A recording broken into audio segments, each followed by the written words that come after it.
for use on the station. It will replace a faulty antenna that began to degrade in its gimbling or swiveling capability back last November.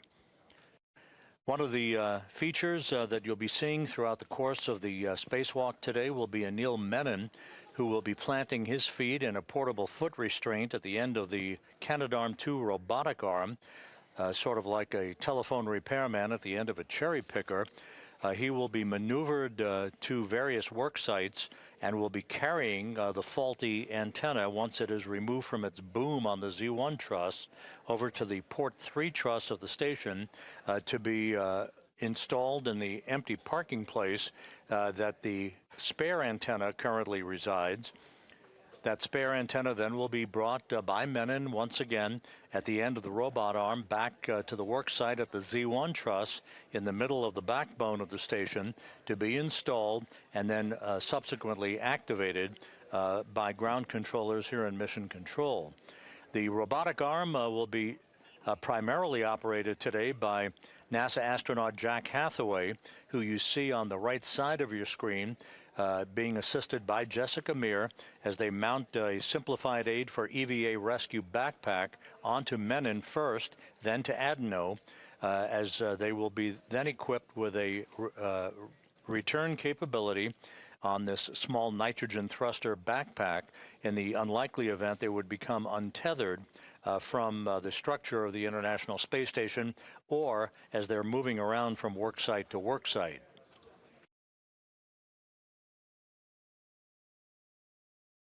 Earlier today, the crew was breathing pure oxygen to cleanse the nitrogen out of their bloodstreams, preventing any event of decompression sickness from occurring once they step out into the vacuum of space. They also conducted a light exercise period where they moved their lower extremities back and forth to increase their metabolism, thus hastening their ability to remove that nitrogen from their bloodstreams. All of that went very well, and the crew is just moments away now from being moved inside the Quest airlock, the outermost section of the two-section Quest airlock, to hook themselves up and prepare for placing their suits on battery power that will mark the official start of today's spacewalk.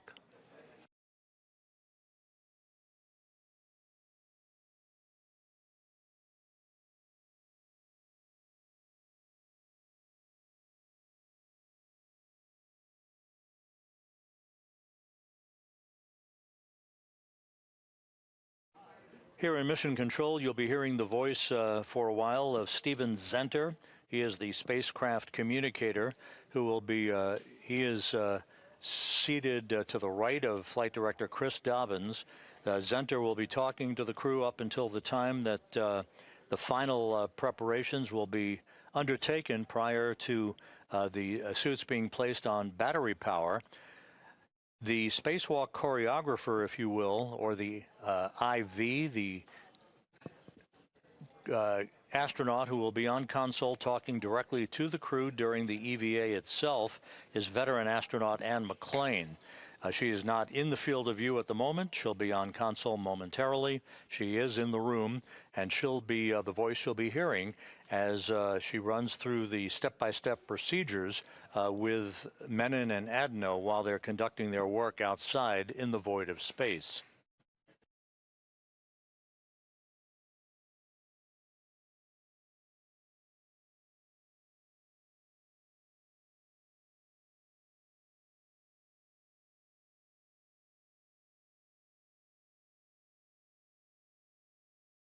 Once the crew lock section is depressurized, it will do so in a multi-step fashion, going first down to about 5 pounds per square inch of pressure in the crew lock from 14.7 pounds per square inch. There will be a pause to enable ground controllers to check out systems and for the crew members to conduct final checks of their suits, making sure that they're leak-free.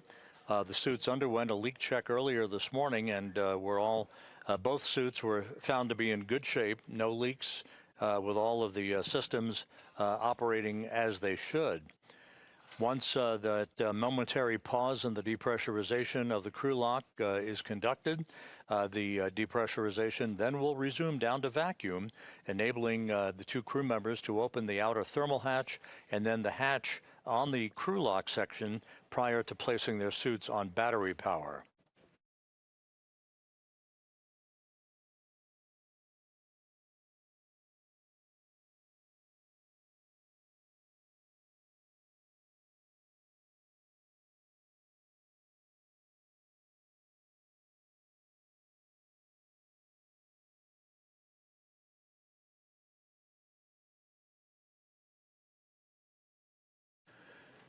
Here in Mission Control, the clock on the wall calling for a go for depressurization just under 10 minutes from now. We'll continue to track that time. Once the depressurization begins, which is implied to start at about 6:36 a.m. Central Time, it will be about 30 minutes or so before we actually begin the spacewalk that is marked officially by the suits being placed on battery power.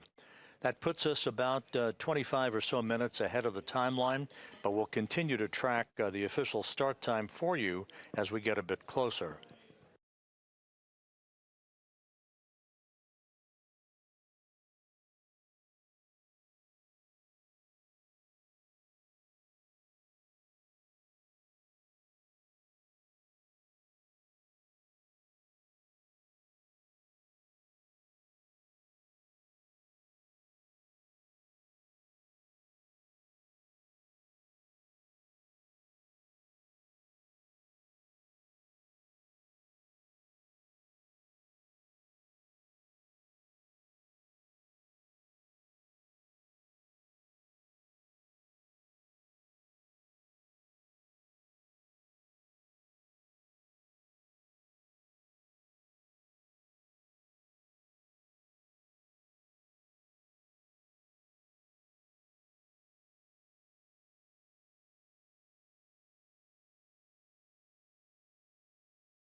And just to update you, we now believe that the actual depressurization of the Quest airlock will come a bit later than 6:36 a.m. Central Time.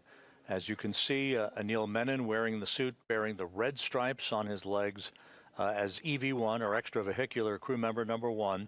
He has moved into the crew lock section of the Quest airlock. Sophie Adenot still in the equipment lock. She'll be outfitted with her safer backpack shortly and will join Menon in the crew lock just a few minutes from now.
Jessica Meir on the left, and just out of the field of view in the lower right-hand portion of your screen, Jack Hathaway installing the safer backpack onto Sophie Adenot, who soon will become the first French woman to walk in space.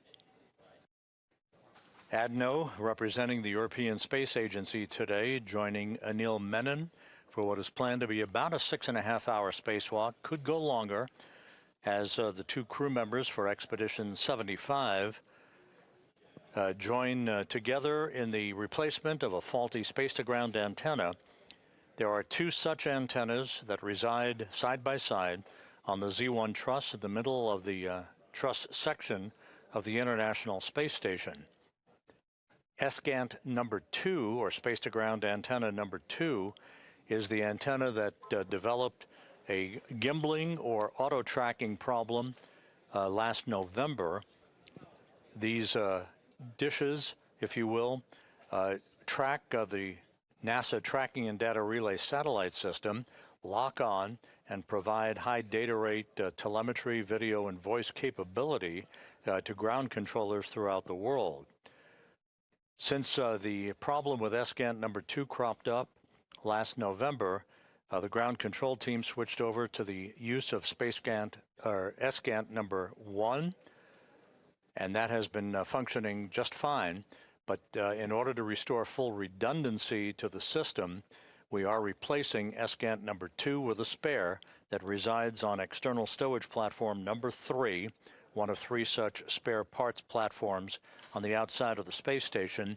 ESP3 is located on the P3, or Port 3 truss of the International Outpost.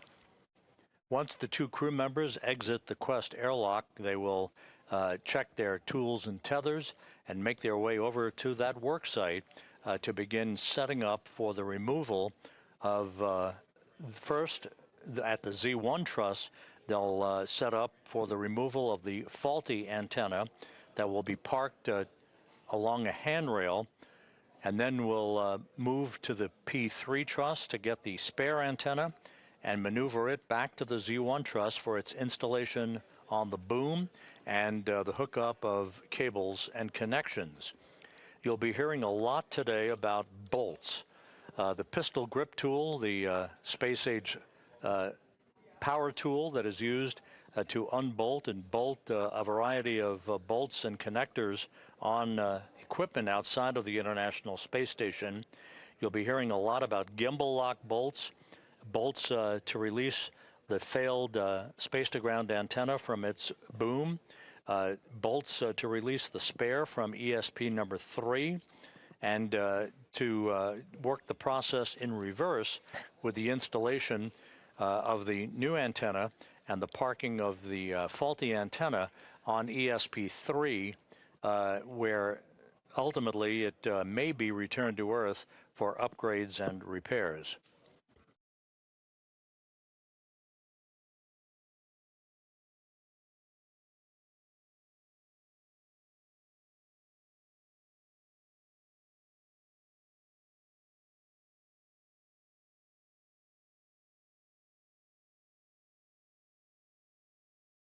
And just a reminder, Anil Menon, who's already inside the crew lock section of the Quest airlock, he will be driven around at the end of the station's Canadarm2 robotic arm by Jack Hathaway that you see on the left side of your screen.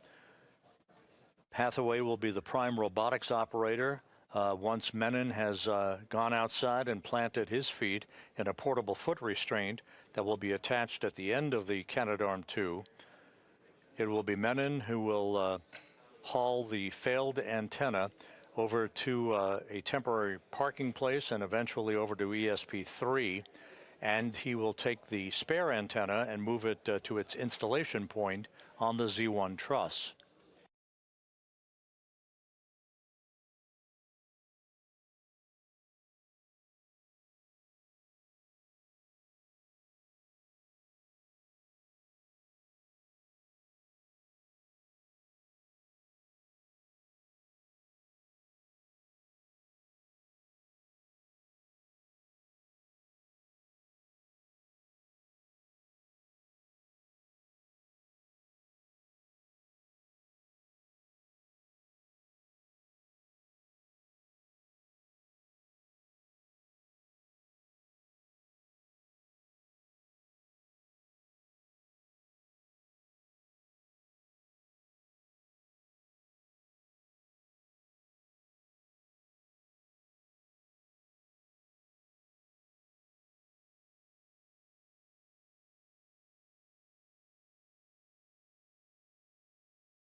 Here in Mission Control, Flight Director Chris Dobbins is double-checking with several flight controllers as the two spacewalkers are now inside the crew lock section. You'll see the hatch closed behind them by Jessica Meir here just a few moments from now, and that will be the precursor to the start of the depressurization of the crew lock from its current pressure of 14.7 pounds per square inch of pressure down to vacuum in a multi-step fashion.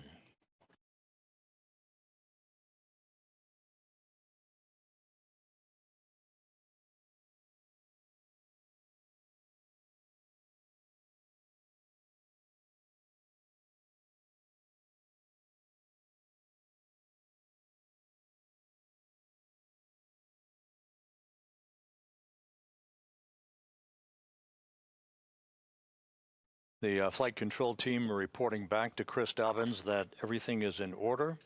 No issues being worked whatsoever, either with suits or systems. And so we're just standing by for the final few procedures to make sure that the two spacewalkers are comfortable inside the crew lock section and in the right orientation for when the hatch is closed behind them.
This is Mission Control Houston. If you're just joining us, we are on the cusp of the beginning of the 282nd spacewalk in support of space station assembly, maintenance, and upgrades.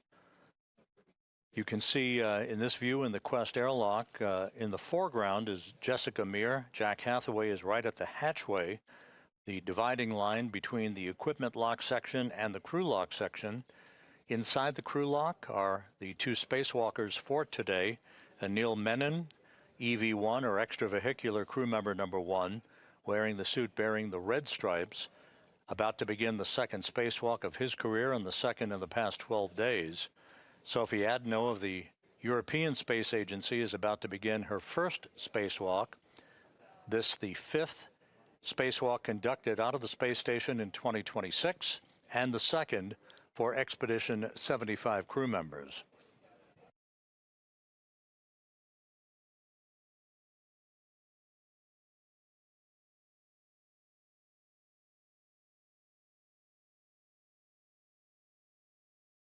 And for those of you who are just joining us, we mentioned this earlier, but it bears repeating. The spare space-to-ground antenna that is going to be installed to replace the faulty one today was delivered to the space station some 17 years ago in July of 2009 on the STS-127 mission and installed on a spare parts platform called ESP number 3, external stowage platform number 3, by Dave Wolf and Tom Marshburn. The antenna that is being replaced, the one that's faulty, was delivered on the STS-132 mission in May of 2010 and installed during an EVA by Garrett Reisman and Steve Bowen. So a pair of legacy hardware in play today as we work to restore full redundancy to the high data rate communications capability for the International Space Station.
The space-to-ground antenna, SGANT number 2, that is being replaced today is part of the KU band system that enables high-rate data communications. That's payload data, video, crew procedures, and other communications functions for the International Space Station. This antenna developed a failed gimbal assembly, meaning it can no longer point in the direction needed to track the tracking and data relay satellite constellation that orbits the Earth, needed for communications. The only spare space-to-ground antenna is stowed on ESP number 3. That's one of 3 such spare parts platforms on the outside of the station, in this case on the P3 truss of the station. The failed space-to-ground antenna is currently stuck, if you will, in a vertical birdbath position. This position deliberately oriented to facilitate its removal from the boom that it resides on the Z1 truss. Now you see Jessica Meir closing the hatch behind the 2 spacewalkers and isolating Meir and Hathaway from Menon and Adenot.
Houston airlock in step 77. We have completed steps 76 and 77, and you guys are go for step 78.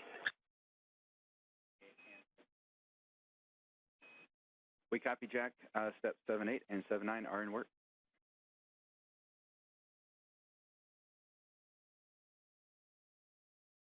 Okay, and we will sit tight until you guys are done with 7 all the way through 80, and then we'll pick back up in 81 when you let us know. Copy, those are in work.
This is Mission Control Houston in the equipment lock section of the Quest airlock. Jack Hathaway on the left, Jessica Meir on the right.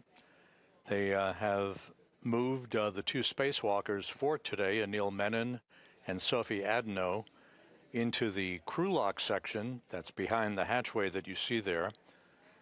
As we stand by for the start of the depressurization of the crew lock that will lead to the opening of the hatch and the 2 spacewalkers placing their suits on battery power to mark the official start of today's excursion, the 282nd in support of space station assembly, maintenance, and upgrades. Airlock Houston, Space to Ground 1 for EV crew. You are now hot mic on Space to Ground 1.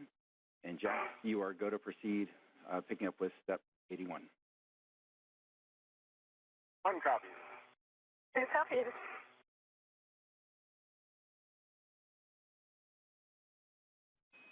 And we hear you both.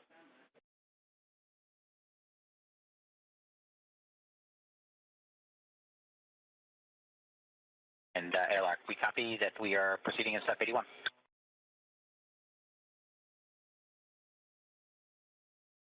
right, Sophie, I want you to just look and not touch. Can you check on the UIA that the depressed pump power switch is indeed in the off position? Depressed pump power off OFS. Verify that the depressed pump enable LED is on ON. Say again. Verify the depressed pump enable LED is illuminated, is on ON. Enable LED is on ON. Okay, and Houston airlock, we're waiting for your go to do the crew lock depressed Q card in step 84. Stand by for about 30 seconds.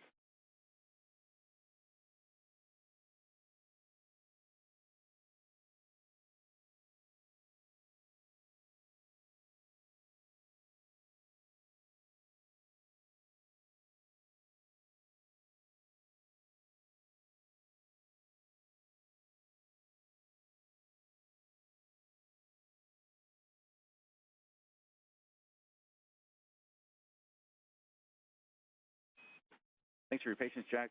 With that, we are go to step into the crew lock, depress, repress crew card. Copy, we're go in step 84 to start the Q card.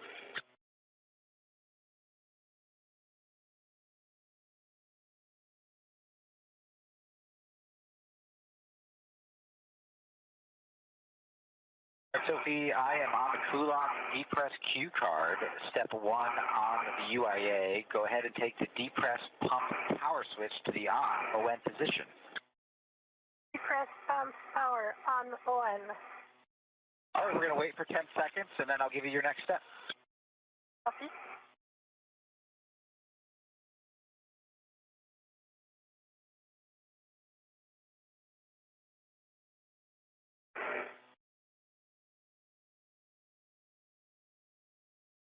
It's been 10 seconds. You can take the depress pump manual isolation valve to open, and you can expect an alert tone. Copy.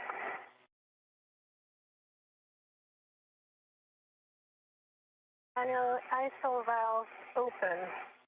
Copy, it's open. You guys can monitor your suit P gauge and make sure it stays below 5.5. If it gets up there, then let us know. CV2 copy. One copy. And with everything going very smoothly, the depressurization of the crew lock now underway. This will be done in a two-step fashion, first down to 5 pounds per square inch of pressure, and then finally down to vacuum. That will enable the 2 crew members to open the outer thermal cover and the hatch to the crew lock before placing their suits on battery power. So if I turned on my lights just for... Yeah, I'm doing the same. This is my box. Thanks.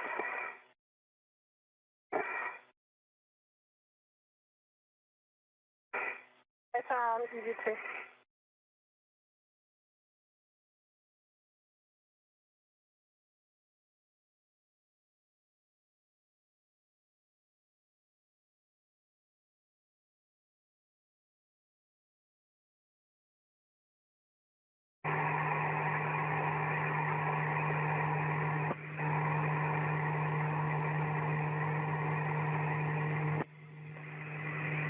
With the start of the depressurization of the crew lock underway, we are estimating a start time almost right on the pre-published time of about 7:35 a.m. Central Time, 8:35 a.m. Eastern Time. We'll continue to track that start time for you as we get a bit closer.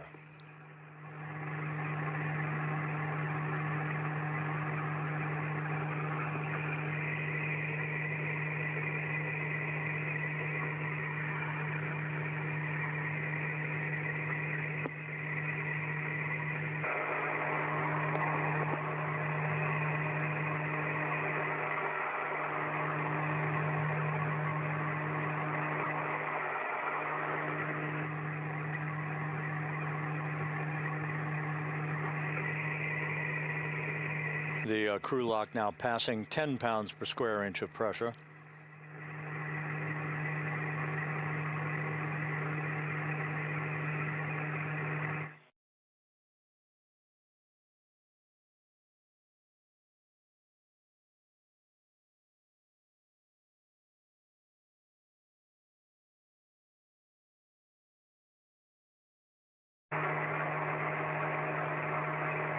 What's happening?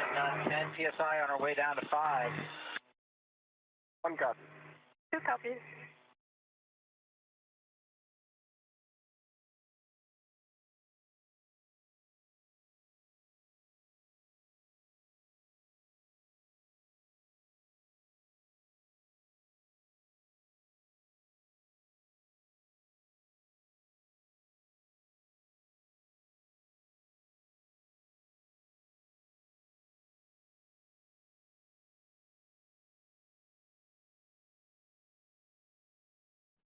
As the depressurization of the crew lock continues, the International Space Station is flying from southwest to northeast across the Pacific Ocean, just about to fly directly over Samoa.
Continuing on down, we're passing 6.5 psi. You guys might get an alert tone at 6 psi. We're working our way down to 5.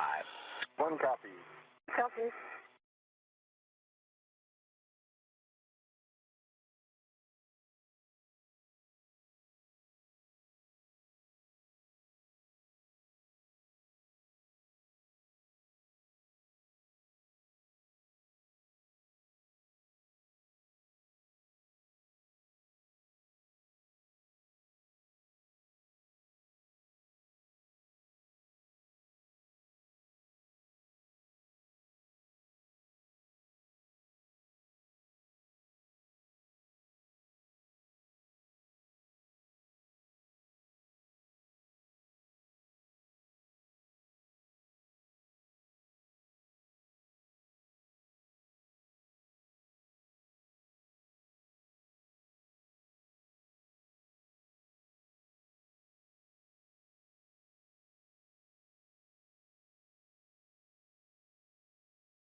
This is Mission Control Houston, once again monitoring the depressurization of the crew lock on the International Space Station's Quest airlock.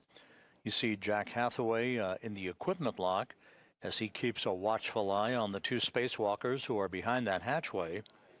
Anil Menon, EV1, or extravehicular crew member number 1, soon to embark on the 2nd spacewalk of his career. And Sophie Adenot of the European Space Agency, EV2. She'll be wearing the suit with its no markings, just a pure white suit, no markings whatsoever on her suit, as EV2 extravehicular crew member number 2. Menon will be first out of the airlock, followed by Adenot. They will set up their tools and tethers, turn on their helmet cameras, and then begin to make their way over to start the process of removing the failed space-to-ground antenna that is sitting on a boom on the Z1 truss of the International Space Station. 2 space-to-ground antennas reside on the station who live side by side to each other. The failed antenna will be replaced by a spare that is housed currently on external stowage platform number 3, ESP number 3, that is on the P3 truss or port 3 truss of the International Space Station. You'll reach out and put your hand on the depressed pump manual isolation valve and take it to close. You should get an alert tone. Depressed pump man isolator valve is closed. All right, glad to hear that.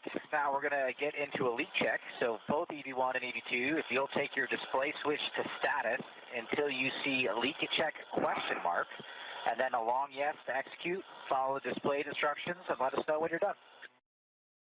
Copy. 1 copy.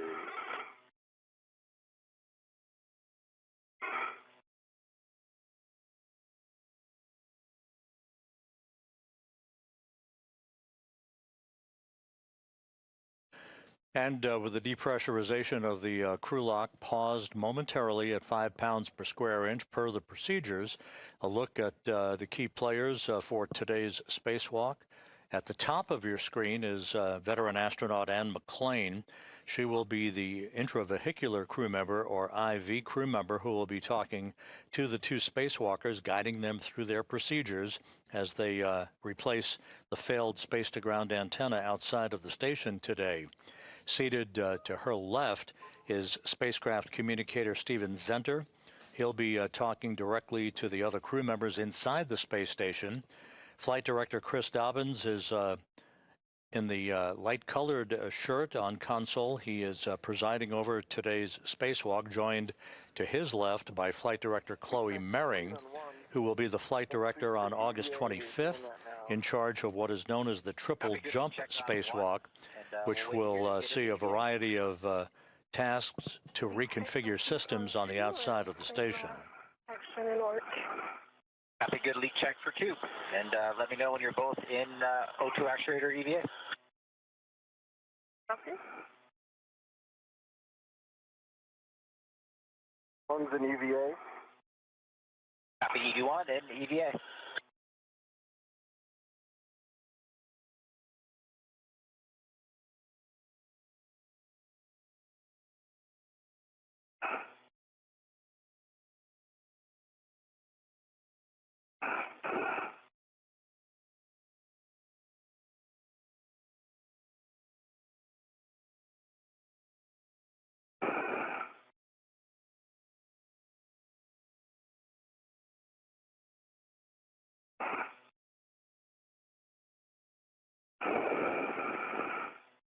EV2, EVA. Copy, EV2 is O2 actuator and EVA. All right, next step, we're going to continue the depress. EV2, take the depress pump manual isolation valve to open. You can expect an alert tone. Depress pump man ISO valve open. Copy, the man isolation valve is open. I'm taking the emergency MPEP out here to the open position as well. And if both EV1 and EV2, monitor your suit P gauge, make sure it stays below 5.5, and if it gets up there, let us know. 1 copy. 2 copies.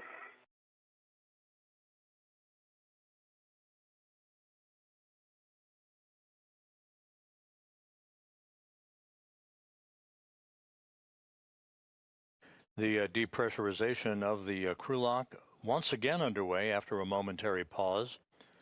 This will take the crew lock down to vacuum, enabling the outer hatch then to be open, and for the 2 crew members to place their suits on battery power. That will mark the official start of today's spacewalk.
Jack Hathaway and Jessica Meir in the equipment lock section of the Quest airlock, monitoring the systems as the crew lock is just about at 2.5 pounds per square inch of pressure. Once again, moving steadily towards vacuum.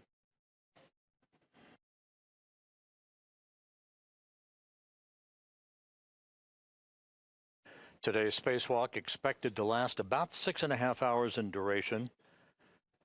There is a lot of work with pistol grip tools, the power tools that will be used to unbolt and rebolt a number of connectors and points on the space-to-ground antennas to remove the failed antenna from its boom on the Z1 truss of the station, and to replace it with the spare antenna that currently resides out on the port 3 truss of the complex. We are decreasing through 2 psi. It's time to take the depress pump off. So, Sophie, if you would take the depress pump manual isolation valve and take it to closed, please. It is depress pump man ISO valve closed. Copy, the isolation valve is closed, and on the UIA, take the depress pump power switch to off, OFS. In work?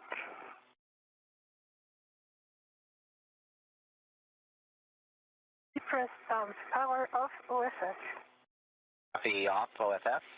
You guys are awesome. You're going to crush it out there, and we will be here waiting for you in a couple hours to bring you back inside.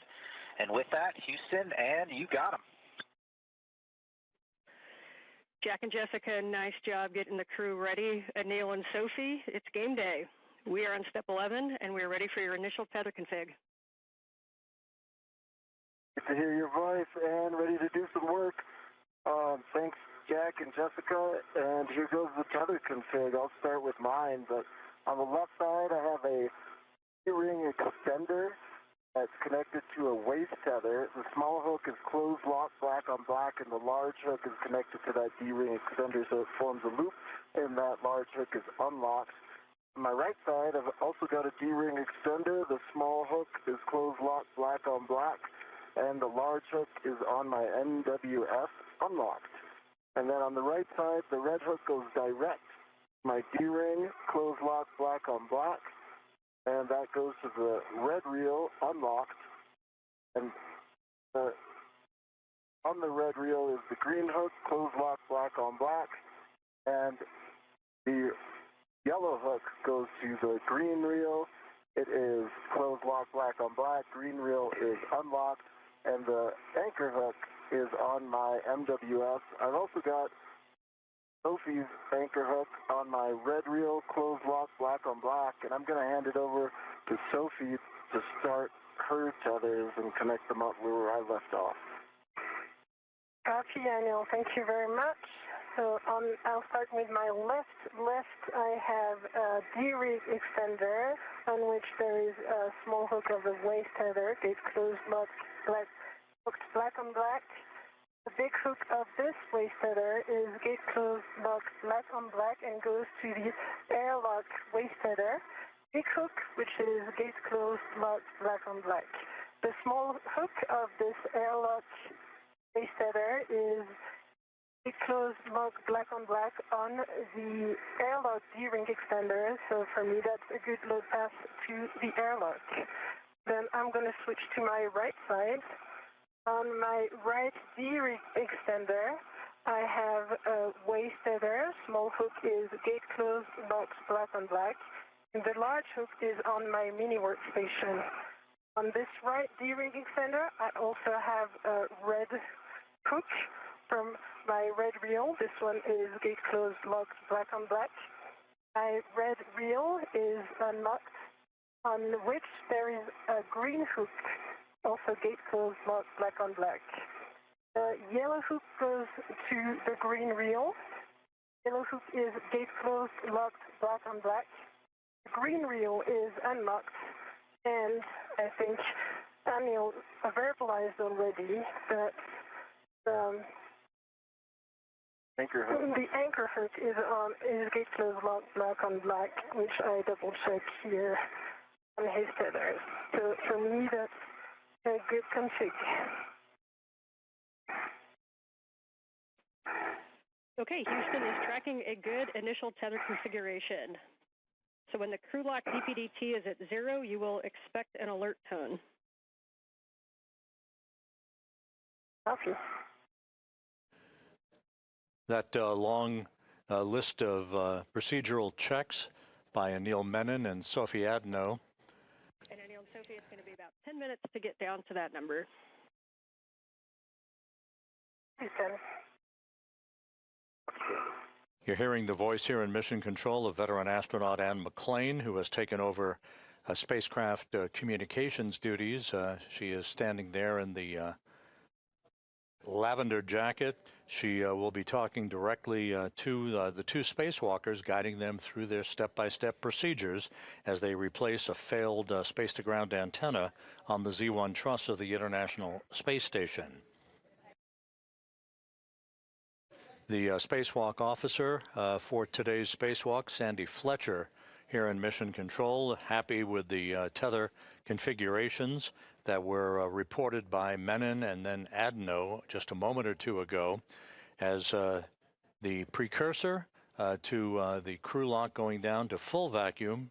That will occur momentarily, setting the stage for the opening of the outer hatch and the suits being placed on battery power to mark the official start of this 282nd spacewalk in support of space station assembly, maintenance, and upgrades.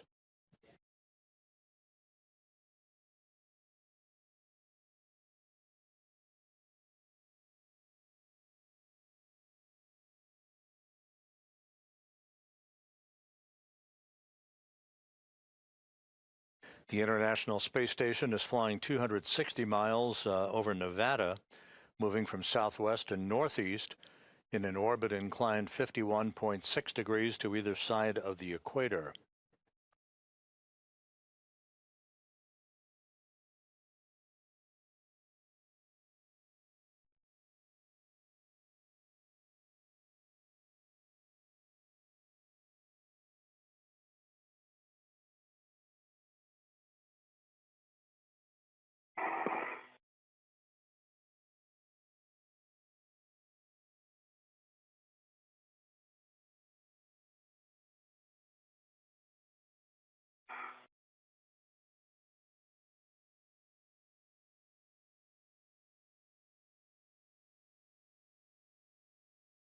The space-to-ground antennas that are the subject of today's spacewalk activities, there are two of them that auto-track, if you will, basically move or swivel to point themselves in the direction of the tracking and data relay satellite system, part of the Ku-band system that enables high data rate communications for payloads, video, crew procedures, and other systems on the International Space Station. The failed antenna, first identified with degraded performance last November. Sophie, the depress is looking good. We're just under 1 psi, and reports from the EVA group is that was one of the clearest tether configs that they have ever heard. Off to a good start, Ann. Thank you. Thank you. And McLean reporting a good report card for the two spacewalkers on their tether configurations before they venture outside of the crew lock into the void of space. The failed space-to-ground antenna, which first exhibited degradation in its performance back in November, has a failed gimbal assembly, meaning it can no longer point in the direction of the TDRS constellation that's needed for proper communications. So the spare space-to-ground antenna, which is on external stowage platform number 3, out on the port 3 truss of the station, will be brought into play today, first delivered to the station on the STS-127 mission back in 2009.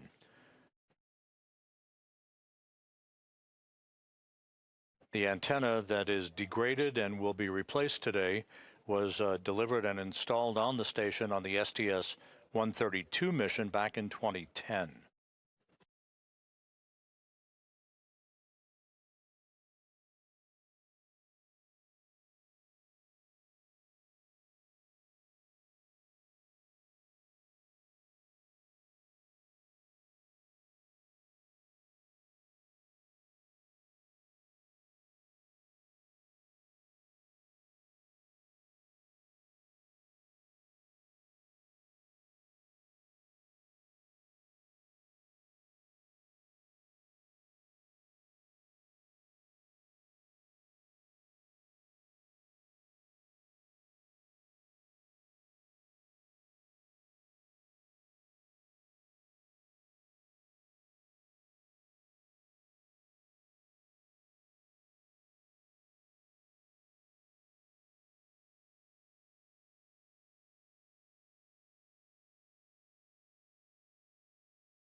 We're now sitting at about 0.7 pounds per square inch of pressure in the crew lock, approaching vacuum.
And Anil and Sophie, we're showing you at about 0.65 or just under.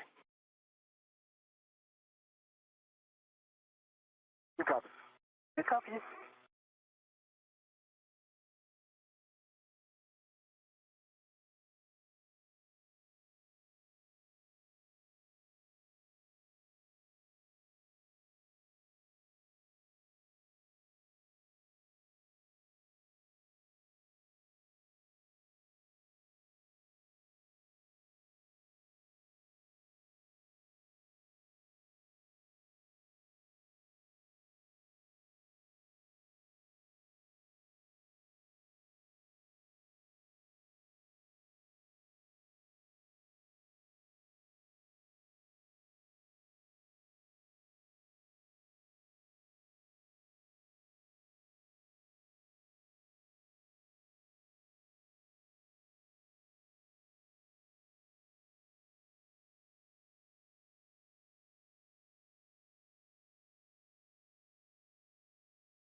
With the crew lock section of the Quest airlock approaching vacuum, we are expecting today's spacewalk to start just about on time at about 7:35 a.m. Central, 8:35 a.m. Eastern Time. And again, we'll keep you posted. The official start time to be marked when Menon and Adenot place their suits on battery power. Menon soon to begin the second spacewalk of his career, Adenot her first.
with the crew lock section at 0.5 pounds per square inch and just a bit below that, actually. The spacewalk officer here in Mission Control, Sandy Fletcher, is good to proceed with the next series of steps, final communications and leak checks prior to the time the crew places their suits on battery power to mark the official start of today's excursion.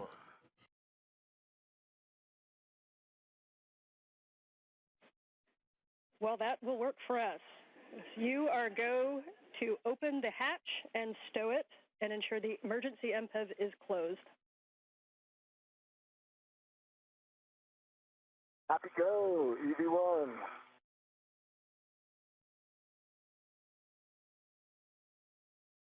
And Anil, you don't have to worry about that. And The MPEV, that's for Jack.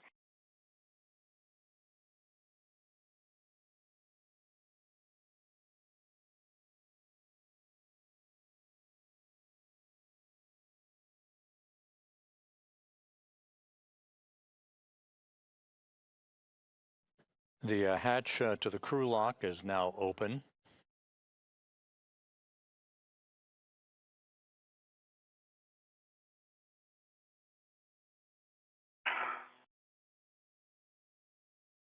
All right, open and stowed.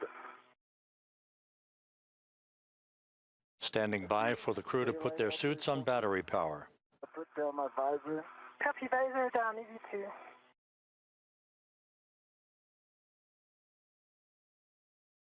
Okay, copy. Hatch is open and stowed. Confirm, EV1. Okay, we are now moving into post-depress. On your DCMs, switch power to BAT, stagger your switch throws, and expect a warning tone.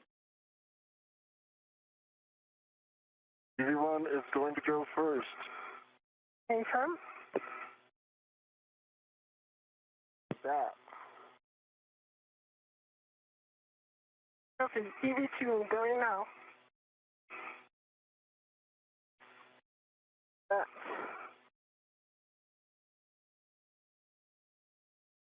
Expected CPI.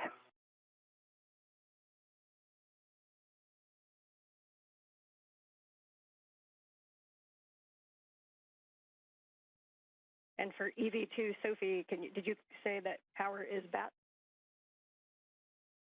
Power is BAT. I have CP high. What's expected?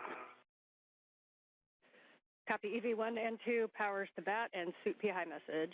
And that is expected, you're right. At this time, you can switch your display to Pro and verify a functional display.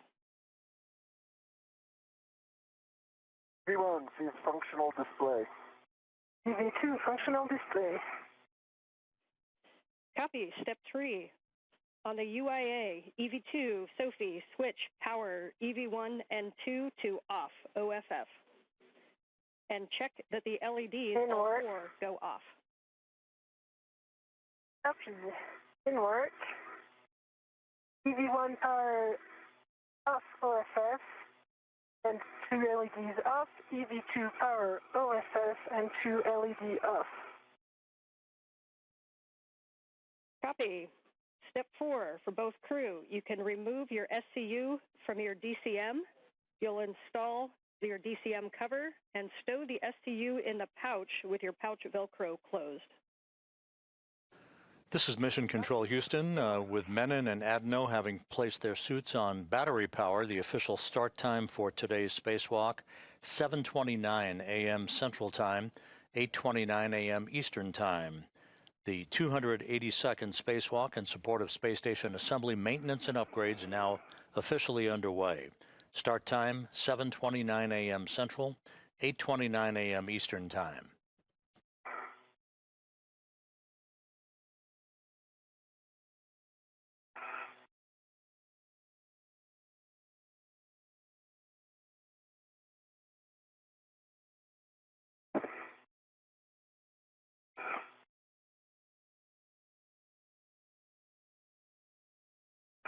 And 1 is stowed.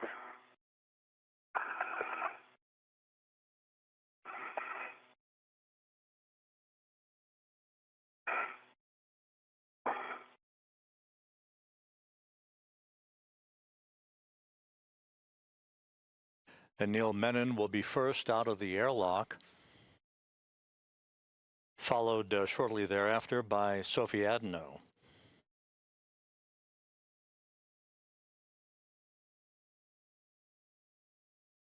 Crew is towed.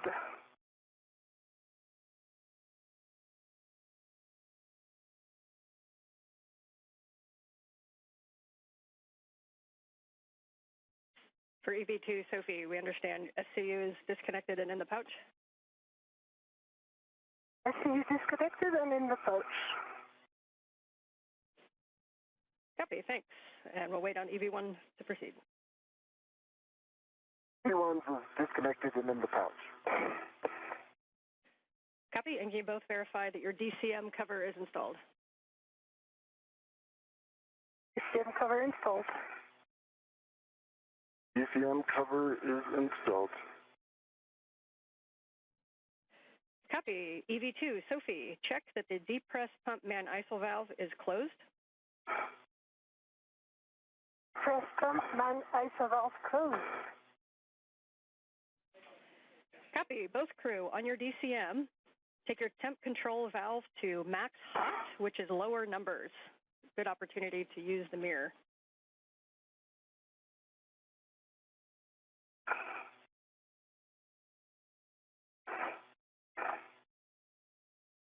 What is max hot? Can work.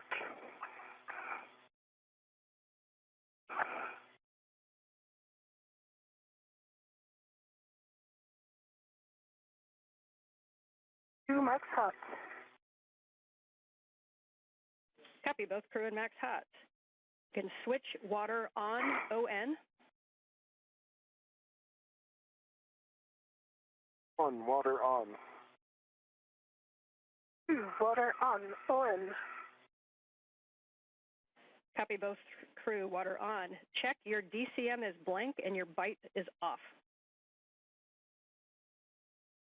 EV1, DCM blank, bite off. EV2, DCM blank, bite off. Copy. This time you can set your temperature control valve as desired.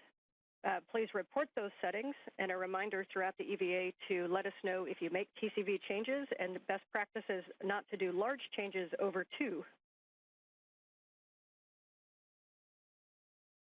2 copies. 2 copies, TCV 5. TCV 6 on 1.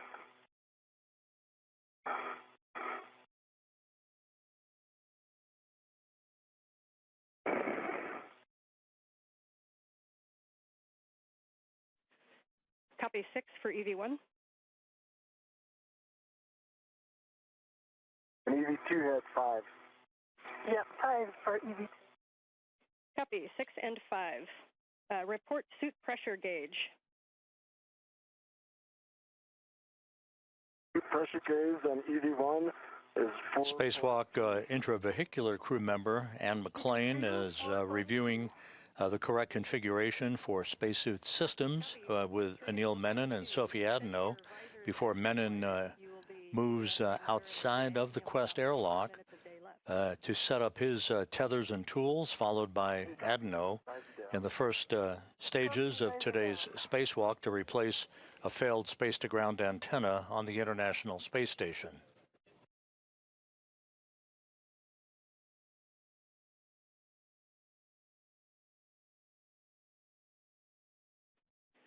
And standby 1, will we check suit data?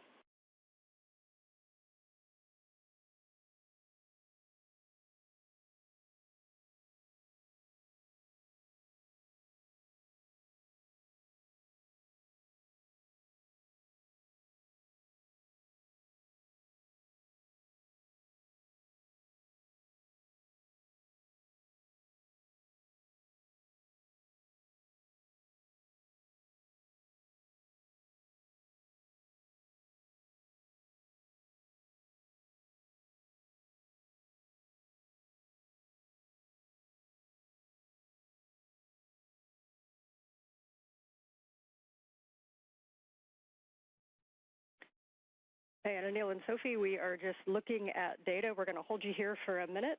We had an LED on the PSA, so we're going to be running a PSA recovery from fault. So we'll just stand by where you're at for a couple minutes. Standing by. Standing by.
Okay, Anil and Soph, thanks for your patience there.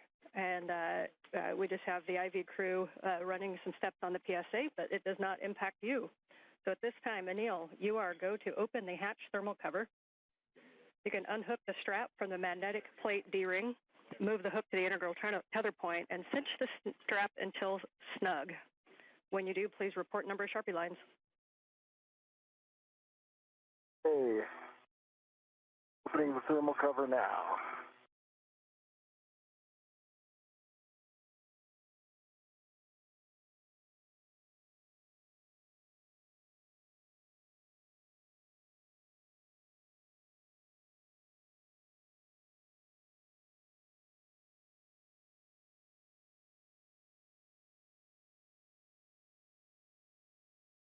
One's got thermal cover open, 6 Sharpie lines. Copy. It is open, and you got 6 Sharpie lines. You are go to egress the airlock, and your first step is to attach your anchor hook, EV1 anchor hook, to the forward airlock D-ring. One is egressing now and looking for forward.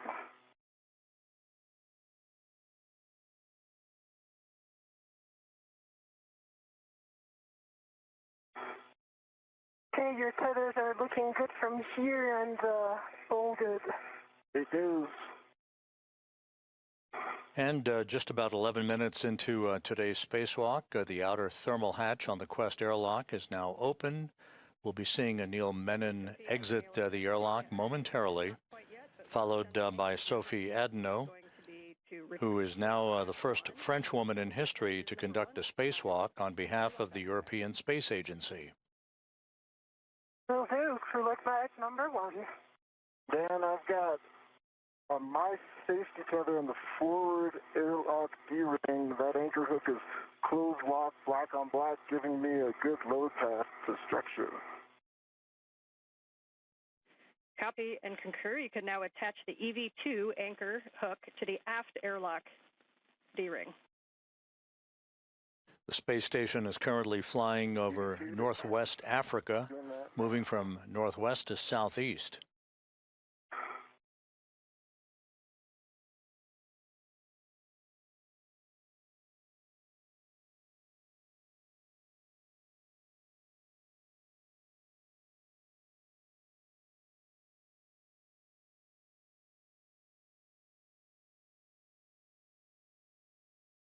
And EV2 is on the aft D-ring, closed lock, black on black, giving Sophie a good load path to structure. Sophie's go to unlock her waist tether, and I will get in position for that crew lock bag 1.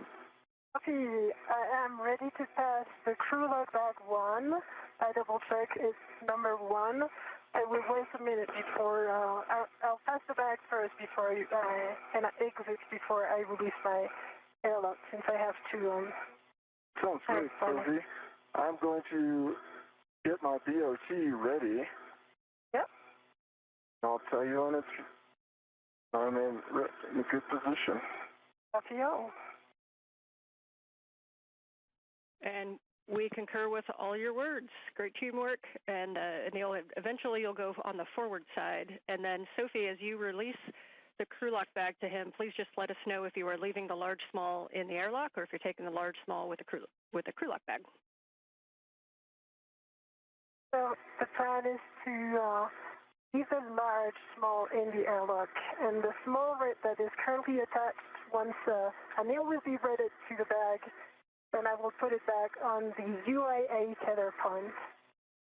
Hey, Sophie, I'm reaching for the bag. I see you. I see you have control of the bag. I do. Let me get my ret on it. Mm-hmm. That is Anil Menon, who's just outside of the Quest airlock, receiving the crew lock bag with tools and other equipment needed for today's replacement of the space-to-ground antenna on the Z1 truss of the station. Put this on my BRT, and then I will clear some space, or I'll get ready for that RU bag. Copy. I confirm the small red is on the airlock UIA tether point. Great to hear. And I'm getting ready for the bag, but take your time for the medium RU bag. Do that. Give me a second to get this VRT squared away. Sure. Take your time.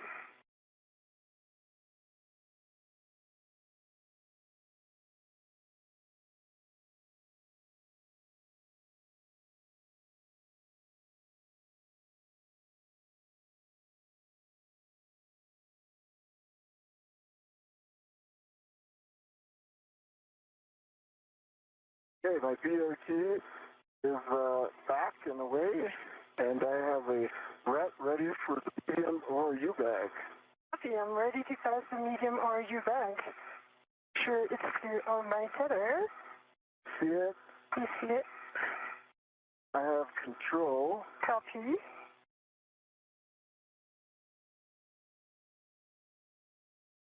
I now have a ret on the handle. Copy. And let's see. Let's see the airlock ret. I'm going to shake it. It's right here, right? Yes, I confirm. Okay. It's coming off. I'll tell you when it's released. I am ready. Okay, it's coming back to you. Copy. I have the ret. Here's the ret. Yep. Okay, I'm clearing some space.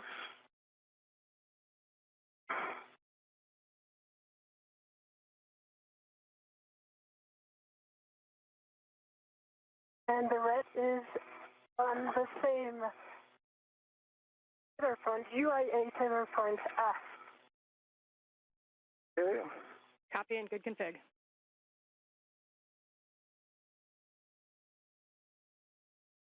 And I am ready to egress whenever you give me the go. You have the go. Copy. Egressing now.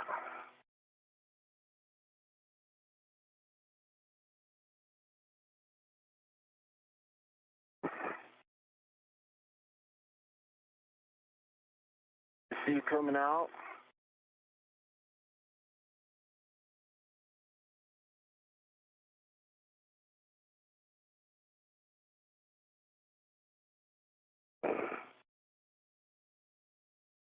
Your hands. Hi, Anil. Hello. Okay. I am going to the aft side. I already have a local, so I keep it. And now I'm putting my end effector. All right, I'm out. I'm ready for the beta check. Oh, maybe before. Yeah, I'll take my bag before. Yeah, that's true. As you like. That's a good idea. Okay, I'm just move some tangles here.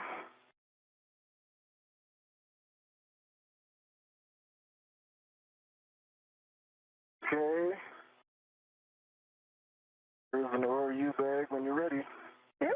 for my VRT. Good time. Nice egress. We can see both of you on the camera. You guys are looking great.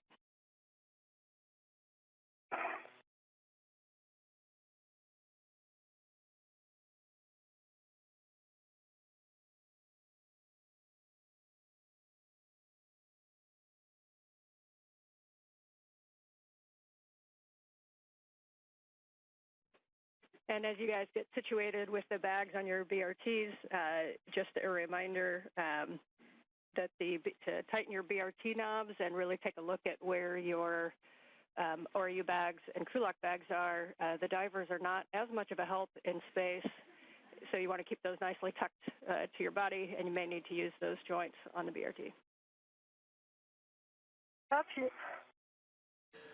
Ann McLean, the spacecraft communicator here in Mission Control, jokingly indicating the word divers, a reference to those engineers who assist astronauts in their training in the neutral buoyancy laboratory here at the Johnson Space Center in spacewalk practices.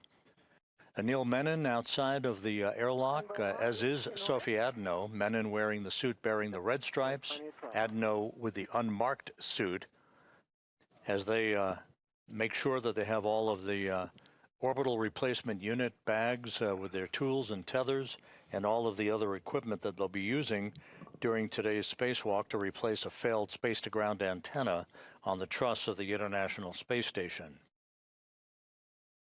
I see your red on it. Okay, let me double check. My red is on it. Yeah. I'm just going to put the large hook where I expect it to be. Like here. Here goes. I'll let you release my red. Yeah, I'm ready to release your red.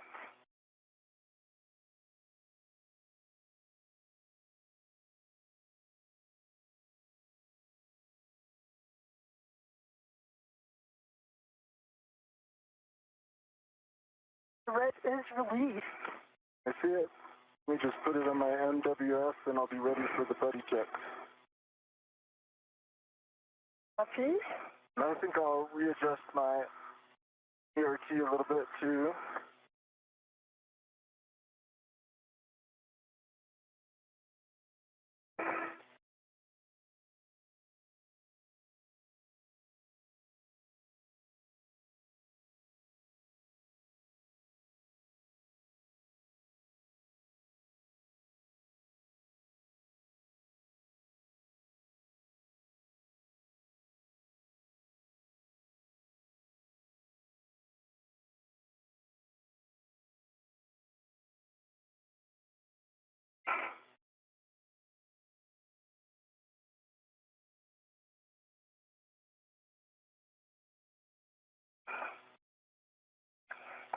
I just want to make sure my tethers are on the right side of the ERT, and it's in work.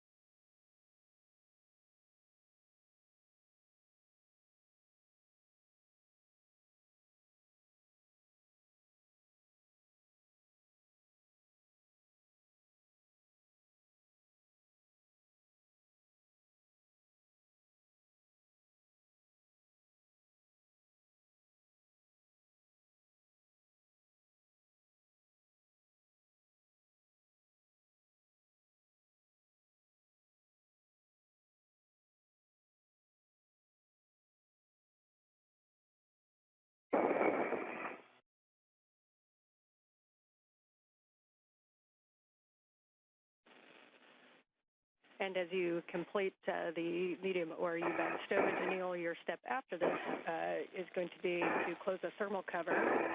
No rush on that, but if you'd like to start getting into position. And after that, we'll be doing buddy checks.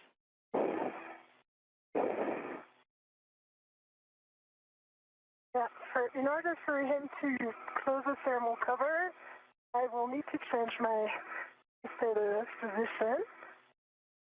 Standby 1, I've got it. I'll just hold the thermal cover here. Yep.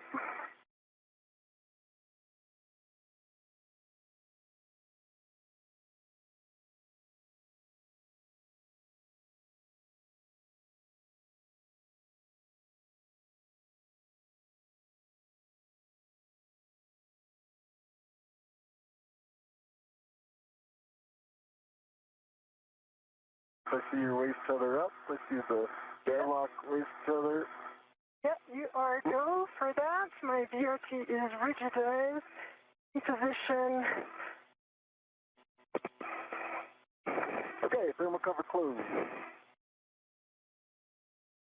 Copy. Thermal cover closed. Your next step will be buddy checks if you'd like to get into position where you can see one another. And I'll just remind you of the list as you get into position. We're going to be turning on our HECAs. Then we'll be checking for green LEDs, MWS and BRT tabs, safer handlers, and tethers and tools. All right. I'll start off, Sophie, okay? Yeah. I see one green light. I see your 4 lights, headlamps are on, just confirming that for you. I see your 2 safer handles are down, and I see your 3 tabs are up. Taking a look at your tools and tethers now, and while I'm doing that, think about your hat and gloves. Okay, my hat is dry and gloves are baseline nominal. Tool and tethers look good. The only thing I have for you is your left waist tether. It goes off of your D-ring extender on the outside of your BRT to that circular handrail. Yeah, so I see that. just be aware when you take it down on the outside. Yep, I see that, and for now I will leave it like this. It's decoupled from the tethers. Let me check for you. I see one good green HECA light. I see your 2 helmet lights, nominal. I see your 3 tabs up. I see 1 and, oh, all right. Your left safer handle is up. 25 minutes into today's spacewalk, Anil Menon and Sophie Adenot performing what are called buddy checks, basically examining each other's suits and tethers to make sure everything is in order before they move away from the Quest airlock. They're also reporting that their HAPs, or helmet absorption pads, are dry. That's the way they should be in their helmets, and that their gloves are looking good as they set out to the work site that will enable them to begin the first part of today's spacewalk, the procedures to remove a failed space-to-ground antenna from the Z1 truss of the station. All right. Let me check your tools and config. I see the tether config is good and all the sliders are as expected. Tools and tethers look good to me. And see your bag revs on your BRT. And yeah, that's awesome, Anil. Okay. And Sophie, can you just confirm that you checked both safer handles, please? Yeah, both safer handles are down. The one that was up was ISO valve on the left side. Now it is down. The 2 are down, I can confirm. I've got a dry hat, Dan. Copy, thanks, and copy HAP. So at this time, Anil, you can begin your translation to ESP2 forward. Reminder as you go around that the whiff 6 is where you're headed, and that is the portmost whiff on the front of ESP2.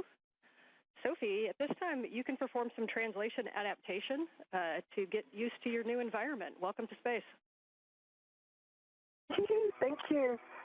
Copy all. Adaptation. I will do minimal adaptation. I feel very good now and ready to go. I'll just wait for Anil's tethers to be clear before I leave. Okay, good plan. And just a reminder for both of you as you translate to take a look at those handrails and don't slide the gloves on the back of the handrails. If you see any strikes or anything, let us know. Copy. Those instructions from Ann McLean indicating that Menon will make his way to external stowage platform number 2, which is alongside the Quest airlock, to retrieve the articulating portable foot restraint that he will install at the end of the Canadarm2 robotic arm. He'll be maneuvered by Jack Hathaway, who will be operating from a robotics workstation inside the International Space Station. And Anil is clear, and you're happy with the tethers. While Menon plants his booted feet in that foot restraint, moving around at the end of the arm to maneuver to the various work sites with the failed space-to-ground antenna and then the replacement antenna. So I'll give it a go now, going slow in order to be sure that I'm clear of Anil's tether. Copy, good plan. And if you need to put any fair leads in, just let us know. Anil, as you come around to the front side of ESP2, reminder not to come in contact with the AGB grapple fixture. That is on the nadir side of the front of ESP2. It's the center ORU facing forward. I've got eyes on that grapple fixture. All right, eyes only.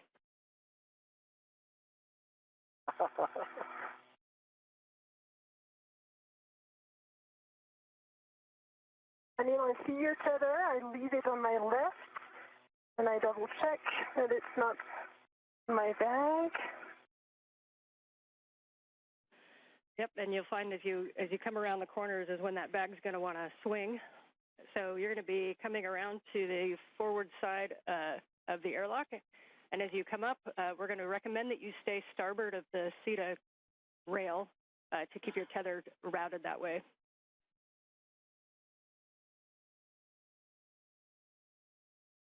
Say again?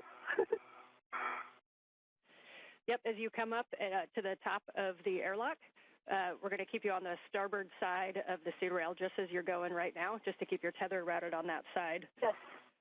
So you're going to come up the airlock toolbox, and if you see a handrail 0551, you are in the right place. You're going to turn right, hit the wagon wheel, and go zenith. Okay. Up of the toolbox.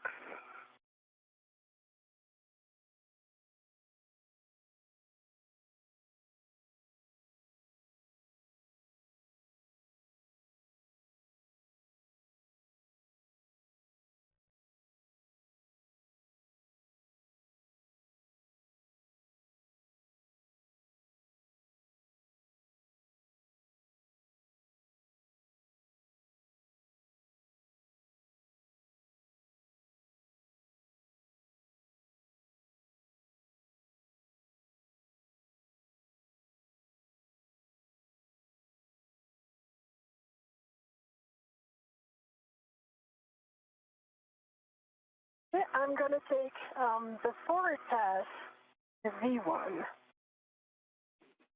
Okay, we understand you're going to go on the forward path. So reminder, it's probably easiest to translate on the high-pressure gas tanks. They've got those handrails that'll put you right at the base of the forward path to Z1.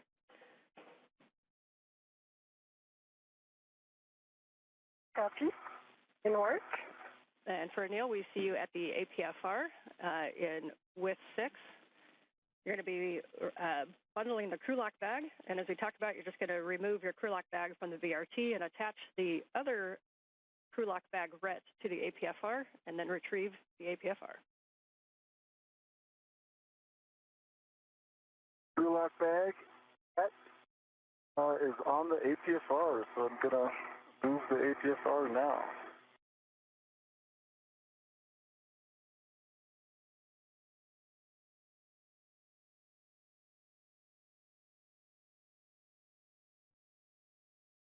And Sophie, as you get up there, I'm sure you're going to get a nice view of the SAS antenna. You're also going to see some heat pipe radiators. Those are going to be the big squares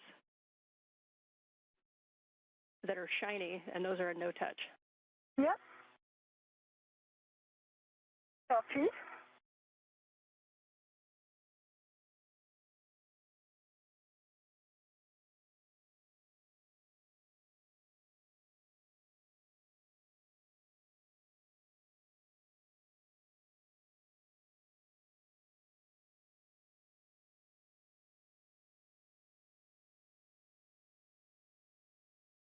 I changed my mind going for the outside of Z1.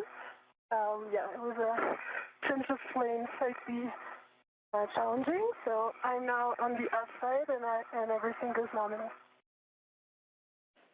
Okay, we are happy with that. So we see you coming to the starboard side, or port side rather, of those high pressure gas tanks, and you'll be reaching across to Z1. You should see handrails pointing zenith that look like 6001, 6002, 6003 to take you right up to Z1. Yep.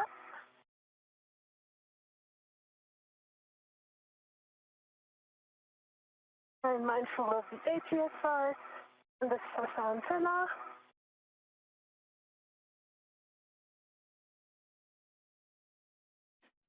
Bill's got the APSR, and he's headed back to S1. Okay, we concur. Reminders, you come back around toward those airlock toolboxes just to keep an eye on tethers. Sophie's going to be tracking up from the airlock to the starboard side of the cedar rail. Sophie, we see you arriving up at the Z1 work site. Welcome. Your first step is going to be to temp stow the ORU bag on the S-cant boom handrail. Reminder to be slow translating on that Z1 boom and avoid sudden stops or cyclic loading.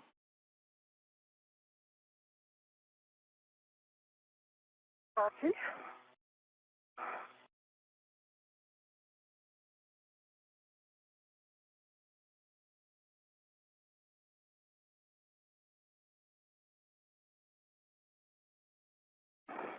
Sophie Adenot is making her way to the Z1 truss. This is the center section of the backbone of the station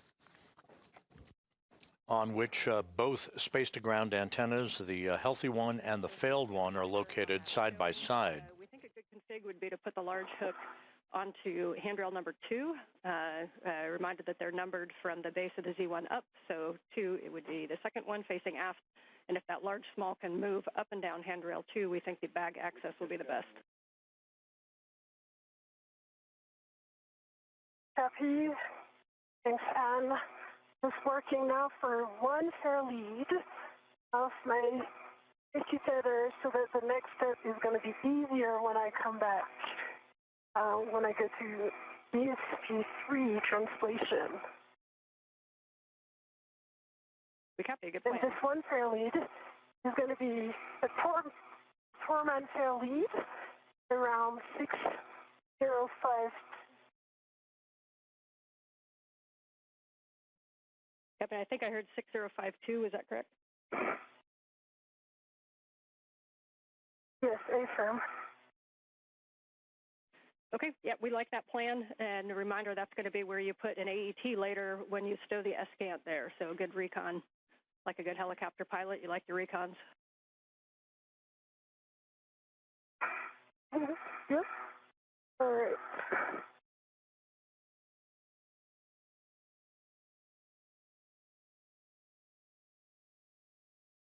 And I got to look at that EPFR as I was passing the starboard one.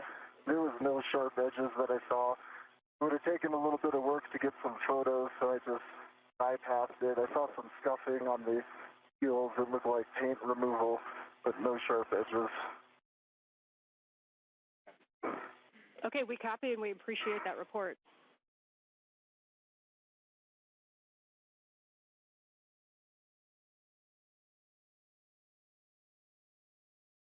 Okay, Sophie is in position for the bag stowage with local on 6051 and end effector on number 2. Copy, we like that plan. Once you do have that down, then you can pause there for a glove and HEP check after your translation.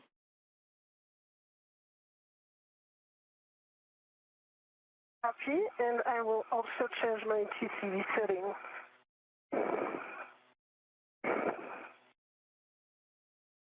We copy change of TCV settings. 38 minutes into today's spacewalk, Sophie Adenot is at the Z1 truss of the International Space Station. She'll be removing a heat shield from part of the mechanism on the boom of The apparatus upon which the failed ESCANT is mounted, it's called an AGIT, which is an acronym for the Antenna Group Interface Tube. This is essentially the mechanism on the boom upon which all the electronics are interwoven. She'll be removing a heat shield from that boom as one of the first steps in the removal of the failed antenna. Meanwhile, Anil Menon, you're looking at the helmet camera view from Menon. He is retrieving a portable foot restraint from a stowage platform alongside the Quest airlock that he will mount at the end of the Canadarm2 robotic arm that will be operated later by NASA astronaut Jack Hathaway from a robotics workstation in the station to maneuver Menon back and forth to position the failed space-to-ground antenna. Once it is removed from its boom on the Z1 truss, and then ultimately to maneuver the spare antenna to that location on the Z1 truss for its installation. Good view of the thermal radiator flap and the MMOD strikes.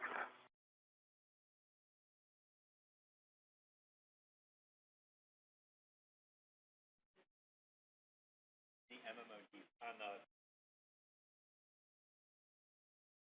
the one arm. Okay, we copy the report, thanks.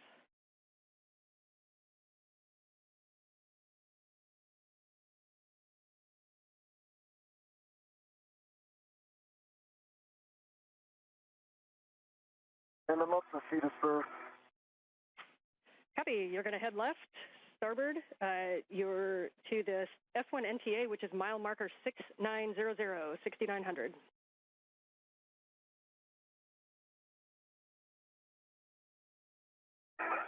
And Sophie, as you get things stowed, your first action is going to be to remove the heat shield. So you'll be opening at that bag, and you'll be tethering to the agate heat shield and to put it in that bag. Copy. Right now, I can confirm I have 2 AET, 1 on the handrail 2 and 1 on the handrail 1, and I'm currently removing my VRT. The bag is a good config. I'm going to sit it down so that it doesn't fly away. Hey, and Sophie, I am in place now. So if you have some comms, Sophie, now's the time. Otherwise, I would start chatting with Jessica. Yeah, I've got plenty of them. I know my next step is the heat shield, and that's coming right after the VRT storage. Yep, and for Sophie, just a couple cautions to avoid contact with the ESCANT dish and the gimbals. And the max loads on the ESCANT is 45 pounds, which is 20 kilograms. Your steps that you can go ahead and take is to go up and retrieve the heat shield. You're going to tether to it and release the quarter-turn fasteners. And then reminder that over on the starboard side underneath, there is an elastic strip that you need to remove.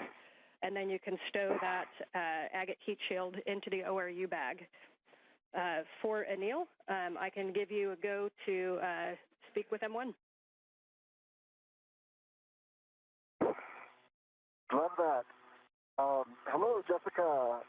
I am in place. I see the arm and I see good clearance. Your go for APSR install. Okay, we copy that your go for the GCA to the published position. This is going to bring the arm toward you, station aft. Copy.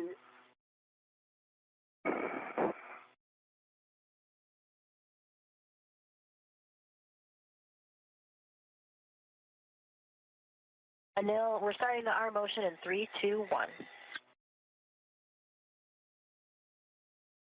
Jessica Meir is accompanying Jack Hathaway at a robotics workstation inside the station. As you can see, Hathaway is the prime robotics operator for today's spacewalk. maneuvering the Canadarm2 into the right position so that Menon can install the portable foot restraint at the end of the arm. He'll be riding at the end of the arm to move the space-to-ground antennas, the failed one and the replacement antenna, back and forth for the replacement work that is yet to be accomplished during today's spacewalk, which is now 43 minutes in duration.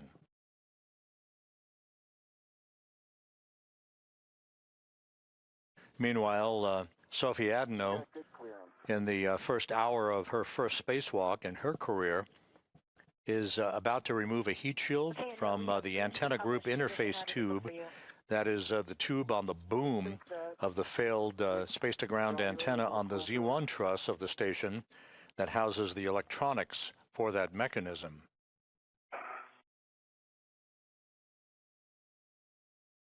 Let's call GCA complete here.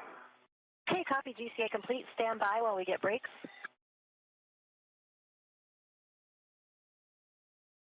Anil, brakes are on. You go for APFR install and ingress. Copy, go for APFR install and ingress. All right, Anil, your APFR settings are 12 Papa Papa Fox 6, and up to you if you'd like to reset the APFR and then put it in. It might be a little easier to access. You'll be looking for 12 for the clocking. 12 Papa Papa Fox 6. Copy 12 Papa Papa Fox 6, and APFR is currently set.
And Sophie, when you have a moment to pause, if we could get a good glove and hap check, please.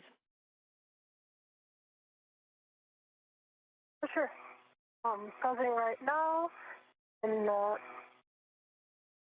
cap is dry. Those are nominal. Some dark spots on the RTV of my left hand. I put it in front of the HECA. But really minor dark.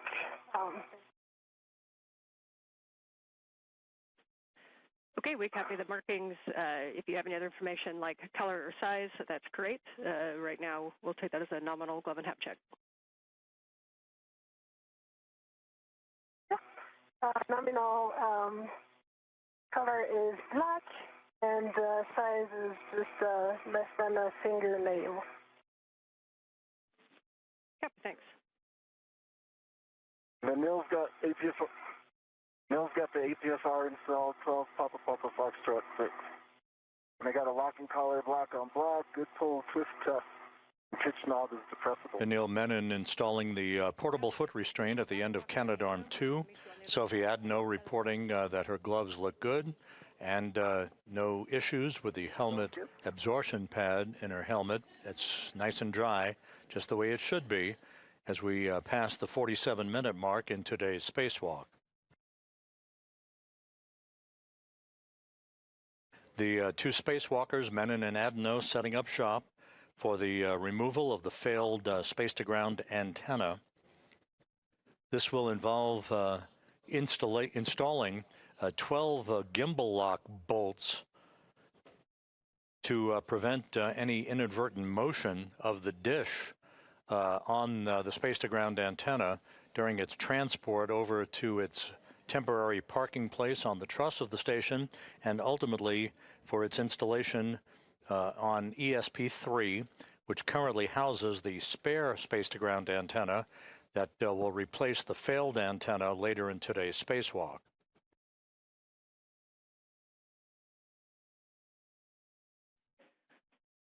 And Anil and Sophie, I'm back with you on comm. We're waiting for video to come up. Copy. Come. And Anil, when you're in a good position and ready to walk through tether swap steps, let me know. Sophie says I can't see you. Let me know if you need any additional steps for the agate heat shield removal, and then we'll be taking over comm for the tether swap. Oh, no, all good. Just working on the translating up the boom.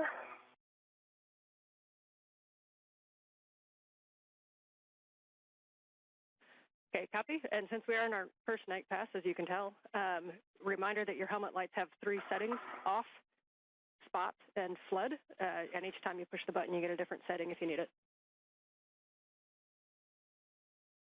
Thanks for the reminder. Thank you. And Anil's ready for the tether swap. Okay, Anil, for the tether swap, the first thing that we're going to do, you have a waist tether down, I assume? Waist tether's down, end effector is down.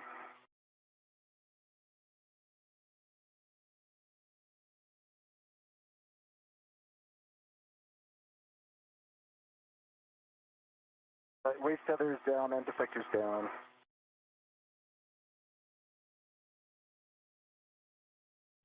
Hey, Sophie, how copy? I copy you loud and clear. All right. Tell me. Loud and clear. Copy. The tether from the ORU bag is on the heat shield, and I double-checked both sides. It's all good, so I'm now going to remove the quarter turn fastener. That's it. And for Anil, can you how do you confirm copy? the waist tether down? Waist tether is down, end effector is down.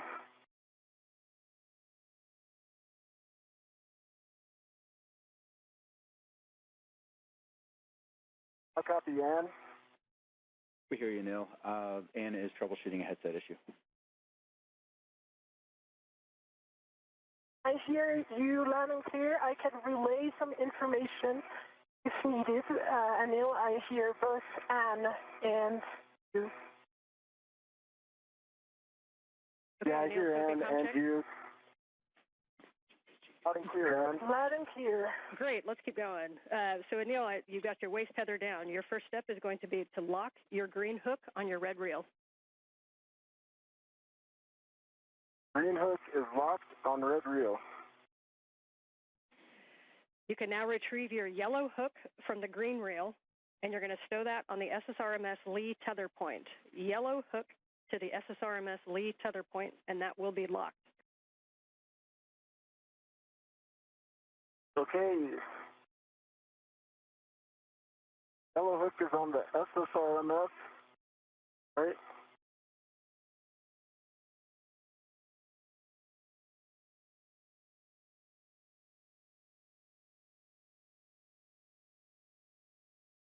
And yes, from yellow hook Yellow to hook the... is it's on and it's locked. Copy, understand gate closed and hook locked on the Lee tether point. You can now... Gate closed, locked. all right, and then check that your red reel is unlocked. Red reel's unlocked. Copy, you can now lock your green reel, and then you're going to retrieve your green hook, and you're going to stow it on the S1 NTA handrail. So lock the green reel.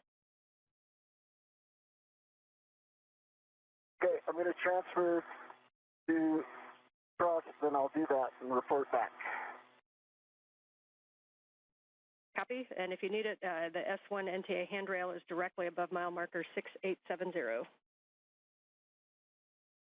And McLean working with Anil Menon to make sure that all of his tethers are in the right configuration. He is at the end of the Canadarm2 robotic arm. Alongside him, Sophie Adenot, as they set up shop for the beginning of the process to remove the failed space-to-ground antenna on the Z1 truss of the International Space Station that began to exhibit degraded performance last November. It is far down. And all the other sides are 100% covered with aluminum shield. There's no risk of thawed because everything is attached, and I'm in the process of removing it. Okay, we copy the report. We do not see it in the camera view. The camera view, just so you know, ends right where the agate handrails start, so just below the heat shield, and we're talking about the report. Okay, let me go up so that I can show it to you before finishing the removal. Do you see it now? That's a good view, thank you. All right. Okay, I'm going to finish the removal.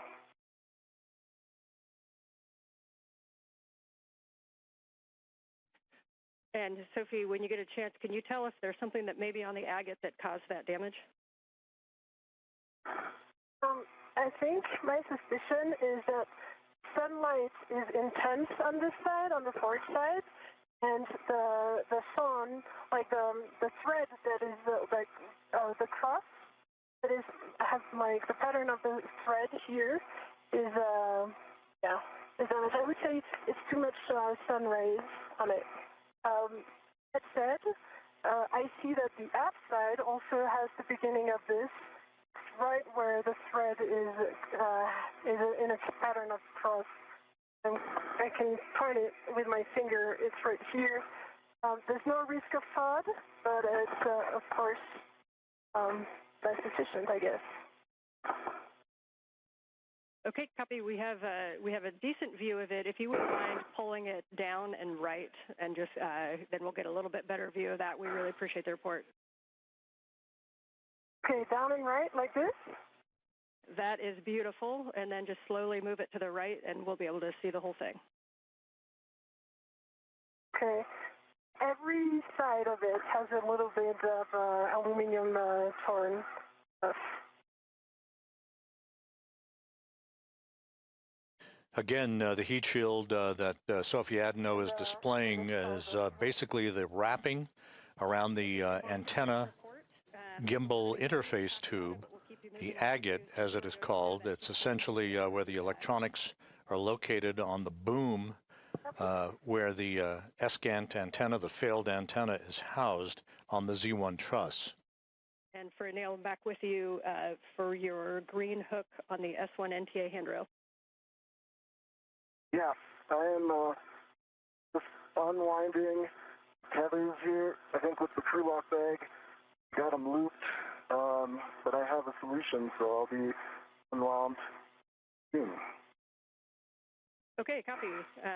Just let us know when you're ready to proceed. Will do. For Sophie, as you get the heat shield into the ORU bag, your next step is going to be to retrieve the gimbal locks, and for installation, you can either BRT in position and then grab them from the ORU bag, or if you need to grab them and then translate up and get in position, that's fine too. Yeah, so I'm gonna ret myself to the gimbals, and I just folded the heat shield inside out so that it doesn't get more damage. And I'm going to tuck it under the integral adjustable here so that it's really well protected. We like that config. Thank you. Of course.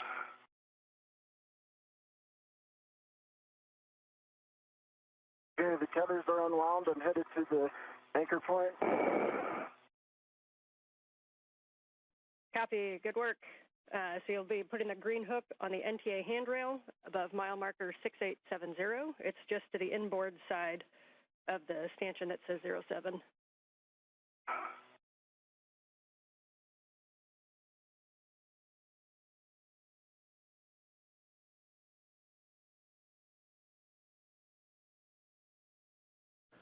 This is Mission Control Houston. As we approach the 1 hour mark in today's spacewalk, the reports are very, very good. The crew is right on the timeline. as they work their way to remove the heat shield along the boom of the space-to-ground antenna location on the Z1 truss. Also, their suits are operating as advertised. No issues reported so far in today's spacewalk, the 282nd in support of space station assembly maintenance and upgrades.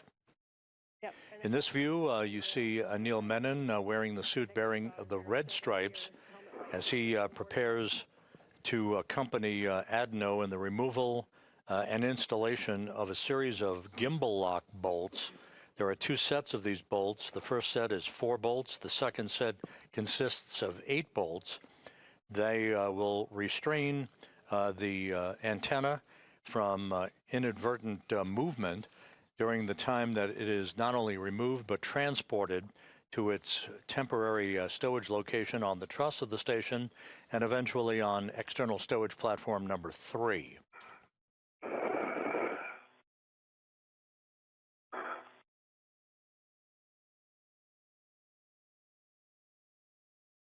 Okay, the green reel is locked.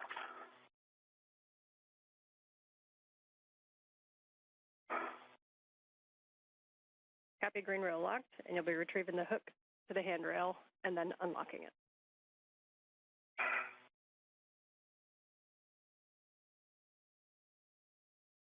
Green hook is off.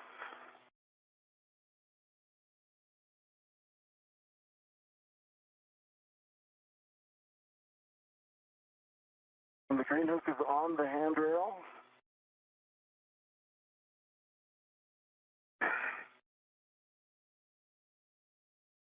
The green reel is unlocked. Copy. Your next step is to ingress the APFR. We recommend you'll be head zenith, and you can use the pump module handrail as to stabilize yourself for ingress.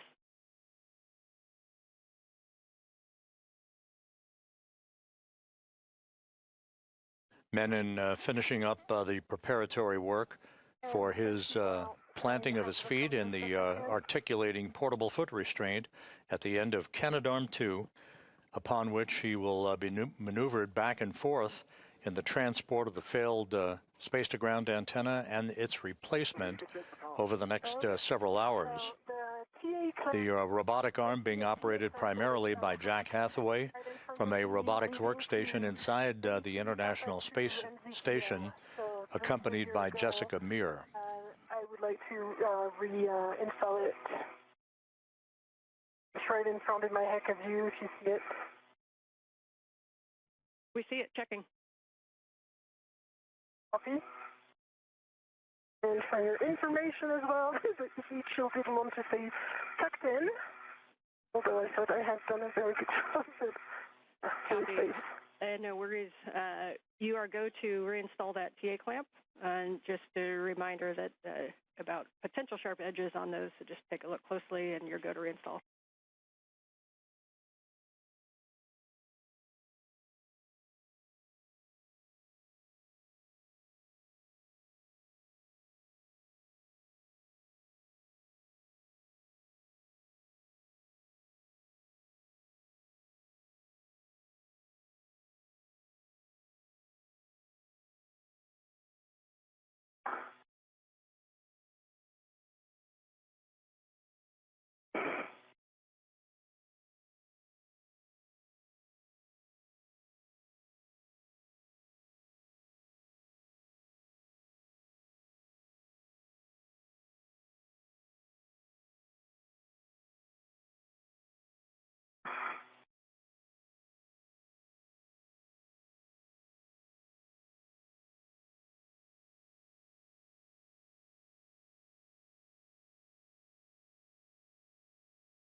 This is Mission Control Houston. Just to recap, today's spacewalk by Anil Menon and Sophie Adenot began when they placed their suits on battery power at 7:29 a.m. Central Time, 8:29 a.m. Eastern Time.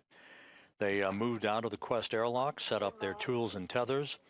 Menon is completing the installation of a portable foot restraint at the end of Canadarm2. He'll be transported around the vicinity of the work sites at the end of the robotic arm to maneuver the failed space-to-ground antenna to a stowage location, and then maneuvering the replacement antenna that is currently housed on ESP3, the external stowage platform number 3, on the P3 truss or port 3 truss of the station. It will be installed in a boom on the Z1 truss. That's the middle portion right in the center of the uprights of the truss of the International Space Station. There are 2 such space-to-ground antennas. The one being replaced today was installed on the STS-132 mission. Back in 2010, the replacement antenna was delivered to the station in 2009 on the STS-127 mission. And Anil, as you get into the APFR, we see about there, reminder, give yourself a good tug test. Make sure you're really comfortable with your heels.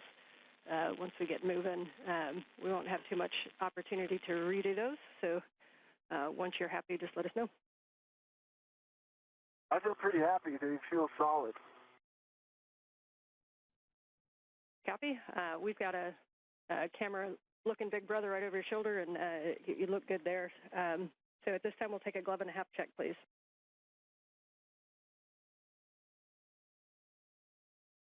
Half dry, gloves are nominal.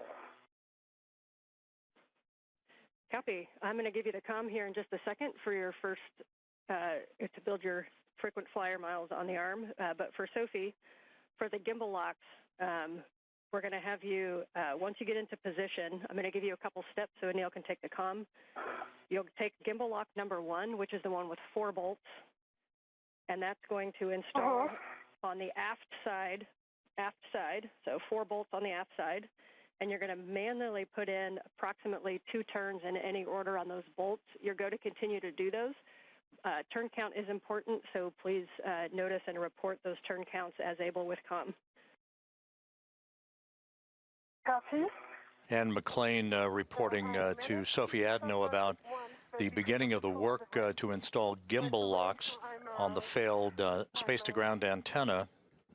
These gimbal locks are physical locking pins used to secure the antenna's movable joints during launch, installation, and today's transfer operations for the spacewalk. The GCA to the published backoff position. And Jessica, how copy? Got you loud and clear now. All right, let's do it like we practiced. I'm ready to go to the backoff position. Okay, we copy. You're ready for the backoff. We'll get set up. And Jessica Meir, working with Jack Hathaway at the robotics workstation inside, ready to move the Canadarm2 away from the truss of the station, now that Menon has planted his feet in the portable foot restraint that he installed just a few moments ago. Anil, we're going to bring you station forward, starting motion in 3, 2, 1. I see motion, good motion. I've got good clearances, as I know you do.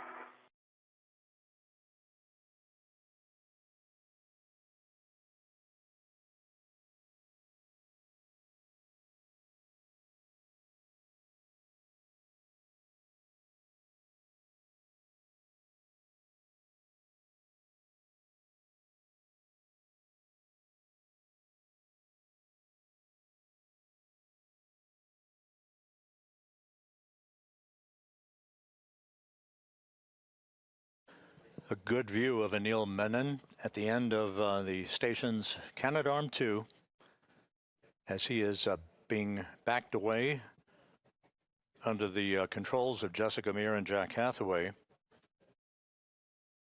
He'll be maneuvered to the Z1 truss to join Sophie Adenot for the procedures to install gimbal locks, these locking pins on the failed space-to-ground antenna before it is basically disassembled from the boom upon which it has resided for the past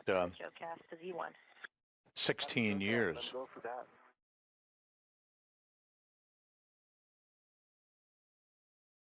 And ground concurs.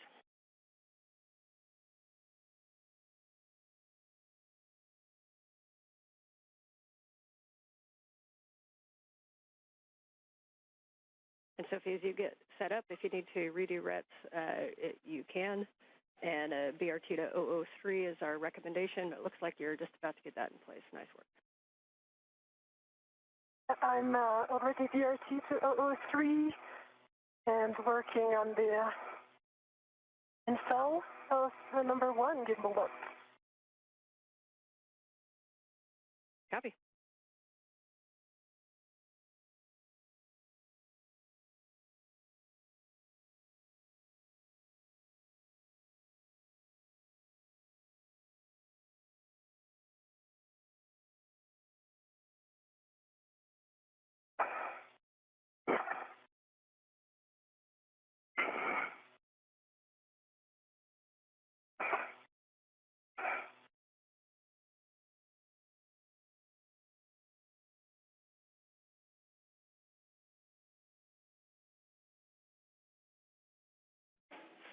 And Anil, for both, a couple words on HECUS for both of you. Anil, it appears that maybe you may have bumped a button. If you don't mind cycling that and turning it back on. And for Sophie, no rush, but when you have a free hand, we think maybe your HECA got bumped downward. So we kind of are looking down at your MWS.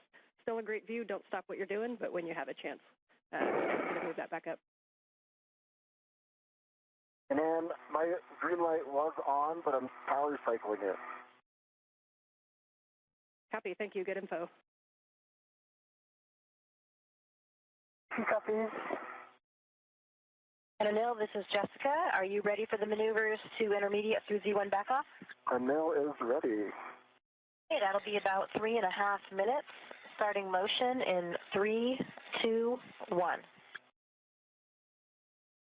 I see motion. Good motion.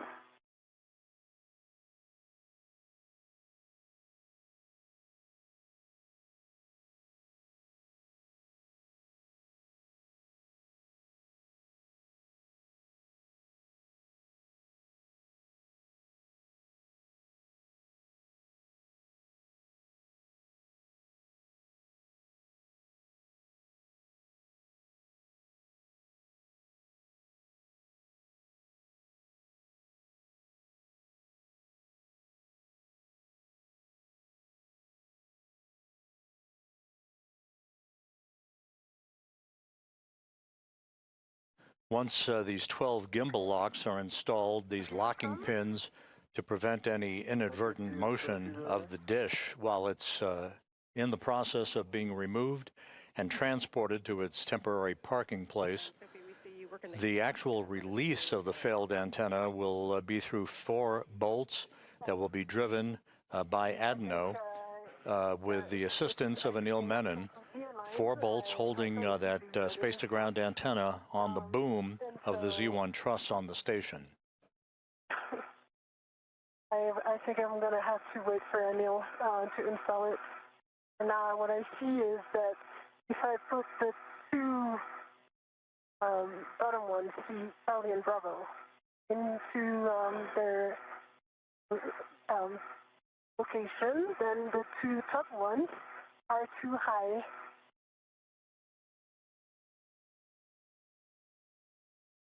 Okay, we are tracking. And if we wait for Anil, that's okay. If you'd like to continue to troubleshooting it, just make sure that there's no side loads pulling on it. Maybe one of the AETs, or if gimbal lock number 2, it looks like it might be kind of stuck behind one of those NZGL cables. And if you free that, it might give you a little bit more of a push. Uh-huh. I think, yeah. From what I observe, I'll try this, but from what I observe, it's distance between the top and the bottom bolts, which is not good right now.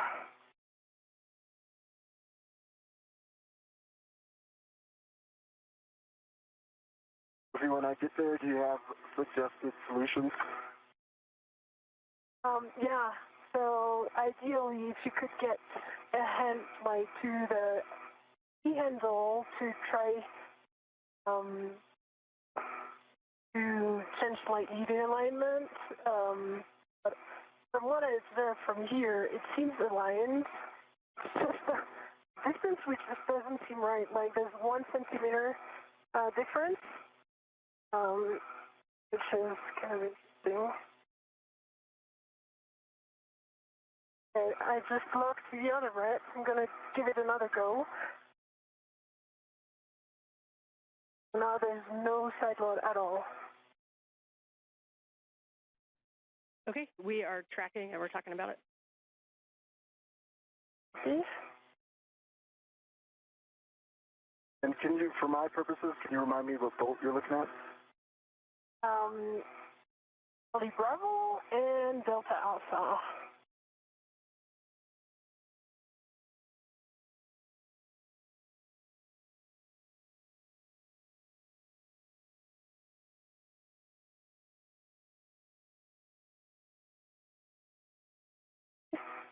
Yeah.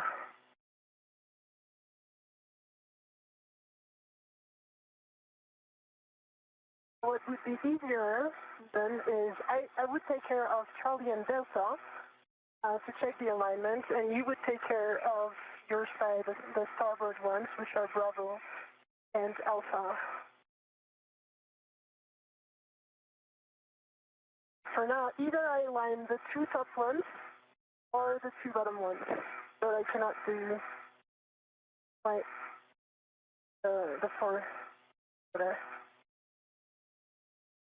Copy. And we copy, Sophie. We're talking about it also. Copy? And so to clarify, you believe that if you hand start, say, Bravo Charlie, that Delta and Alpha will not reach, or if you do Delta Alpha, that Bravo Charlie will not reach? Is that a good read?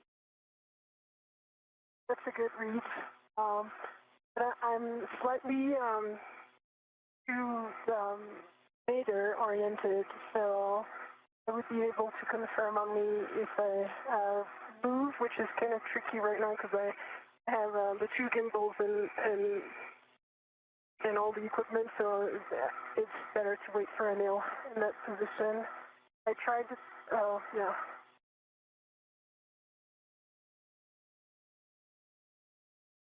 Okay, we copy. Right now, I just hand started Charlie and Bravo how to turn each. But what I observe, yeah, so it doesn't work. Or maybe it just needs some more force to attack. Okay, we copied half turn on Bravo and Charlie, and that they need a second set of hands for the rest. Yes. All right, well, we knew there would be some curveballs, so we're ready. Yeah. I'll be there in a bit. I'm pausing here, just making sure there's no side load, so we're good on that. Anil, we're going to start motion for your next JoeCast in 3, 2, 1. So we'll be bringing you body in and down, a little bit right to get to the Z1 back-off position. No copies. See motion, good motion, and I'll provide clearances where I can from the dish and Sophie.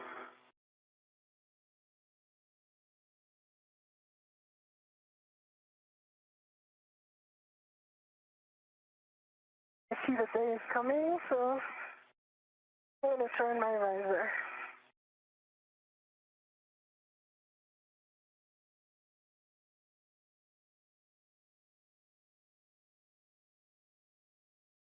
And that's a good adjustment, Sophie. Thank you. Okay, welcome. I can even point it better so that you can see.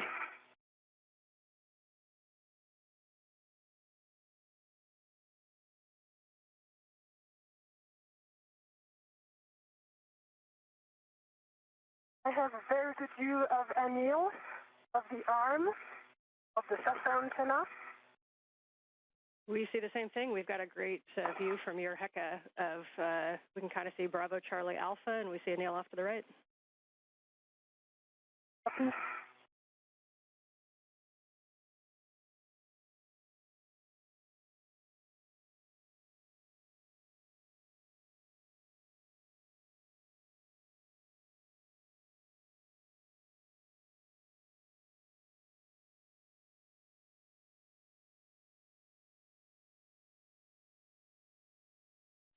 And Sophie, if you're able, we understand half turn on Bravo and Charlie. If you're able to go to the full 2 turns, we think it'll be a slightly better config for those 2 bolts. Copy.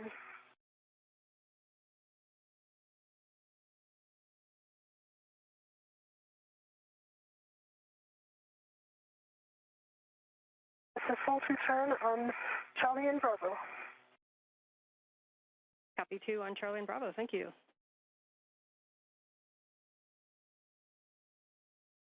It was awesome in your menu.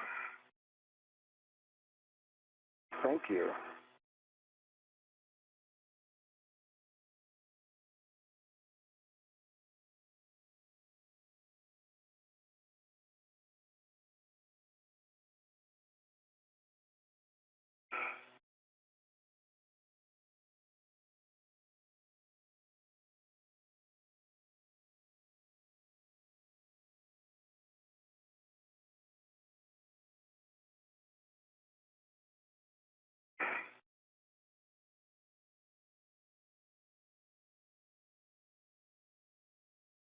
All right, I got good clearances here still.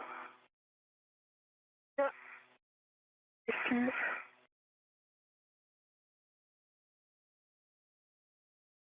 Yeah, I mean, I see the issue here from this angle. I don't know if you guys can see that in the head.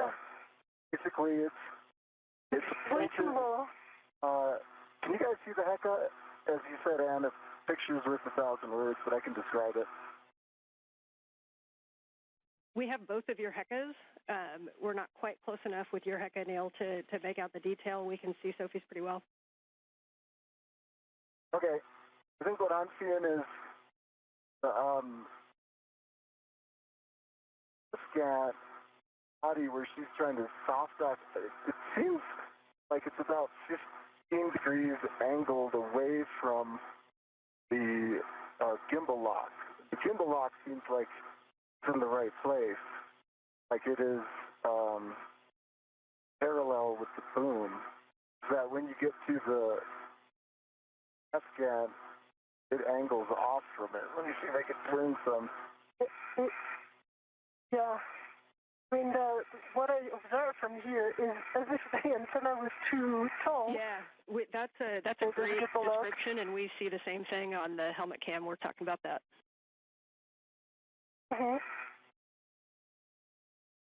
I wonder if it would help to position the forward side as well. Well, if I think if I can get the antenna moved purely. This is Mission Control Houston, 1 hour, 21 minutes into today's spacewalk. Anil Menon at the end of the station's robotic arm, along with Sophie Adenot of the European Space Agency. At the work site, you're looking in the foreground of the failed space-to-ground antenna that began to exhibit degraded performance last November with an inability for it to gimbal or track properly the Tracking and Data Relay Satellite System Network for high-speed communications of data, voice, and video. It is stuck basically in what is called the birdbath position. In the background at the top of your screen is the operative SGANT-1, or the space-to-ground antenna number 1, that has taken over the lion's share of work. The space-to-ground 2 antenna is in the process of the early stages of its removal and replacement by a spare that currently resides on the on a stowage platform of spare parts on the P3 truss of the complex. And I'll hand you to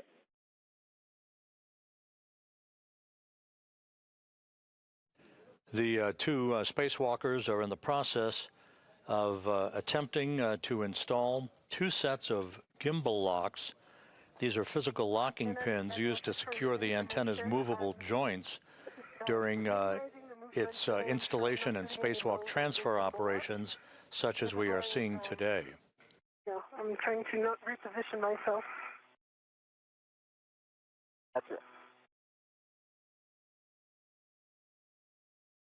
And Sophie, that was a good call to just wait. I don't think this would have been something you could have resolved. Oh, yeah, there's a big delta. It's not a small alignment issue.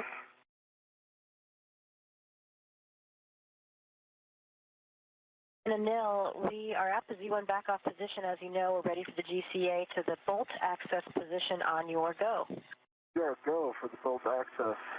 Okay, we are going to be bringing you body in, and we would like you to help keep your clearance from the ESA antenna. Okay, ready for body in, and I'll keep clearances primary. Starting motion in 3, 2, 1.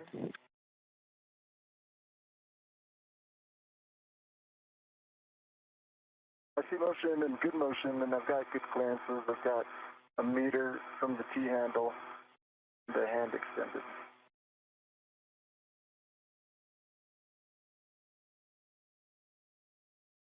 Good clearances.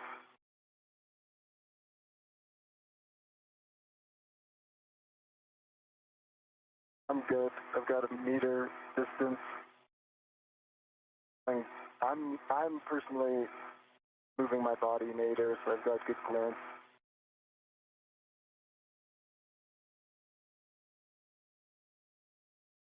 I've got half a meter clearance, good line of sight.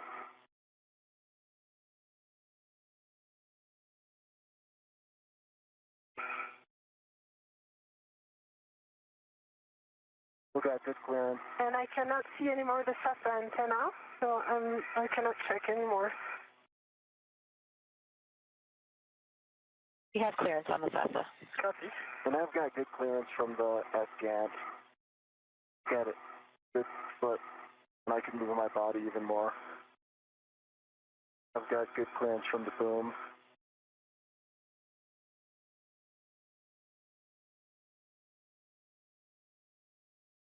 Got a foot, I've got a lot of body travel I can put into this to create more space, plenty of room.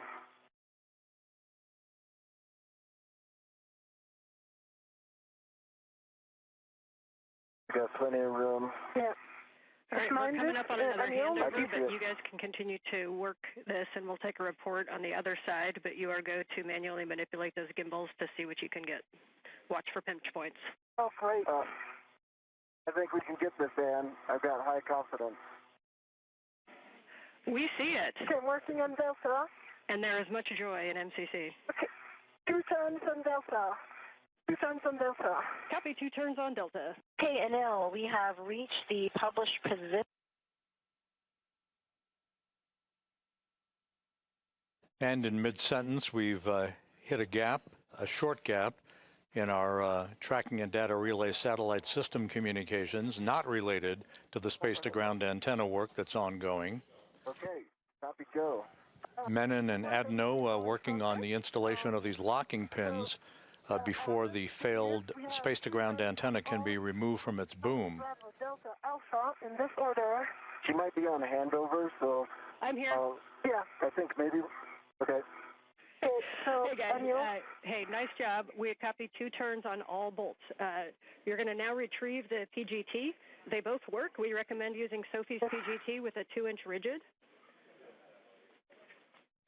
Copy.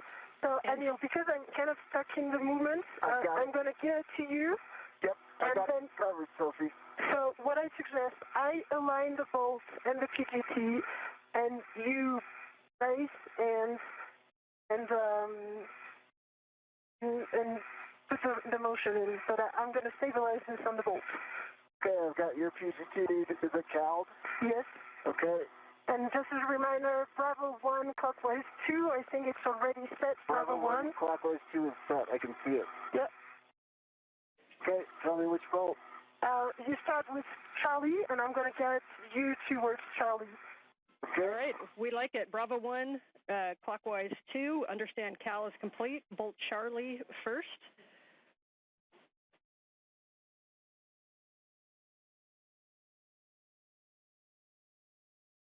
Charlie first. Okay.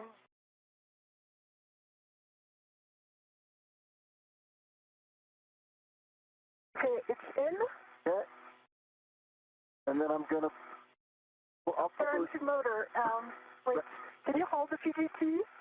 There. The PGT held. And I'm going to turn to motor. Okay. Why don't I stabilize it and you hit the trigger rate? Now do the turn count. Okay. But you didn't do the CAL, right? I had heard it was CALD. We did not CAL it. No. We need to CAL. No, okay, So when you turn it on, right make sure now. the collar goes to Cal first. Yes. And the ratchet is in clockwise or counterclockwise, and press the trigger for the Cal. Yeah, it worked. Copy.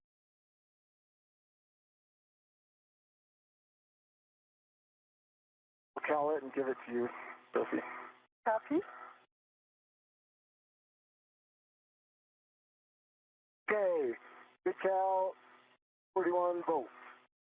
Copy. Copy. Verify settings. Bravo 1, clockwise 2.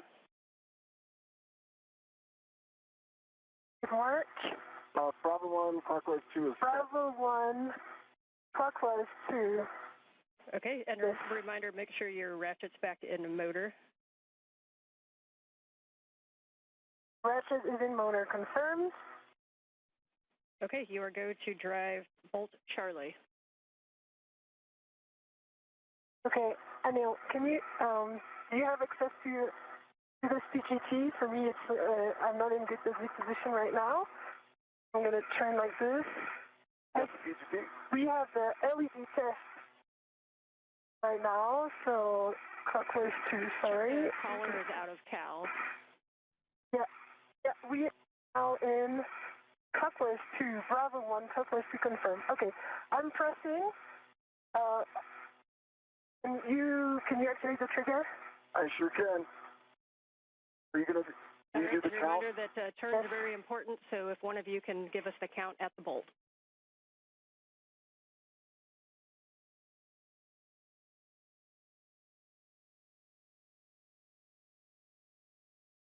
Okay, that's it, Sophie. There was 4 more turns, and we have a low torque. Actual torque is 1, and there's fault and torque, red LEDs that are on right now. Copy, checking. And you can go ahead and try with the same setting. Make sure that there's no side loads. The 2-inch is not as forgivable as the 6-inch, so make sure there's no side loading at the bolt. You can also kind of wiggle the gimbal lock, and then you can hit it again with a Bravo 1, clockwise 2. Okay. Hold it right there. I've got a good grip. Okay, what's it say? System by 1, repositioning. The torque again, fault.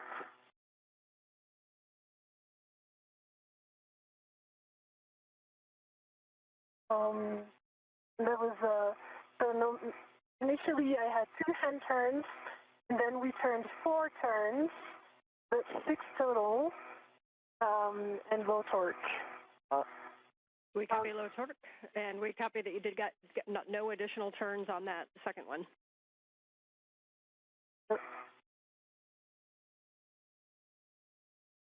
And if you want me to really get a hold of it and try a third time, I'll need a little bit of GCA. I can do it. Yeah, we do think you guys can decide if it's GCA or if Sophie needs to reposition. We do think that that the PGT needs to be braced a little bit harder, so maybe clocking it down so that the PGT handle is directed nadir more towards Sophie or in a place where you can have 2 hands on it with your BRT, If you don't think that's going to work, then we'll look at GCA. Okay, Sophie, you can help stabilize it, but it's just barely out of my reach to give it like really strong hold. Okay. So then I need to reposition. Oh, and it's going to take a while. Would it be easier for me to just GCA in? What do you think? Yeah, it's up to you. Do you think moving the handle to point down towards Sophie would do anything? Okay, just evaluate this. Okay, let me try. Right there. Get you set up. No, it's where your hand is, Sophie, again. should help. It should kick to the handle should kick to the right. So the side that you have your hand on, if you could get a strong hand there and manage that kick, that might help. I can help stabilize it. Yeah, it's also low torque. So no more turns. I tried it 3 times. Could it be a cal problem? That do you want us to recal just in case something went wrong? We do not think it's a cal problem. Standby 1. Okay.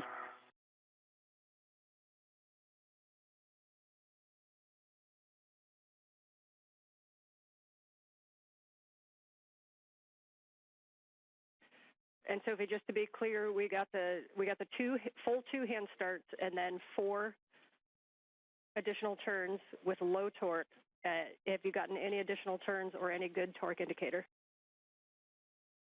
Yeah, okay, so right now we have green torque light, and actual torque is 12, and it was I pressed 4 times the trigger, and now that was a total of 1 more turn, so that would add up to 5 with the PGT plus 2 hand turns, 7 total, and 12 actual torque. It subjectively looked good to me, and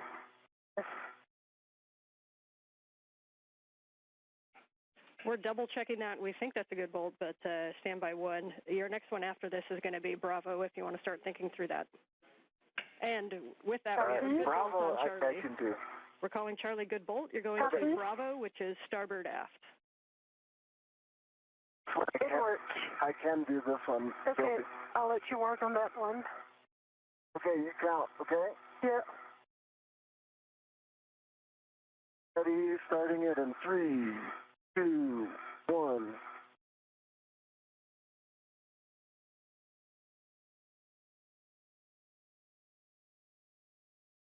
That's 4. Does it say? And I can see it's a good green light, 12 points, 3 actual torque. And that was 4 turns.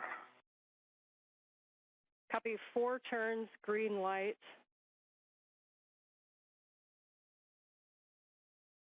We're checking. Copy. And while they're checking, I definitely can't get D. So you want to assess D with this? In work. All right, we're going to call that a good bolt. Yes, I heard you guys talking about Delta. You are go to drive Delta, Bravo 1 clockwise 2.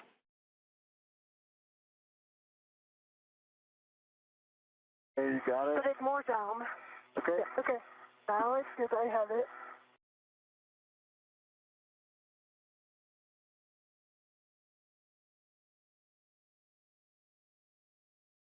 Okay. I can help you stabilize it right there. Okay, ready? I'm starting in 3, 2, 1, go.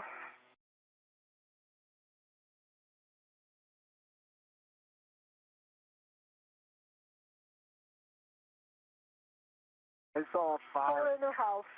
Okay. 4.5 probably. 4.5. With green light, 12.1 torque. Copy, 4.5 turns, green light on bolt Delta. Yeah, and from what we observed, it's fully seated inside the location. That's what I can do if you want me to do Okay, it. please do it, and I'm going to hold it. Okay. All right, you count. Tell me when you're ready. I am ready. Okay, 3, 2, 1, driving.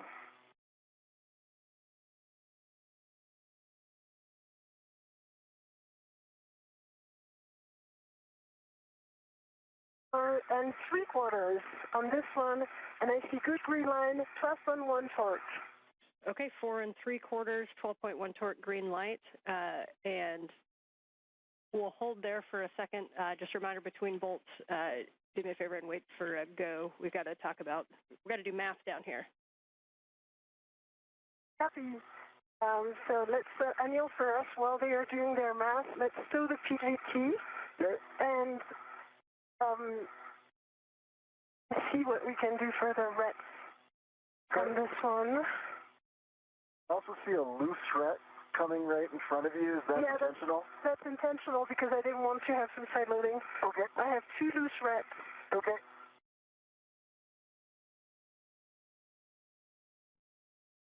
Okay, and for the crew, you can go ahead and move to gimbal lock number 2. Reminder to pull that around to the port side for the AET routing. Yes. And you can get that one, you can manually start all 8 bolts in any order, manually start 2 turns on gimbal lock 2 while we work to confirm the config of gimbal lock 1. So, Anil, copy, Anne, good copy. Anil, can I, before doing that, please, can you release this AET and unlock it? It's going to go back to the bag. The ret, sorry, the ret.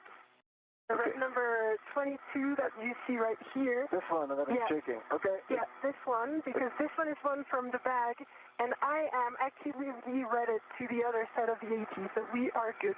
Okay, this red's off. It's coming towards you, okay? Copy. You want to guide it so it doesn't get snagged? I'm going to release my VRT, reposition to the forward side. Okay. What would you like me to do with this ret here? Let me get in position, and then I will like you to turn it back to the bag. It should be going directly to the bag. It belongs to the bag. Okay.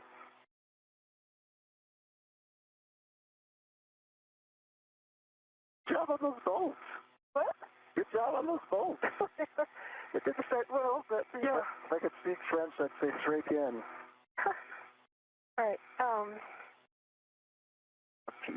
So let us observe what the bag is. Can you? Okay. It's on your camera. Yeah, I see that. Okay. I can actually fix this. There we go. There we go. That's good. Do you unlock it so that it retracts? Unlocked. You want me to let go? Let go to the bag. All right, it's in the bag. It's in the bag. Hold on. All right, now I'm going to go around. And there is a gimbal lock right above your head. You wait 1 second. Yeah, I am waiting 1 second. I will move over. I've got control. You got control. My hands are on the agate handles.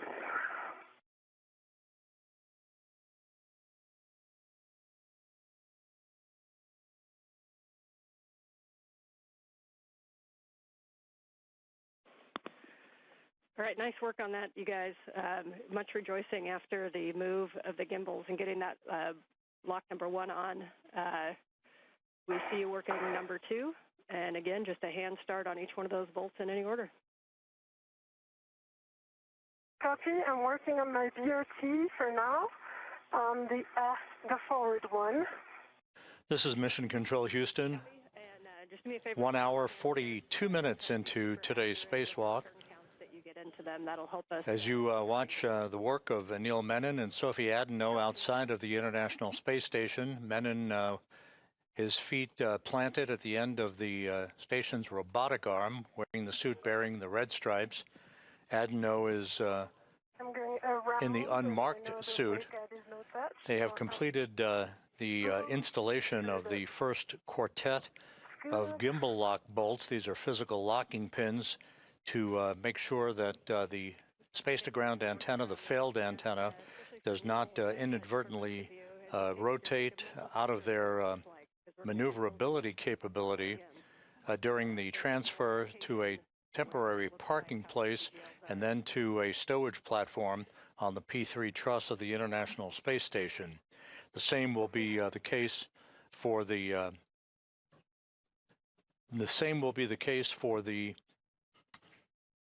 replacement space-to-ground antenna that is currently housed on ESP3, the stowage platform on the P3 truss, that is replacing this failed antenna at the center of the station's truss structure.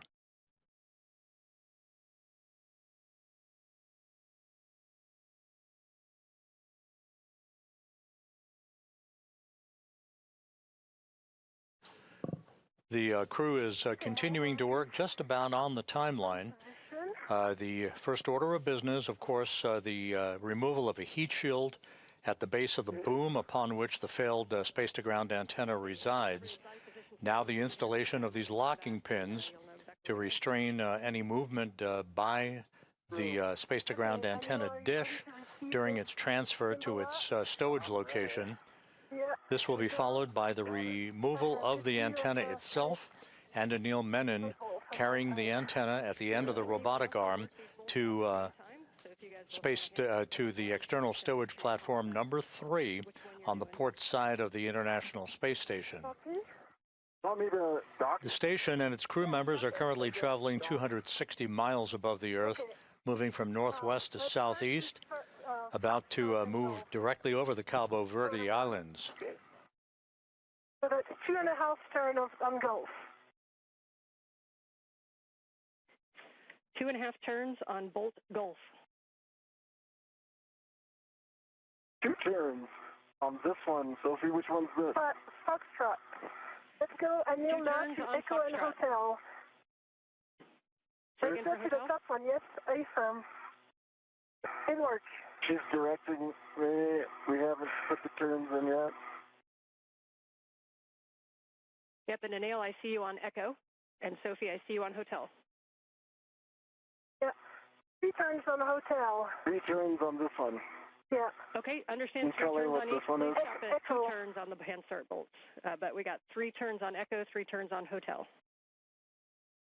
And now you work on Kilo, Anil, and I work on the mic. Yes. Yep, and we can see Mike and we can see Kilo. Okay, that's 2 turns and a half on Mike. 2 turns on Mike. No, 2.5. 2 turns on this one. Kilo. 2 turns on Kilo, 2.5 on Mike. Yes, now working on Juliet and Lima. 2 turns and a half on Lima. 2.5 turns on Lima, and a reminder, we want about 2 turns. And go ahead, Anil. Yes. 2 turns on this last. Juliet. Thank you. Glad you got them memorized. I can't see them. I can see them. And Fox, did we get Foxtrot? That's the one that's closer to Anil. And that one was tracking 2 turns. We can go for the PGT. Yes. Let's go with yours, Anil. Hey, get my PGT now. It's already cowed. Okay, It has 41 volts. We think Sophie's PGT with a 2-inch rigid might be easier. You're welcome to use either. The first bolt is Bolt Foxtrot. Yeah. That is the one that is, yep, Sophie can see it right there. It's closest to you, Anil. It's one of the bolts that goes to the SCAT, so it's the lower one on your right. Okay, I'm going to guide Anil on the bolts. I have good view, and I'm aligning these. It might be right about yours being easier just because. The 2 spacewalkers are working in tandem to complete the installation of these gimbal lock bolts. These are physical locking pins used to secure the antenna's movable joints during its transport. In this case, it's transferred to a stowage location once it is removed from the boom. This is the failed space-to-ground antenna that the 2 spacewalkers are working on at the moment. We are 1 hour, 47 minutes into the spacewalk. Everything is proceeding on schedule. And we got Bravo 1 clockwise 2. Yeah, Bravo 1 clockwise 2. We are happy with that. Bolt Foxtrot. Okay, I'm on Foxtrot, right, Sophie? Yes, you're on Foxtrot. Let's go. 1, 2, 3, you count turns, okay? Yes.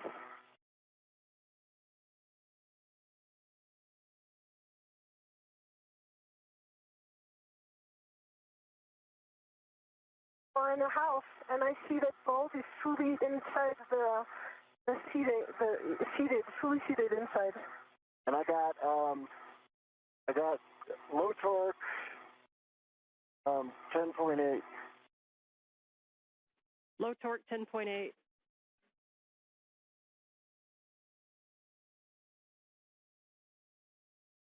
Okay, let's hit that bolt one more time. Just a reminder, try to be in a real good bracing position, no side loads. If you need to wiggle the gimbal lock at all, this first bolt might have a tendency to side load more. And bolt Foxtrot. All right, I hit it again, and I got good torque, green light. Only turned maybe an eighth of a, I don't know, it could have been 0, but it's at 11.9.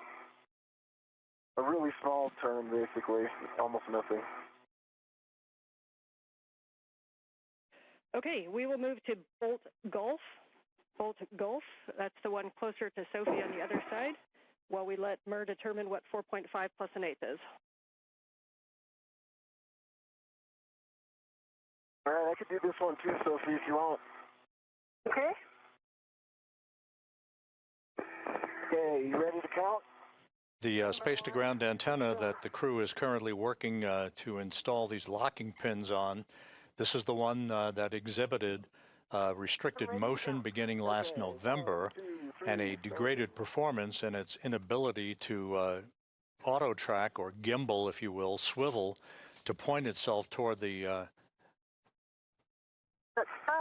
tracking and data relay satellite system satellites that orbit the Earth in geosynchronous orbit in a constellation as the hub of NASA's communications system.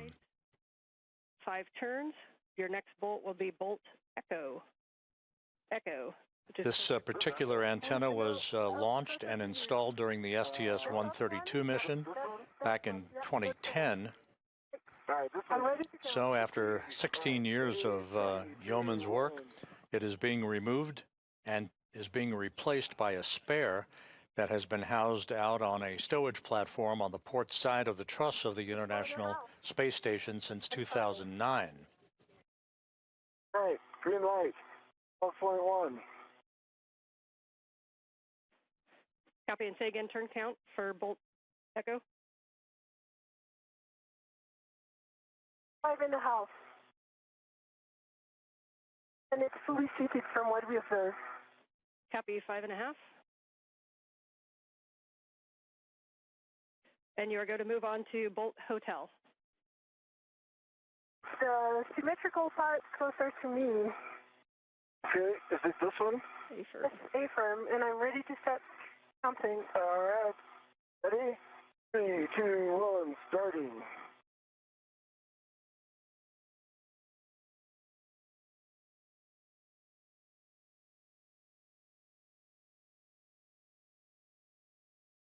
Five and 3/4. Green light, 12.2. 5 3/4, 12.2 green light. Copy for bolt Hotel. Can move on to bolt Kilo. Kilo is the one closest to you, down. Yep. That's it. And I'm ready to count. Hey, 3, 2, 1, turning.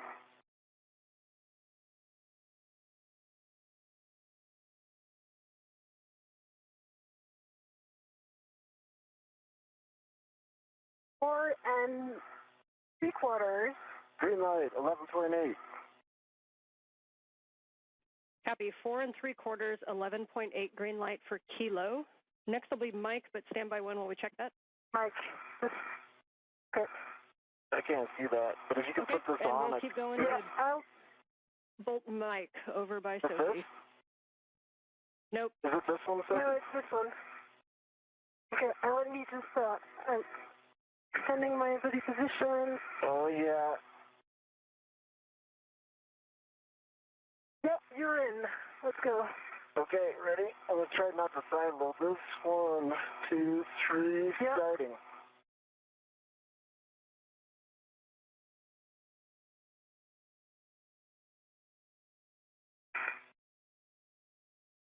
4 3/4.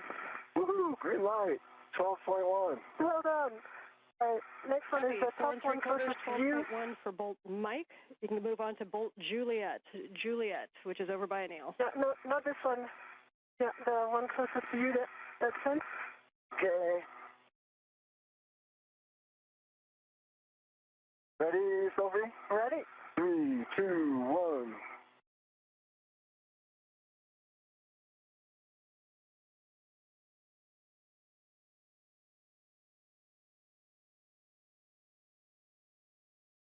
Four point eight turns. Low torque, 9.5, but I just like my hand slipped a little bit. If you're okay, I'll hit it again. Yeah, and I see it's fully seated. Yes, we agree with the plan to hit it again, please. Okay, ready, Sophie? I am. All right, we got good torque, green light, 12.2, no turns. We copy no additional turns with a green light. You can go on to Bolt Lima, final bolt. The one I'm pointing with my finger here. Only I could see your finger. Okay, I'm getting. Okay. Okay, you're in. Ready? All right. Ready? Yep. 1, 2, 3.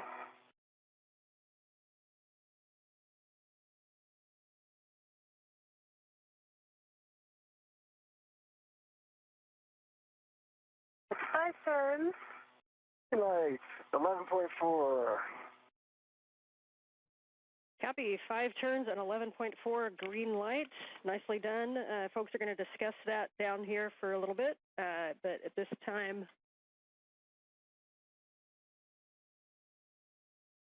It's 11.9. I might have said 4. My old age.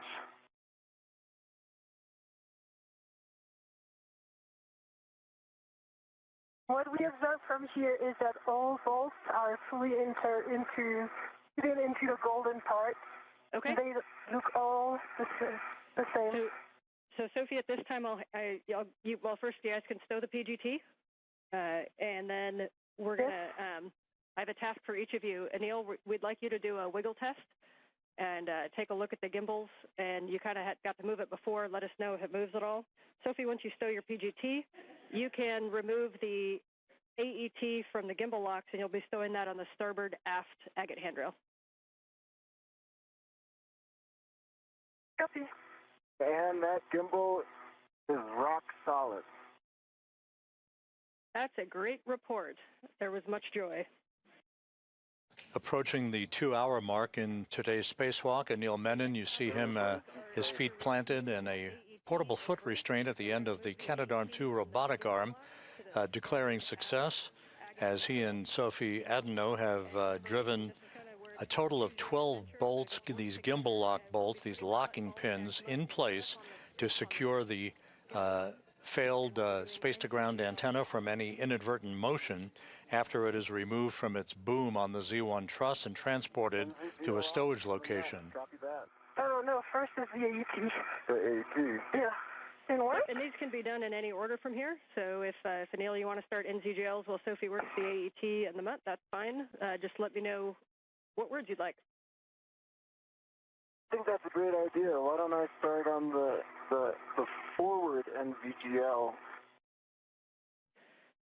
Okay, great. NZGL does not matter. In order doesn't matter. Just a reminder to avoid pulling and tugging on the ESCANT cables, but you might want to wiggle the back shell a little bit to remove side loads. So you can remove the cap from the dummy connector. Let me know if you're at J6 or J1. I'm at I'm working on J1. I think the cap is technically J6, right? Yeah, correction, sorry. J6 or J7 are the two good dummy connectors. So understand you're working J6. That's correct. I've got a ret to it, and I want to take it out now. Sounds good.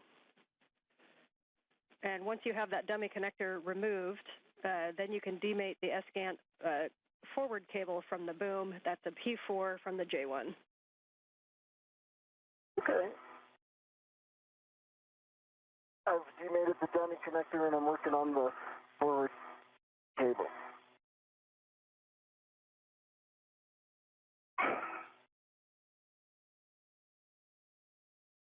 aft over center now, and it's off.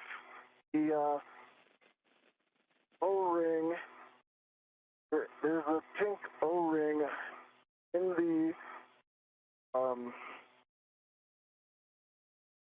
the plug that looks to be wedged in by friction. I'm trying to get a heck of view on it. Otherwise, okay, I understand you're looking at the dummy connector O-ring?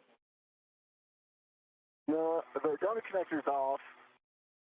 The dummy connector O-ring is pink, and it's seated very deeply inside.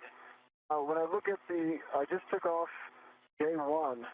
When I look at the receptacle for J1, the plug seems fine. If you look at the plug here in the HECA, that there is a pink ring that looks like the same O-ring that should be deep in there, but it's come up. So it's half in, half out. It's friction fit in there now. Can you see it in the HECA? I feel like I could probably push it in with the right tool, or I could ret to it and take it out. Okay, we are discussing. We don't have a great view on it. Can you see it? Okay, I can get you a good view. Let's see. Okay. If you can give me a progressive taxi to the A1. Yeah, J1 is just on the left side of your helmet cam right now. So if you look to your right or twist to your left a little bit. Yep. And now it's behind the cable. If you can move that cable out of the way, we'll be able to see it. Yeah, you just want to know if that O-ring is. Can I help, or am I good to go retrieve the metal segment? Hey, go retrieve the metal segment. This is okay. Analysis thing. And I know we can't quite see it because of the shadowing. Can you confirm, is the whole thing offset but symmetrical, or is it angled inside of that connector? It's angled inside. Gosh, I wish I could get you a good view. It's like my helmet's right there. All right, I will just describe it. Oh, I'll be quiet. Let me know if you need more words. We like that. Thank you. We like your voice too, but we appreciate the time to think.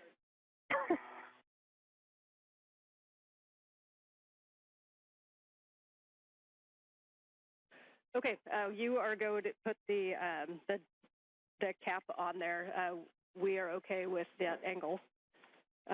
So once you've looked at the cable and verified no FOD, good pins, and a good EMI band, then you can mate that cable to the dummy receptacle and the cap on the J1. We probably won't be so forgiving of the new one.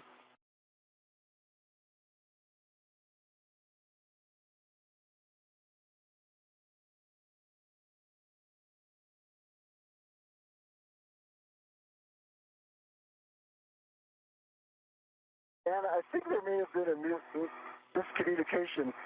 The J1 receptacle side, doesn't it stay on the boom? So, okay, and say that one more time. Like when we bring in the new one's going to attach its NGL to this back.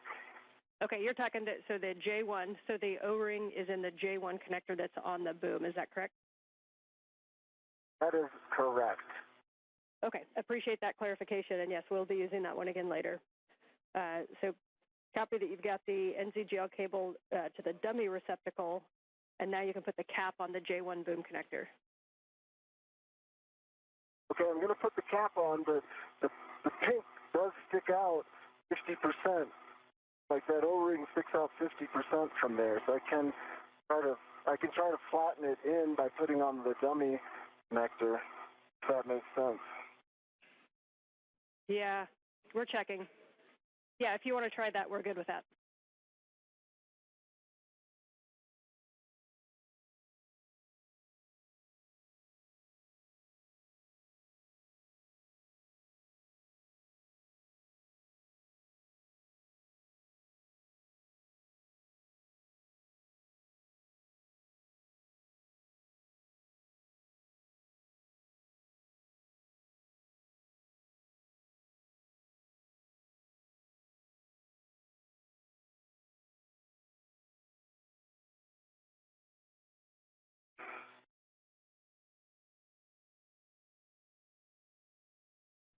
This is Mission Control Houston, 2 hours, 3 minutes into today's spacewalk by Anil Menon and Sophie Adenot, the 282nd spacewalk in support of space station assembly, maintenance, and upgrades. The crew well into the work to remove a failed space-to-ground antenna from its location at the middle of the backbone or the truss of the International Space Station on the Z1 truss. They have installed a series of locking pins, or gimbal locks as they are called. The next order of business will be the actual releasing of 4 bolts holding the failed space-to-ground antenna in place on a boom on the Z1 truss. Copy.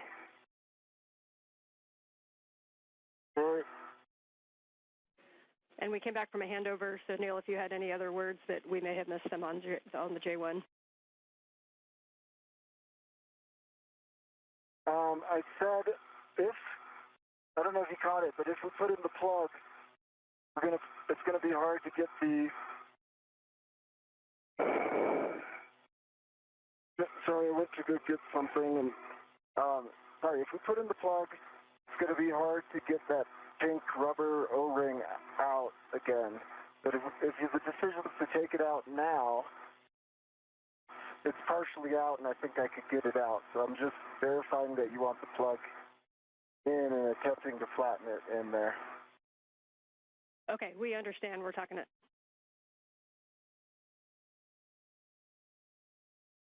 Okay, Anil, I think we can work together on this install. Okay, I think I need to hand this to you so I can secure my ATFR position. Yep. Reach got me out of place a little bit.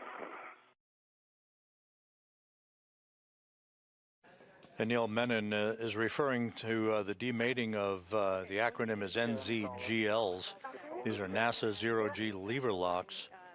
The lever-actuated electrical and data connectors that have provided the electrical and telemetry capability for the failed space-to-ground antenna. Side loading of this thread from the bag. Okay, you want me to put the scoop on? Yeah. Okay. And I'm releasing the side loading with my hands on the red. Almost there. Yes. Okay. You're in. Son, do you want me to lock it? Yes, please. Space station currently flying 260 miles just south of South Africa. And I see it locked. Is it locked? Is it set itself in? It is locked. Okay. Yep. And so, just yep, we recommend keeping the ball stack loose. So I can. Yes. So the ball stack is loose. The first jaws on the scoop are locked. The ECOM 1 and 2 are locked, black and black, and the second nut is jaws open and unlocked. So for me, it's good config. I can release the red from the bag. Do you concur? Yep, we concur that that's a good config, and you can release that red. If you want to put the O-ring on that red, Anil, you can. Otherwise, we'll remove it and put it in a trash bag. Oh, yeah. Put it on that rat, Sophie, so give me that rat. Yeah. I can try to get it if... Got it? Okay. Just a sec. Orientation. Yeah. Second hand. And hey, for the crew real quick, if you could just hang on to that O-ring, we may be using it again. So just keep it in an accessible position, please. You can just put on a ret back to a workstation if that works.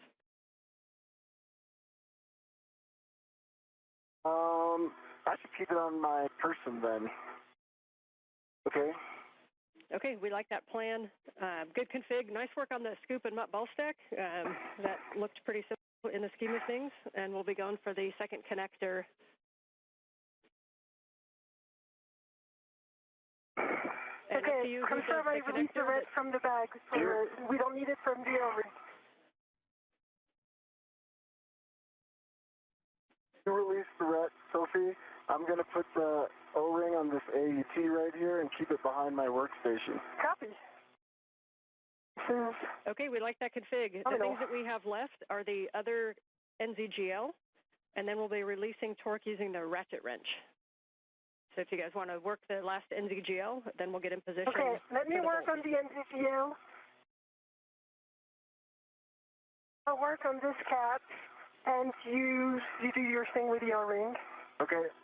Okay, so you'll be removing the cap from the... Again, the acronym NZGL refers to a series of electrical and data connectors that have held the space-to-ground antenna in place on the boom and relayed both power and telemetry capability during its functional days. This antenna began to display a degraded capability last November in its ability to auto-track the tracking and data relay satellite system satellites, the constellation of satellites that orbit the Earth in geosynchronous orbit about 22,300 miles above the Earth.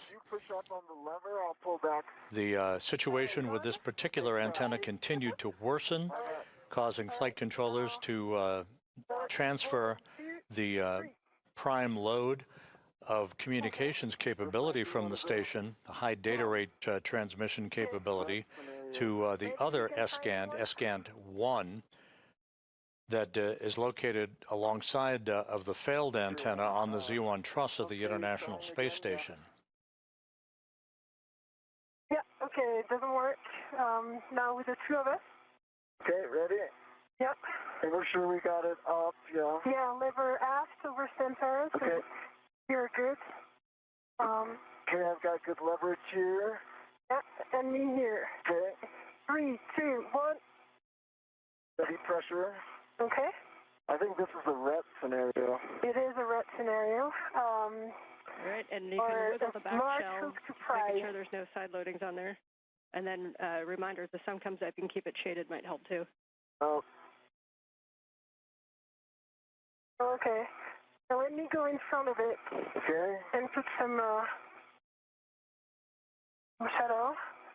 It is. Okay, if I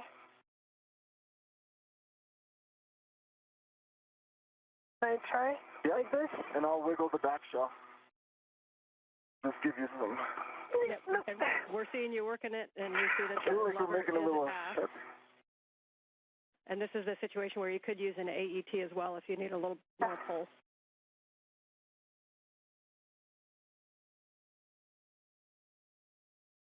I think we, why don't you put the large trick on the backside and see if you can... Try? Yeah, see if you can push out. So, would you take the large trick on my... Yeah, you can use that large hook, and I'll do it. Okay. It is? Okay, got it. I have it. You got it? And then we'll go like this. Yeah, and still some shadow.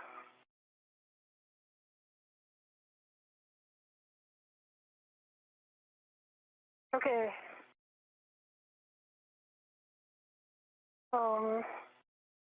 Maybe we can also put an AET around. Pull. And pull. Yeah. Okay.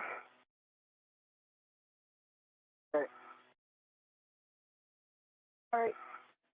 Yeah, so our ideas down Try here is one you more could put an time. AET yeah, down. and I'm going to help you push like this. Oh, 1, 2, 3. Stand by 1. Okay. Stop doing that. Yep. Just want to be sure I'm not doing something stupid with my gloves. We're good. Gloves nominal. I see it moved from 1 millimeter on this side. Okay. Did you see it move as well on your side? Not significantly, no. Oh, okay. So? Like, the blue line doesn't match perfectly, so I think yeah, that's normal. The blue line never matches when it's mated. Okay. As you guys are working this, our thoughts down here is there's some keying in there that it could be caught on. So a couple options are to tap it with the hook, just kind of dislodge that. You can also use an AET to wrap around and pull it.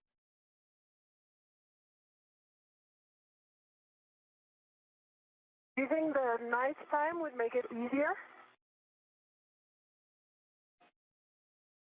Well, if we haven't gotten in 2 minutes, we will find out. Okay. Okay. So I don't have a red. Yeah, I do have this red. Okay. I'm going to use the AET from my mini workstation. Yeah, we do think the AET is going to be maybe a good option to try, wrap around and pull it. Copy.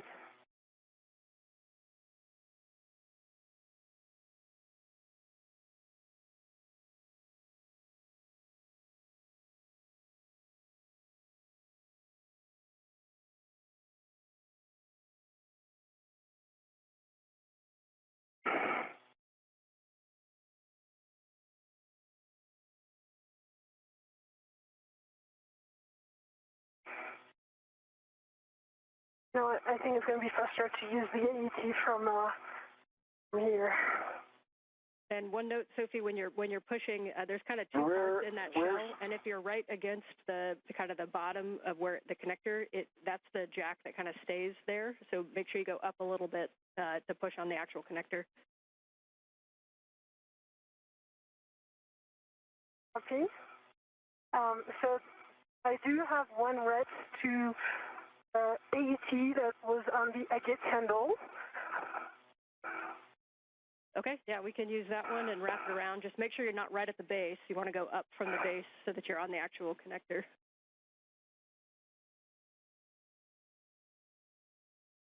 This is Mission Control Houston. Once again, the conversation between spacecraft communicator Ann McClain and Sophie Adenot, as well as Anil Menon, referring to the current tasks of demating a series of electrical connectors that have held the space-to-ground antenna in place on its boom on the Z1 truss of the International Space Station. This in preparation for the unbolting of a series of 4 bolts holding the antenna on the boom. That will be the final task in removing the failed space-to-ground antenna.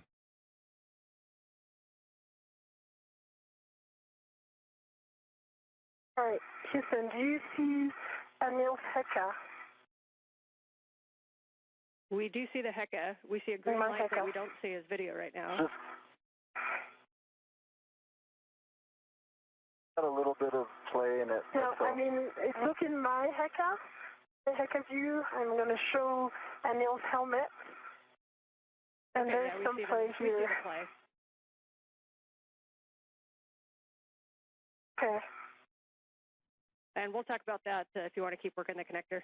And it's kind of significantly going to the right. They're going to look into it. Let's tackle this, and then Ann, please give me a reminder to put the plug back into the J1 place. I have not done that yet. It's on my person. Copy. We will remind you of that.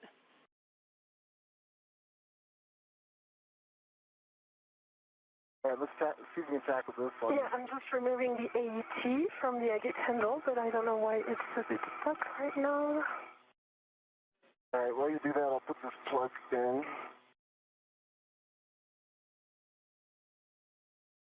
All right, the plug's in.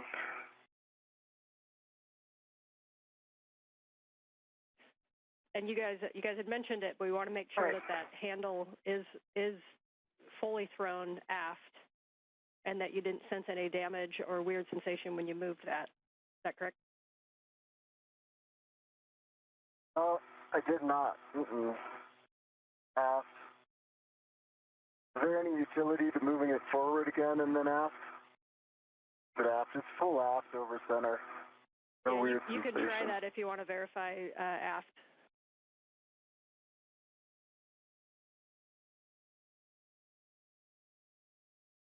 Okay, you have one AT, and this it is still attached to the other part, so maybe we can use it like this. Okay, I'm going to put this waste tether here. Okay, so let me do it then. Okay, and for Sophie, for that AET, what we want you to do is wrap it around, not closest to where it connects, but a little bit up, sort of just below where you check over center, and then you want to try to pull that. Copy. And at the same time, Anil, if you want to check side loading, I know it's a smaller cable, but we'll just want to you know, if we can wiggle it while she pulls, we might be able to dislodge this. Okay. So around this place, do you see what I...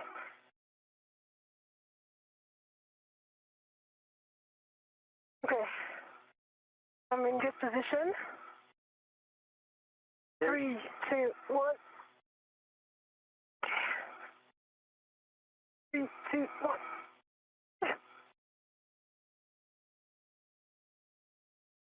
Okay.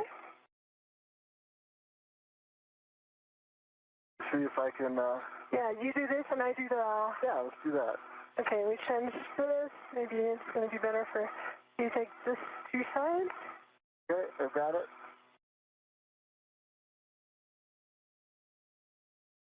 Take this.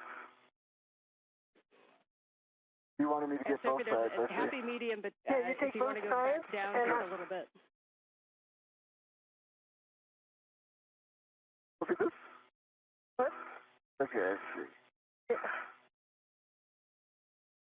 think we need to unlock it from the agate handle there. Yes, it makes it easier for you. Yeah. It is read to me, so we are good. All right, and Sophie, for the positioning of the AET, if you put it kind of right over the linkage, then that's going to be a good position. Right over the linkage. Yeah. You agree this is right over the linkage? So close to the blue lines? That makes sense. Yep, we think that's a good position where you're at. Okay, you ready?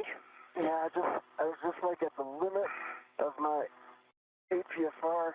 Okay. 1, 2, 3. Yep.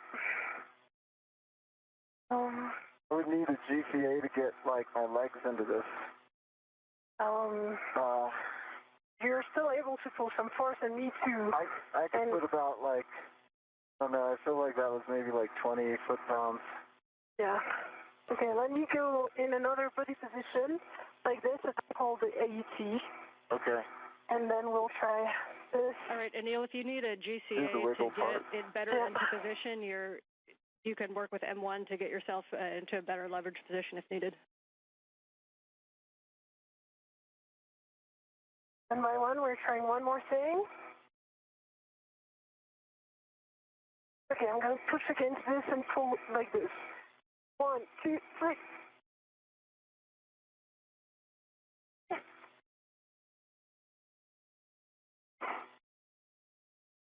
All right, I feel like we tried to, I'm going to talk to M1 while you continue to work on that. We're good with that plan. Jessica, how copy? We are with you on one and now. Okay, basically what I'm trying to go is head up about 30 centimeters. That should give me a better leverage position where I can use my legs to put some force into this. I've got very good clearance, body right, and from the agate handle I can lean back a little bit as you do that. Okay, maybe I can look a little bit as well. I tried again once and it didn't work. I'm going to pose right here.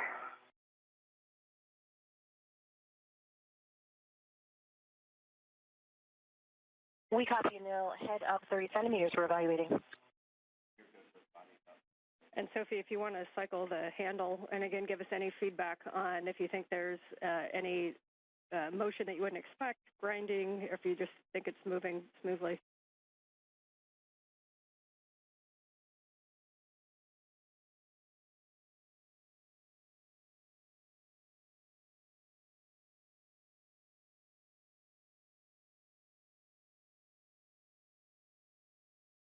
I know brakes are off. So, Just around.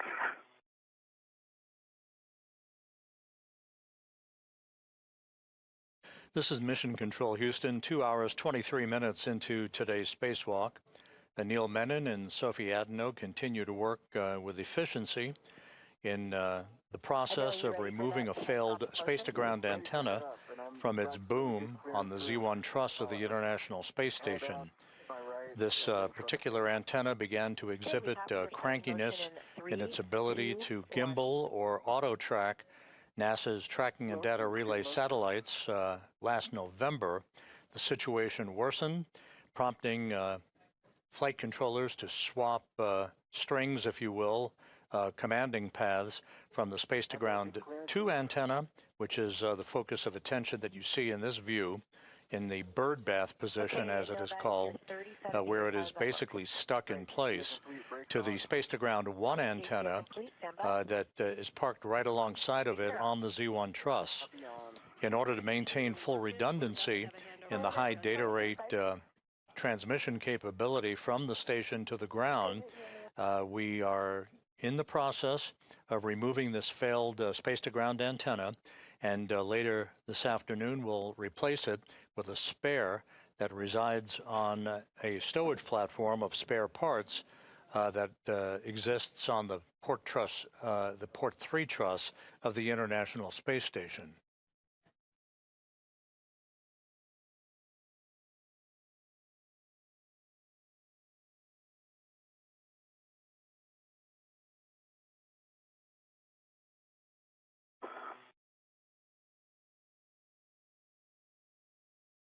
Okay, I'm going to do the pry technique as well as you pull. Okay.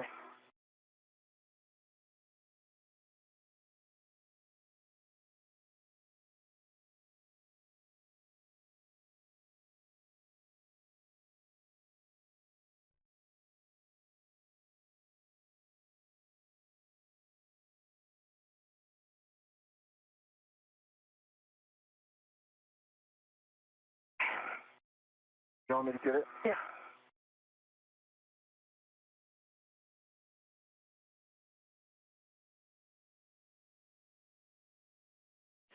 One thought for the AET, if you hook it back to itself on the D-ring so that instead of two free ends, you form a loop, and then you can put your hand inside of that loop and you may be able to get more leverage on it. Great idea. I think I put, by the way, I think I put maybe like 40, 50 foot-pounds into it with no joy, and we were also trying to do the remate at some point without trying really hard, but it was difficult to remate, in case that helps. Okay, we understand difficulty to remate. You can also tap like you would a sticky jar on your counter. You can kind of tap with a ret around the circumference of it. We're obviously still talking some options, but you guys are going to just continue working it. Okay. Okay, 1, 2, 3. Yeah, we did it. Yes. Yay! You just got a whole round of applause. Nice job, you guys. All right, then let's move on. You can now make that cable to the dummy receptacle. Copy. I'm just going to reinstall the AET because it's the one from the Agate handle. Copy, thanks. That was probably 100 foot-pounds. FYI, that was probably like 100 foot-pounds. You heard applause here in Mission Control and the response by spacecraft communicator Ann McLean with all of the electrical cables having now been demated from the failed space-to-ground antenna. No FOD, good EMI. Okay, and we're mostly concerned with the boom side where we'll be putting the cables on.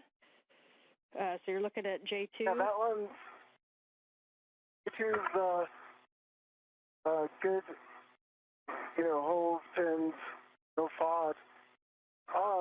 There is no rubber O-ring in there like there was the other one.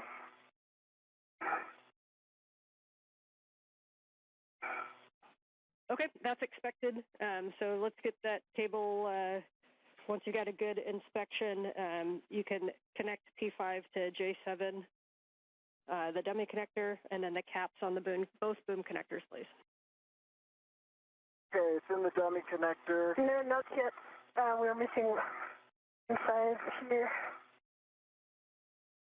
Yeah, we're missing like 5 millimeters. And is it okay if we leave it on the dummy connector with like maybe 5mm gap? Once these caps are placed on the dummy connectors for these electrical cables, Menon and Adenot then will begin the work to release the torque on the 4 bolts that are actually holding the space-to-ground antenna onto its boom. They'll go in slow, deliberate fashion to release the bolts, approximately 8 turns per bolt. And that will fully release the space-to-ground antenna. Menon will haul that antenna over to a temporary parking place and ultimately onto external stowage platform number 3, where the replacement antenna, the spare, currently resides. Not for the Astros? What's that? How many curveballs was that today? Enough. Okay, the cap is installed, and I release my wrench. And so, here's another one. I've got a free piece of sod right here. It is the, it's the, quarter turn fastener. It's in my hand. Okay, understand the quarter turn fastener is in your hand. Here. I have my truss bag right here. Okay.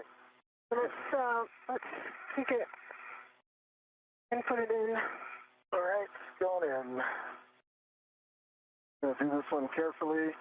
Yeah. Okay. Okay, and yes, we can put that in a trash bag, and whenever you want to, you can also put that O-ring that you had before into a trash bag, and just beware of any sharp edges around where that broke off from. Okay. I think the O-ring is enjoying some mice on the AET of Anil. Yeah, I'm not sure it's worth putting into the trash bag. Yeah, I'll leave it on my AET. Yes. Okay, 4 quarter turn fasteners. 4 quarter turn fasteners are on. Okay, 4 quarter turn fasteners, and then we just need verification that the cap is on the J1 boom connector. Cap is on J1 boom. Yes.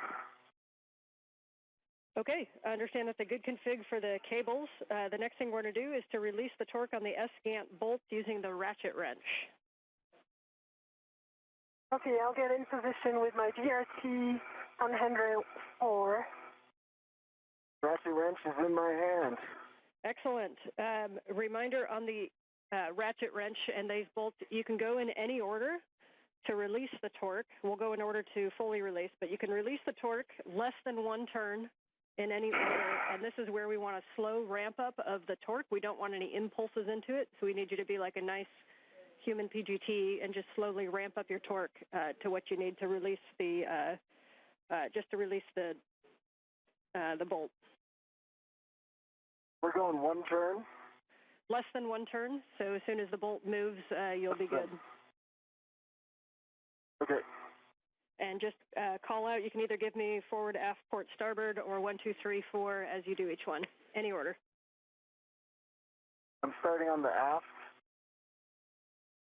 Sophie, watch your hand. Yep, on my 1.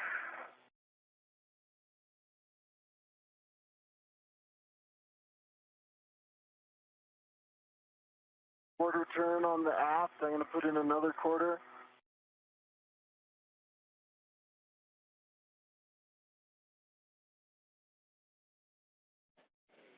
Copy.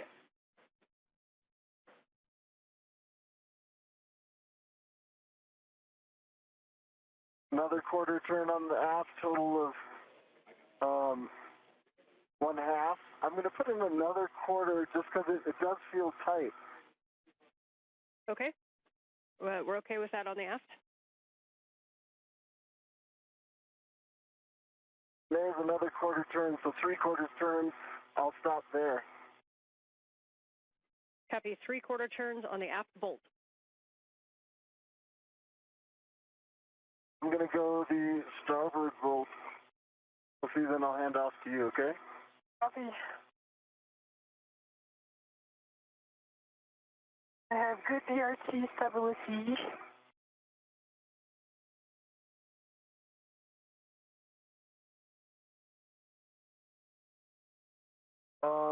Sophie, I'm going to take the palm wheel off, interfering. Okay. Need help? I think I can do that. I've read it to it. Coming off.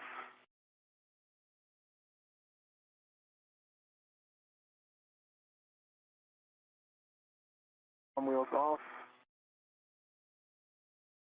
And for Anne, I just confirmed that I have no more tether on any of the Afghan side. I'm only tethered to the boom.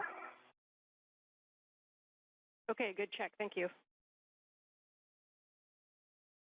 Quarter turn on starboard.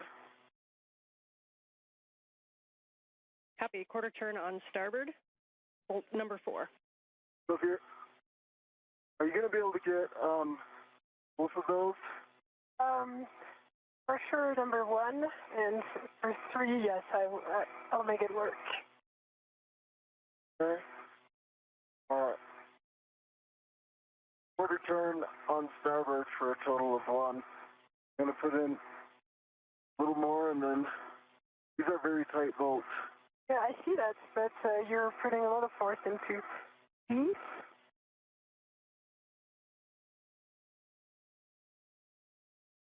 Okay, I'm going to hand this off to you. Got it? Question for you. If I'm going to get that bolt 2, yeah. I'm going to need to take out the GCA. Do you want to do both of those bolts, or do you want me to start talking to Jessica now? Bolt 3, sorry. Yeah, both 3. I think I'm going to be in good position to try. Okay, I'll stay here. Yeah.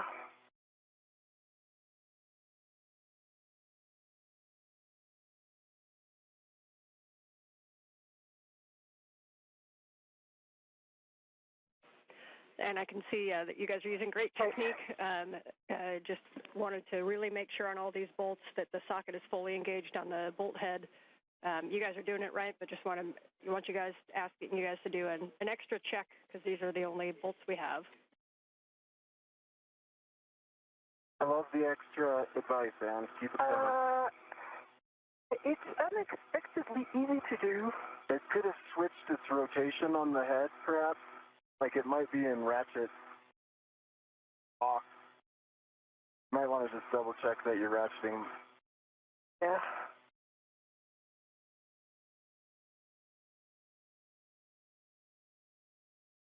Oh, that was good.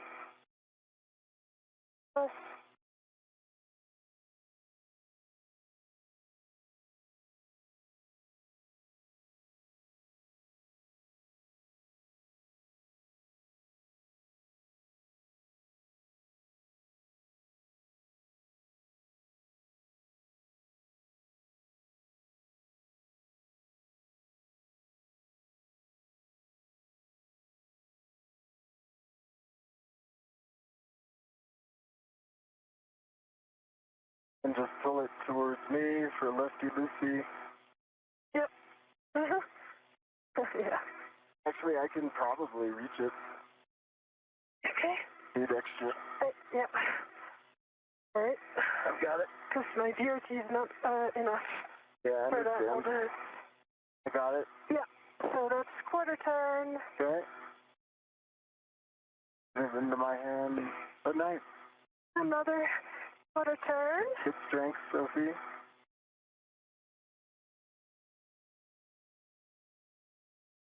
Okay, we're tracking the half turn.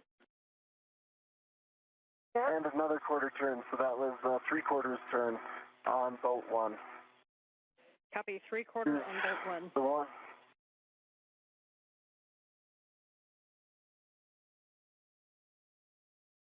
If there's anything I can do to stabilize you, let me know. I can kind of reach around here. Okay. I can hold your suit.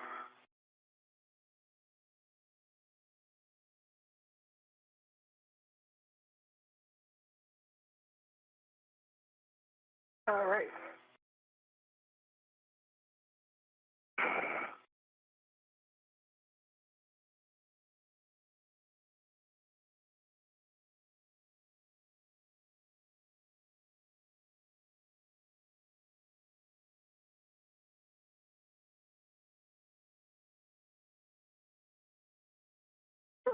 I can push.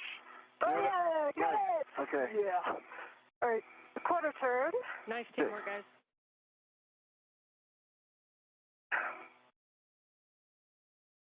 Second quarter turn. Third, and one more. That's a total of one turn. Okay, nice job. I've got Well, that was a huge torque. that controls the ratchet wrench. I'm putting it back. Copy. Okay, you guys can stow that ratchet wrench in the crew lock bag. And I'm going to have you set up to do the bolts, but we're discussing some things down here. So just going to get set up to do these bolts. And reminder, we're going to release 3 bolts, and then we're going to get set up to fly this. So bolt 1 is going to be the last bolt. That's the port bolt. But for right now, you can retrieve EV1's PGT. And Anil, you can ret to the ESCANT tether point. And once Sophie has Anil's PGT and you're retted, we're just going to hold here for a sec while we're talking. Copy.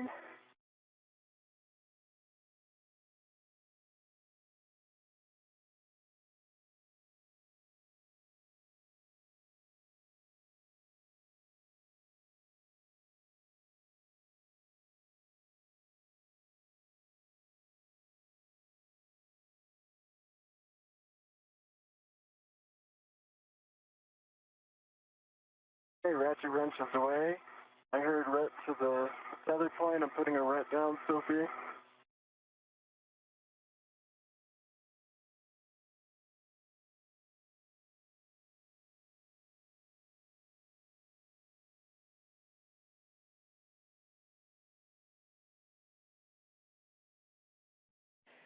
As we continue to talk that, the recommended bolt order is going to be 3-4-2, so the forward bolt first, forward bolt. So that would be Sophie driving the forward bolt with Anil's PGT, and Anil will be retted to the tether point on the ESCANT handle. Don't drive yet. Okay, I'm currently retted. I'm currently retted. Can you give us the PGT settings? I think it's Bravo 4. Bravo 4, counter 2. Bravo 4. Bravo 4, counter 2.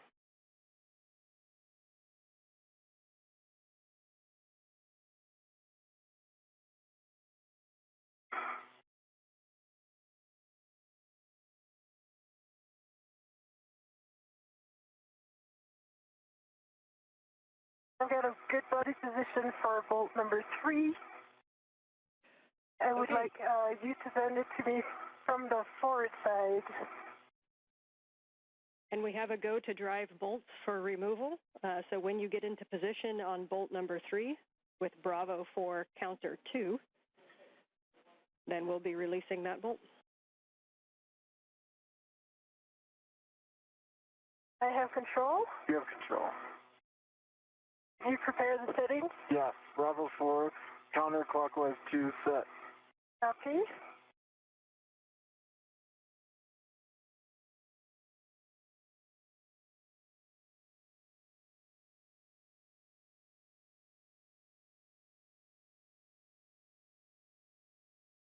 Okay. This is Mission Control Houston, 2 hours 42 minutes into today's spacewalk.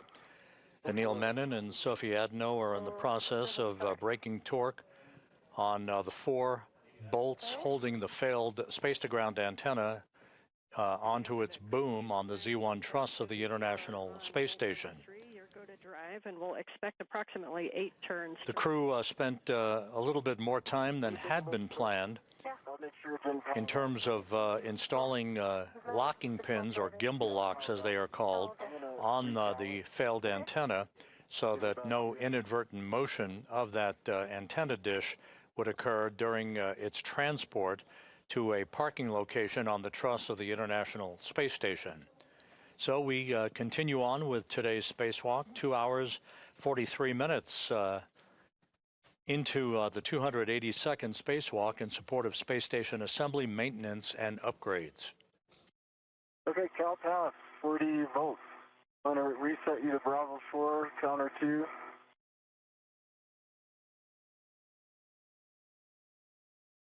You're on Bravo 4, counterclockwise 2, and I'm passing it back to you.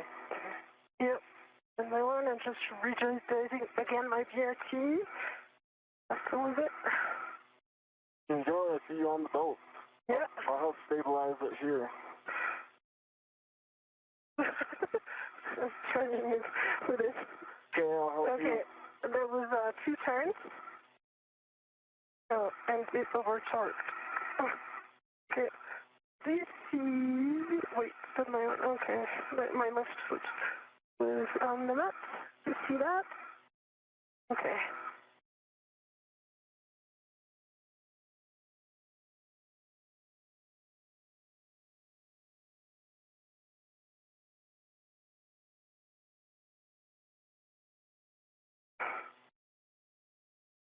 Just confirm it's still on Bravo 4, counterclockwise 2.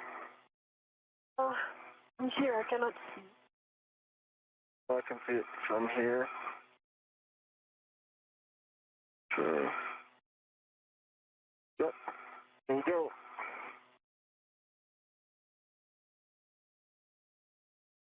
Great. Okay. I'll help you stabilize. Yep. Now it's overcharged. It's like... We're releasing it, so maybe Yeah. Is it released? Oh, I see the bolt is still in. And did you get turns on It's that boat? level 4, You got 2 turns. 2 turns initially. Hey, Sophie, I think I might be able to get it from here. Okay, I'm going to align this. Okay. 2 turns. Let me work on the alignment. So you should have about 5 or 6 more. Yeah. Okay.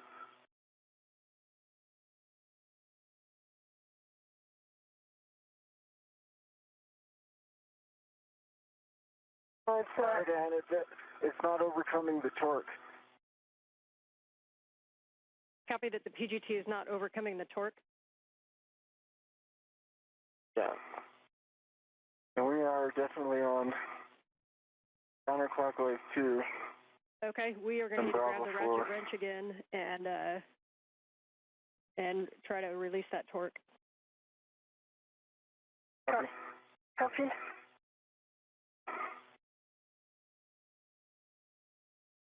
I will say that when I was doing the ratchet wrench, it did feel like a height. Yeah, very high. Like, it felt like kind of a more 50 than 20. Even at the 3/4 turn. Yeah.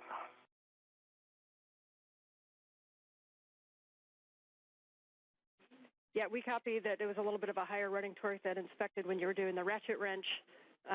Sounds like a little bit of a sticky bolt. We can hit it with the ratchet wrench again. And it may not work with the other bolts still connected, but you might need to do a little bit of a wiggle on the S-scan as we release the bolts if there's any side loading. Okay. I'm getting in position for the ratchet wrench. The other option is to go to a different bolt to release and then come back to this one. All right, we are on this one, so let's do this one, let's see how it goes, and then let's move on. Okay, we like that plan. Yeah, that's a lot of torque. I felt that. I'm going to pull towards me, and then I'll push it towards you, and you finish that. And you're going to use the ratchet wrench until you feel the bolt kind of loosen up, and then we can go back to the PGT.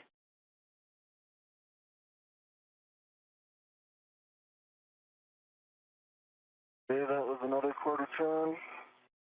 Another 1/4 turn. It's still very tight. Tracking an additional half turn.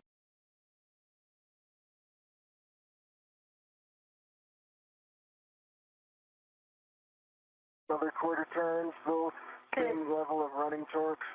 Yeah, do you want me to... Yeah, you can pull it. Yeah, I'm going to pull it so that we're kind of efficient from there.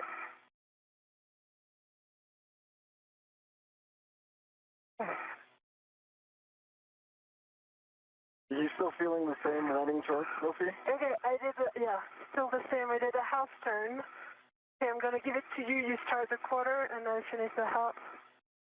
Okay. Still the same running torque at a quarter turn. We copy. Do you want us to move on to another bolt? And or do you want us to keep working this one out? We're checking. You can continue to work while we're checking. Okay. Okay. Why don't you just do quarter turns if you have good leverage there? And we can also go on to a different bolt if this isn't going anywhere. Oh, it's easier now. Ratchet wrench is not the easiest to use. If you want to move to a different bolt and try the PGT, you can. That may free this one up a little. Sophie says it's easier now. It's easier now. You probably put another turn into it. Okay, I did one more turn, and now it's very easy to do. All right, let's go to PGT. Okay. Sophie. Okay, I hold the ratchet. I think you can take this and then just let go of the ratchet, and I'll Okay. I let go of the ratchet, and I align your PGT in the bolt. We're good. Okay. Ready? Yeah. I'm going. You're counting. Yeah.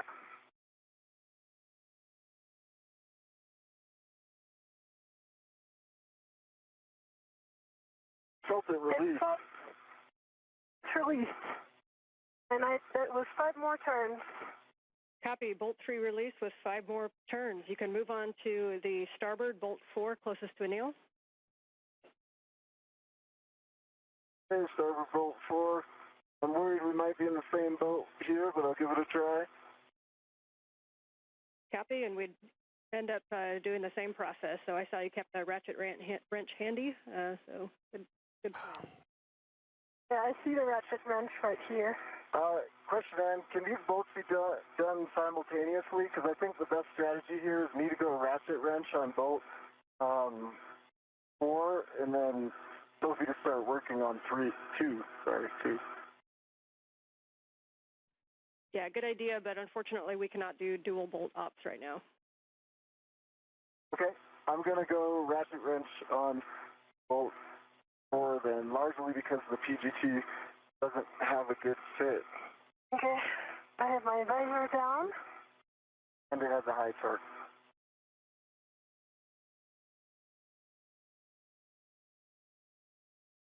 Yeah, we're good with that plan, Anil. Thanks.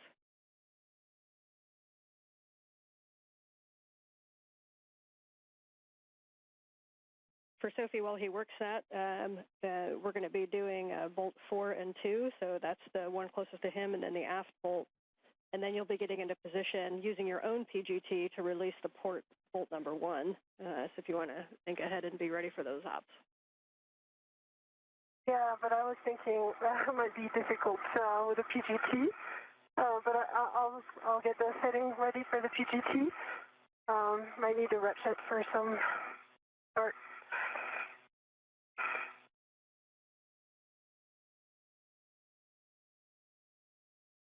And yes, we concur. We'll see how these ones go if we expect to need the ratchet.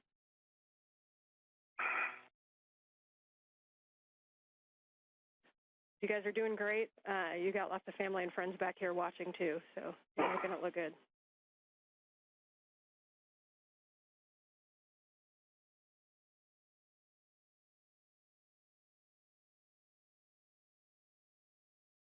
As we approach the 3-hour mark in today's spacewalk, Menon and Adenot continue to work in concert with one another on releasing the 4 bolts that are holding the failed space-to-ground antenna in place on its boom.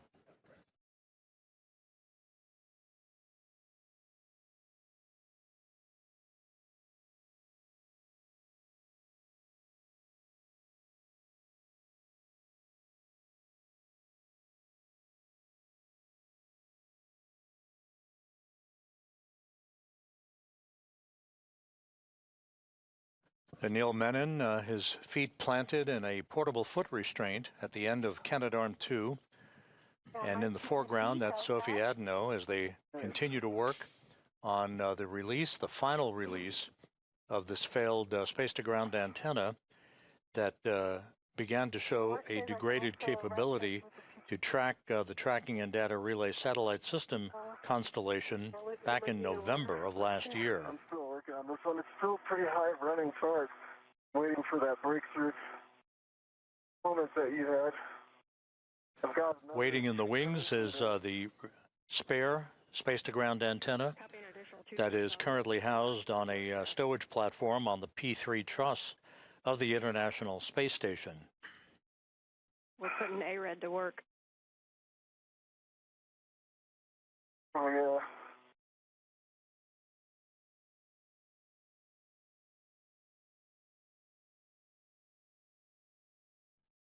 Sophie, It's getting a little easier. Copy. Good news on 4. Sophie, one thing you could look at is on bolt number 2 on the aft.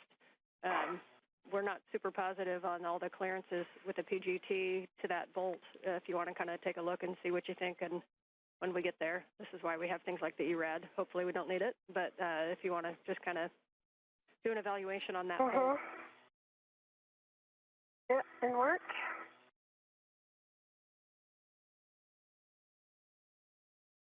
Other turn into this.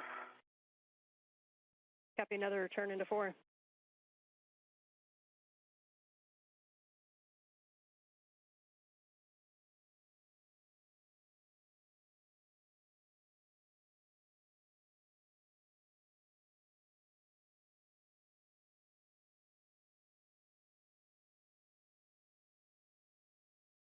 Another turn into 4. Copy, another turn into 4. Here we'll work with wobble socket on number 3.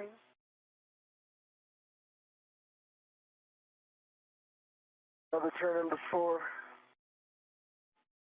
Copy.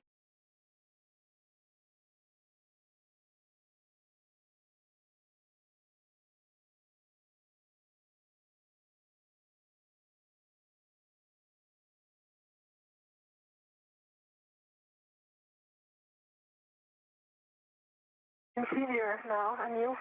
That's easier. Do you want to give me the ratchet? Not yet. Another turn into 4. I'm not getting it. I'm not going to get a good piece. I'm not going to get a good PGT hold, Sophie. Okay. And I'm just protecting here from your visor. Just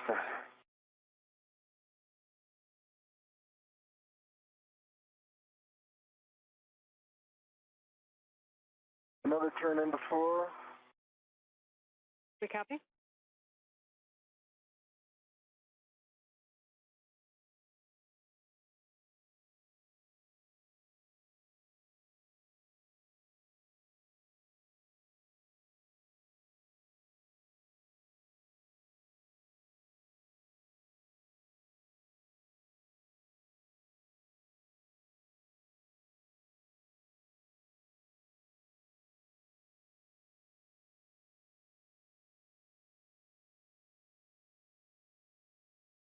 And 4 is released. Done. You want the ratchet? Yes. This is the ratchet. Copy, bolt 4 released. And so, Sophie, you can work the aft bolt number 2, and this is a good opportunity for Anil to take a look at the view. We just want to, we're just looking at your met rates. Okay.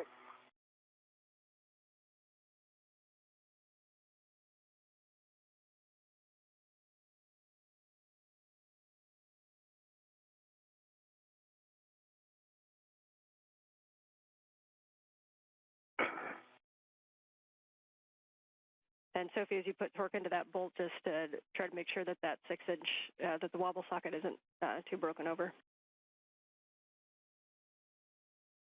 Okay.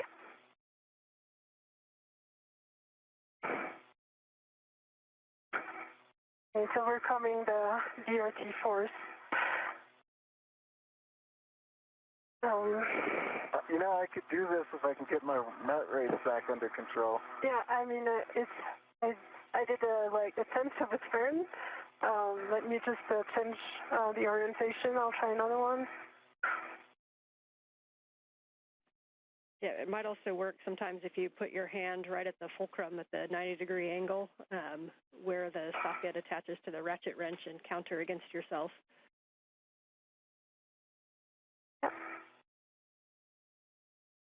Okay, I did a third of a turn. Okay. Quarter turn.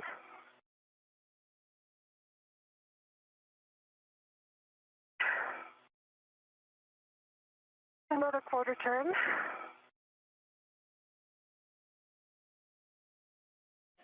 Copy the quarter turns.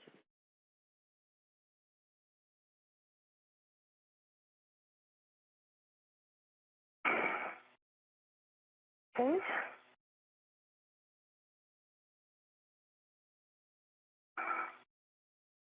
Another quarter turn. We copy. Good work.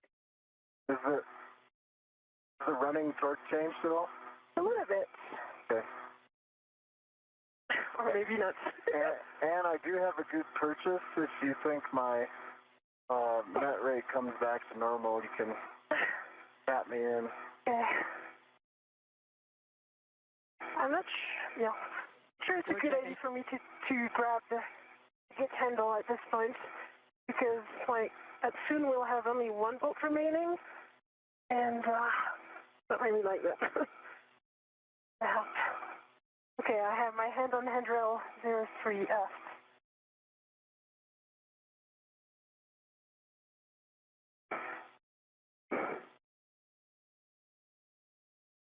Another quarter turn. Nice. And Anil, we just need a few more minutes there in timeout. This is Mission Control Houston. We have now hit the 3-hour mark in today's spacewalk. Working it. Anil Menon, EV1, wearing the suit with the red stripes, and Sophie Adenot of the European Space Agency, wearing the unmarked suit, the first French woman ever to conduct a spacewalk.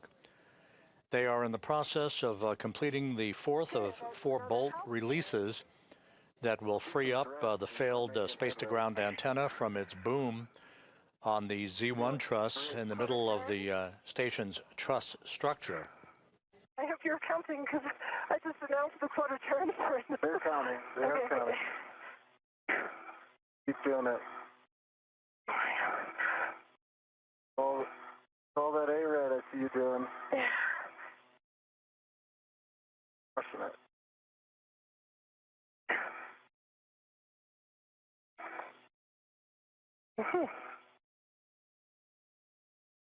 Okay, another house turn.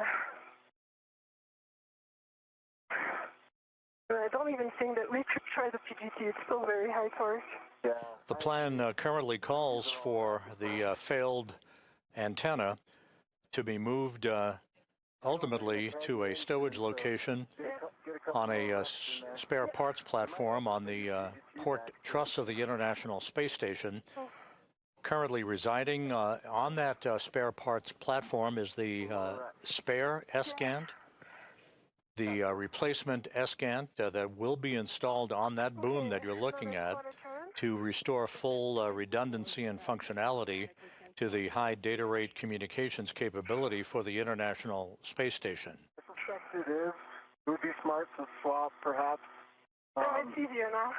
When she starts the boat. One. Interesting. Sometimes it's easier and sometimes not. So there was another half turn. I will increment.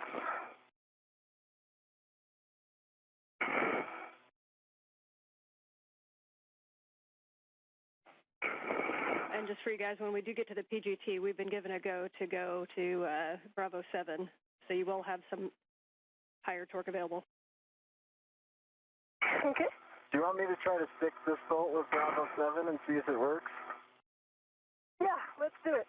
And is it okay if I try that? It's kind of low net rate. And that was another Anil, house you're back turn. in the game if you'd like to assist. Okay, I'm going to go that Bravo 7. Yeah, I think it's easier now. If that does the trick. Yeah, you did all the hard work. You did it before. Hey, let me get it. Okay, I'm removing the ratchet. Ratchet is stuck. I got it. There Yeah, you go. okay. Holding the ratchet. Putting in your PGT. Thank you. Yep.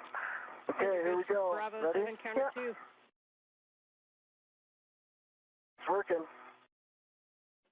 You count? Beautiful Sophie? sight. Yep. 3. 4. You're telling me.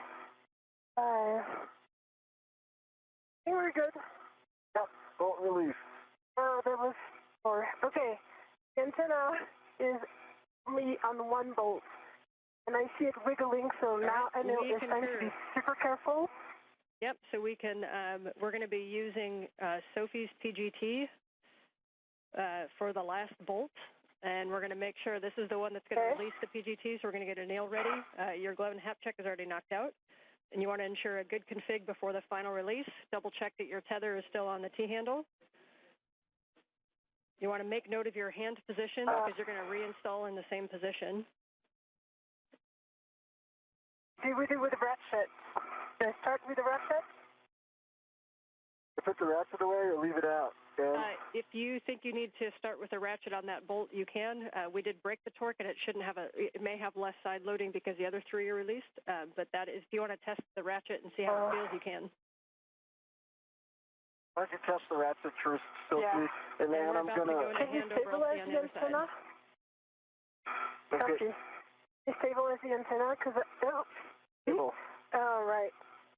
You really need to be careful because I see the side loading is going to be huge.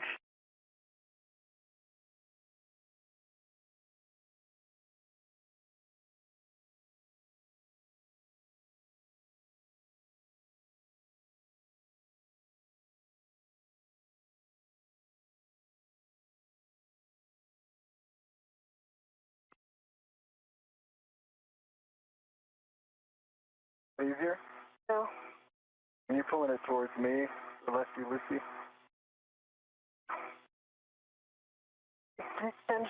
Don't know why.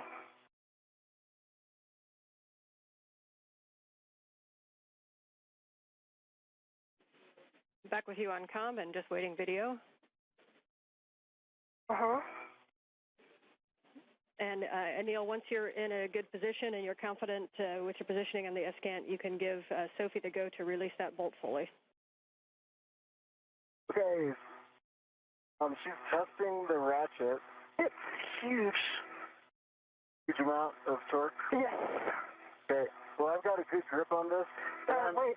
What kind of movements on the S-Gant will alleviate things for Sophie?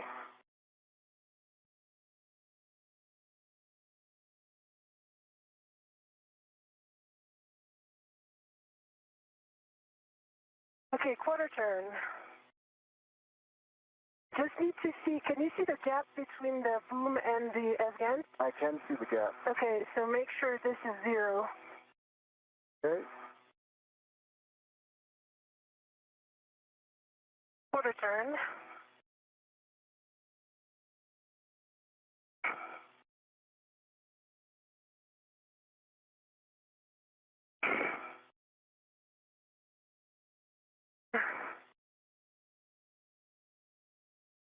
Okay, another quarter turn. Let's try with a PGT. Maybe Yeah, dude. doesn't feel that bad. Okay. Can you stabilize the S-Gant so I can put the ratchet wrench away? Yes, and my one. To get in good position. You can let go of the ratchet wrench. Okay. You can let go of it. Okay. Why don't we just leave it like this? Because I just want to try. It might not work with a PGT. Okay. But I'm going to have to put it away at some point. It's true. You can put it on my MWF. If you can just stabilize this. Okay, I stabilize this. Okay, ratchet wrench is going to go on.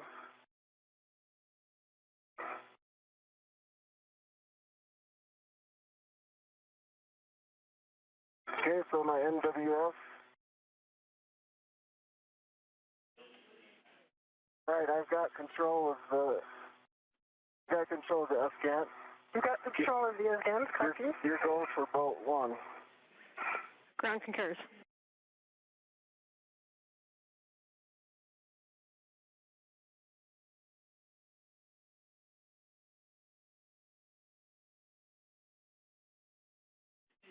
Standby 1 with a bolt drive.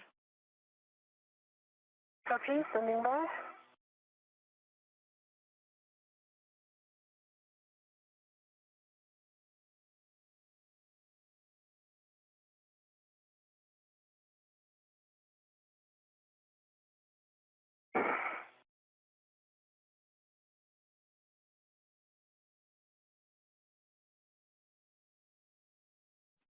All right, some big picture words for you guys.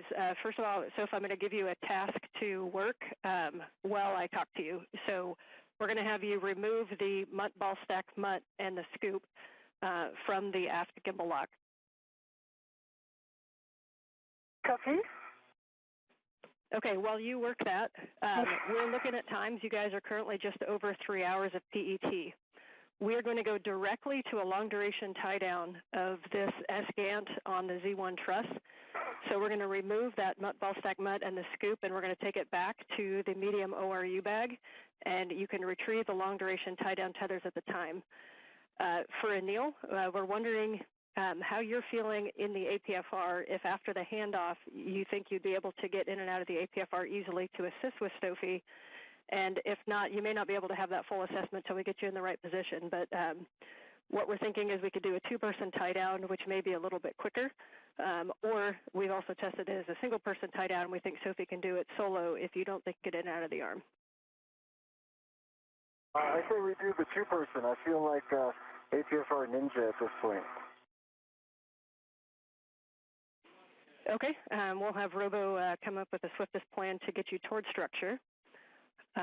And in the meantime, we'll have you stow that ball stack mutt, and then you may want to pre-position that medium ORU bag in a spot that you can grab the long-duration tie-down tethers. Then we'll have you go back up and do the port bolt, and then we'll do the handoff as planned, and then we'll do the long-duration tie-down tether. Appeal, I'm working on the ball stack mutt.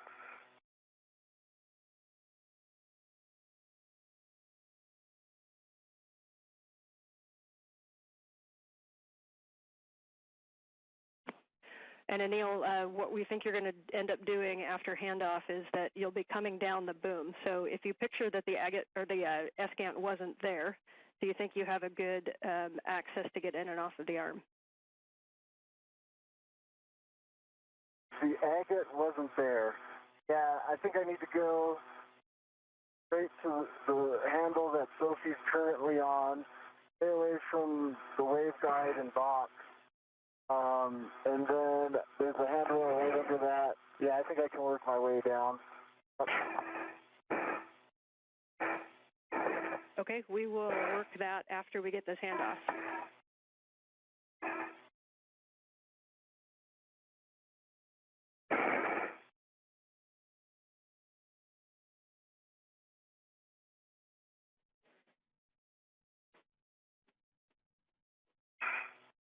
If you prefer to take off the scoop after the handoff down on Z1, you can. We think taking it off right now is going to make the handoff and the tie down easier, but we will take your suggestion if you think something different.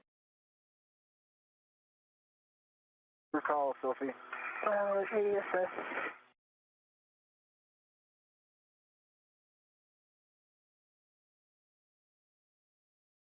What are you thinking, Sophie? Yeah,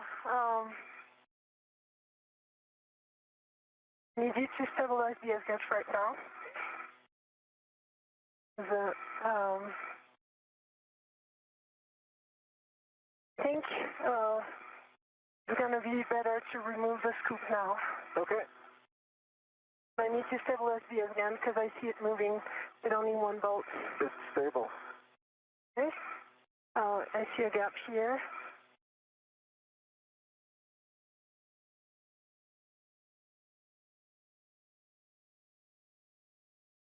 And you guys are working great together. So I know it wasn't what we wanted to go do this tie down, but we shall have a chance to get the good S-gant up there. So that is now the goal.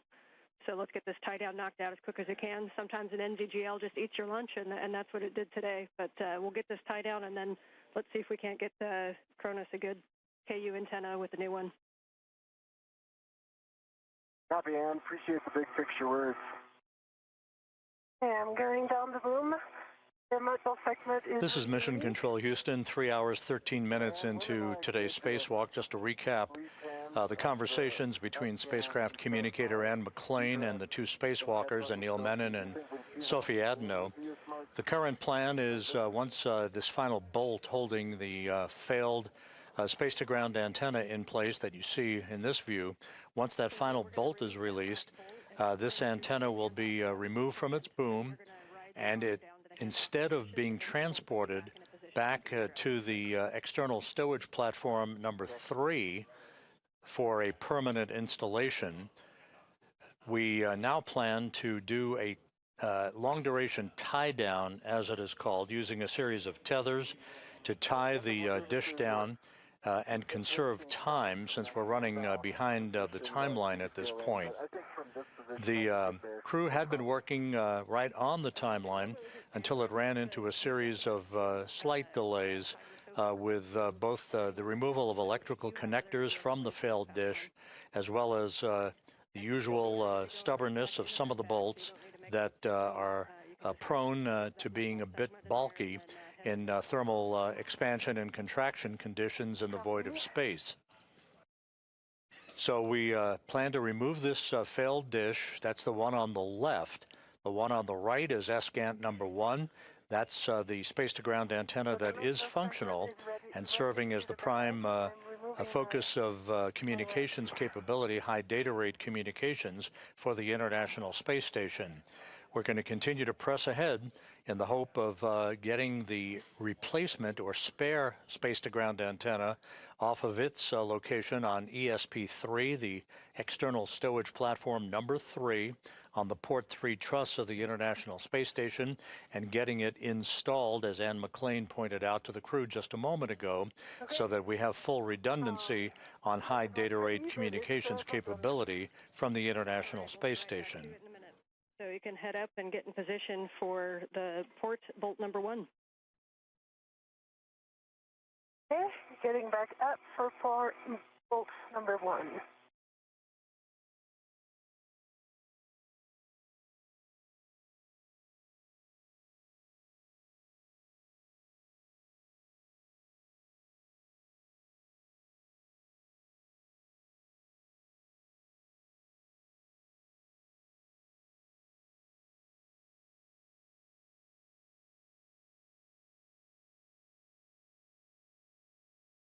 She's good for Bravo 7 there. Yeah. And we concur, Bravo 7 counter 2 with Sophie's PGT that has a 2-inch rigid. Yeah, let me just put my VRT down.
Okay, pulling my VRT to my PTT. Copy.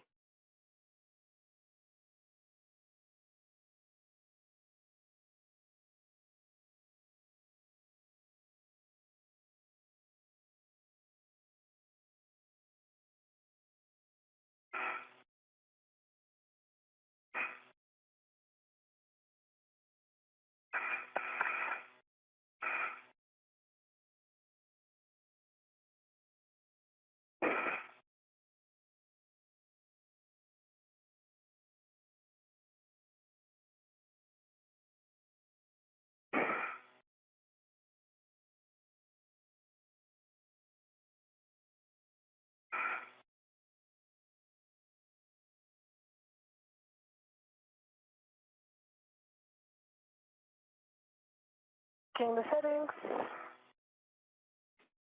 Yep, and just doing a Bravo 7 counter 2.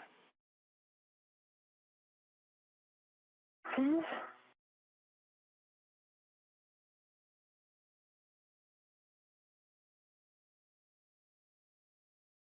Bravo 7 counter 2 set. All right, and on Anil's go, you can release that bolt. Give my go, Sophie. Okay.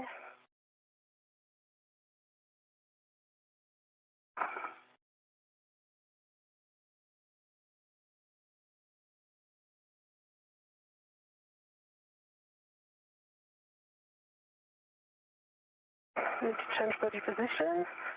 I think if you can move Up. more my way. Yeah. There you go. Have better leverage.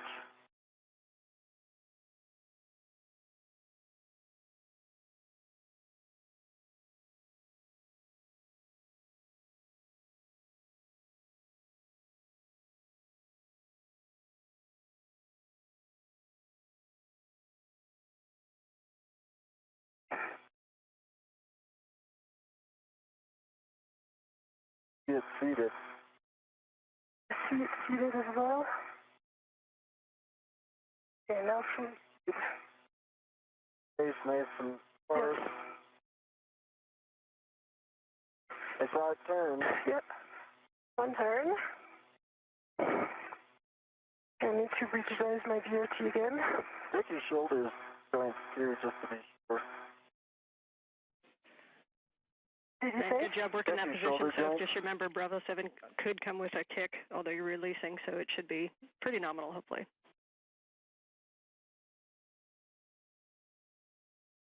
So like a quarter turn, like quarter turn. And you may be able to wiggle a little bit, Anil, if there's some side loading. Okay. And Oh, it's working.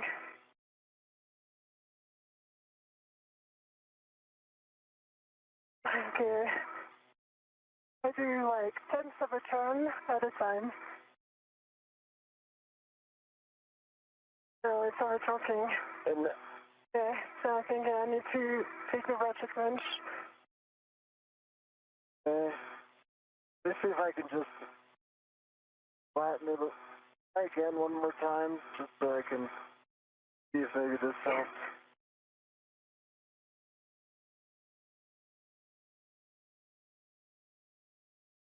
Yeah. Oh. I mean, I see the gap in the threading. Yeah, okay.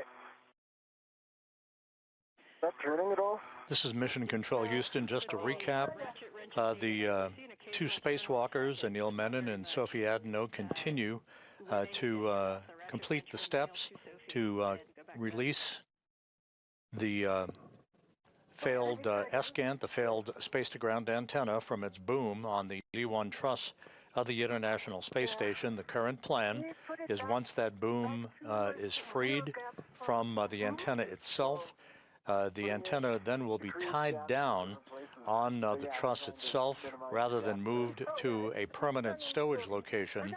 That will conserve time, since the crew took longer than expected in bolt and connector demating operations earlier in today's spacewalk.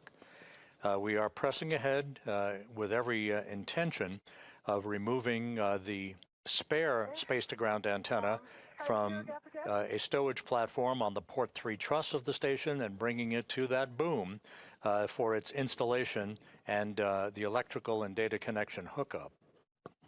And we're not seeing the socket move. We recommend going back to the ratchet wrench. Okay. Okay. So, Anil, standby 1, I'm starting my PGT. You're starting your PGT. And am I good to just get the ratchet wrench with this one bolt and we both let go of the ESCANT?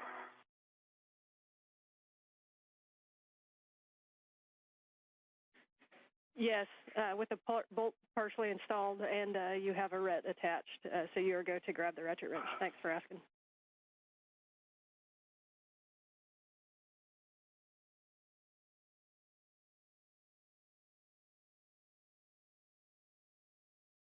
Sophie, so here's the plan.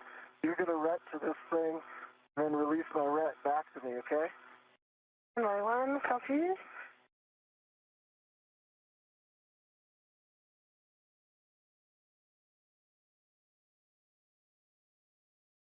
Okay, PGT stowed.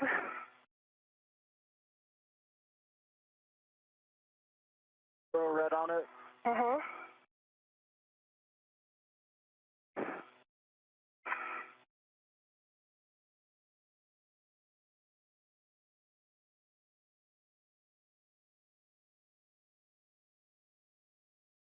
Okay.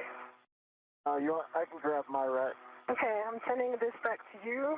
Okay. The ret is off. It's your ratchet wrench. Copy. Let me just put this stuff away, and I'll be see you in a moment. Yeah.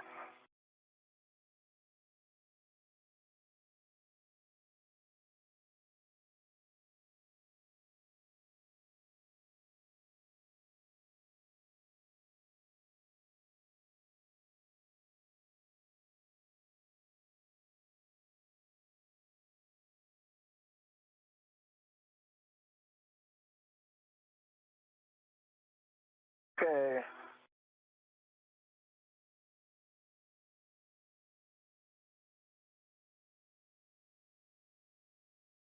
I've got my hands on the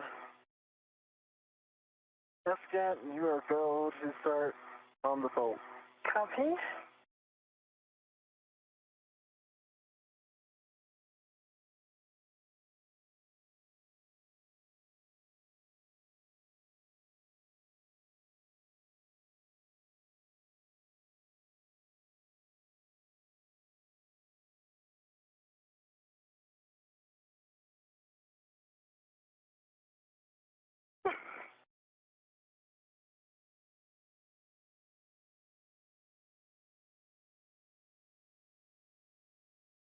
I see it turning.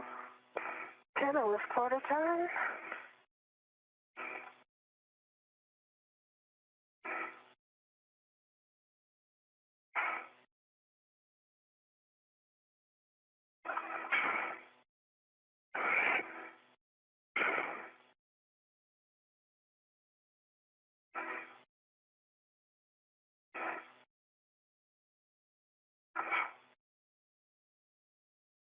So another quarter turn.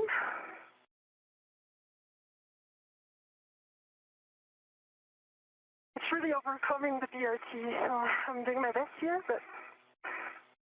Doing great, Sophie. See it turning, that's the goal.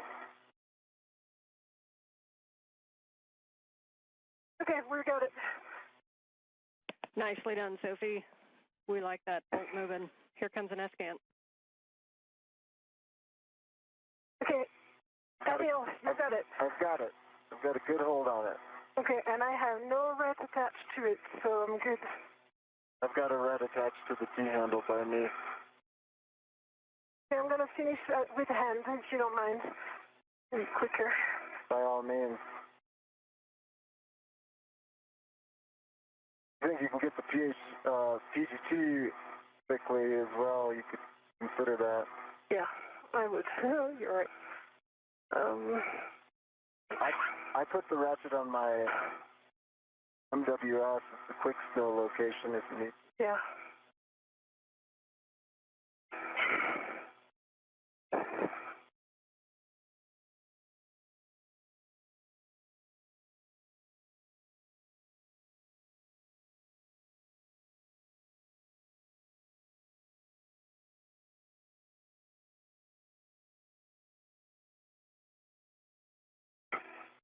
Okay, I've got the ratchet wrench on my MWS and retrieving the PGT.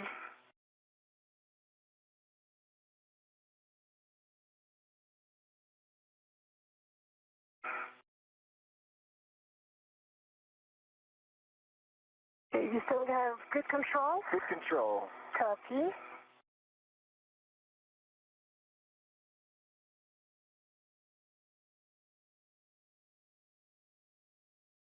You're turning. Turning. Okay, false release. see it release. Copy, Okay, you bolt ready? release. I'm ready. Removing the PGT.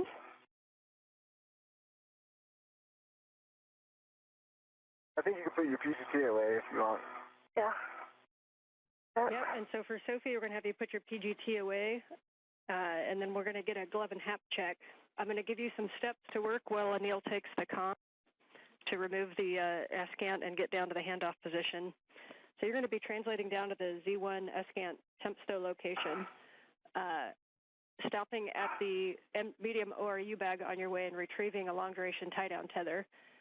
If you want to take the first tie-down tether, it's going to go to the port side of handrail 6050, and then you can get the other tie-down tether and get in the starboard handoff position. Copy.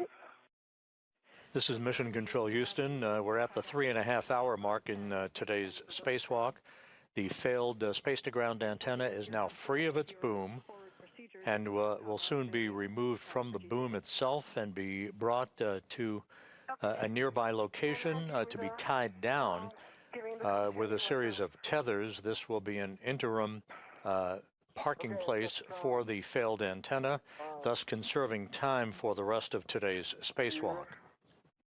That'll come off easily. It's a good time to observe so that we really understand the waveguides.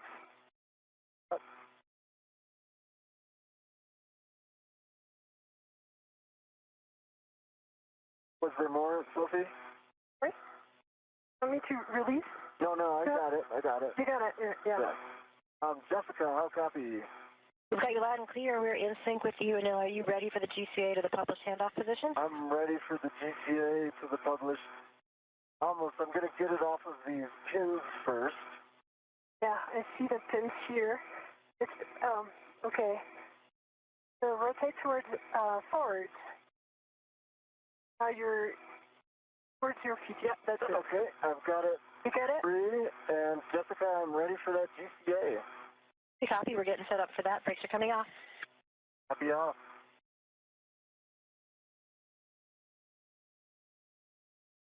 Anil, this is going to be that three-part series. We're going to take you body out, followed by body left, followed by body in, and then we'll be taking you to your egress position. Anil, copy. Go. Got my go. All right, Anil, you're going to be coming body out, starting motion in 3, 2, 1.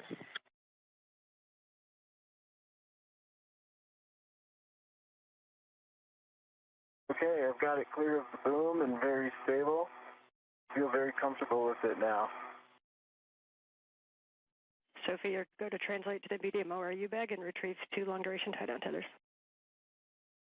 Mark.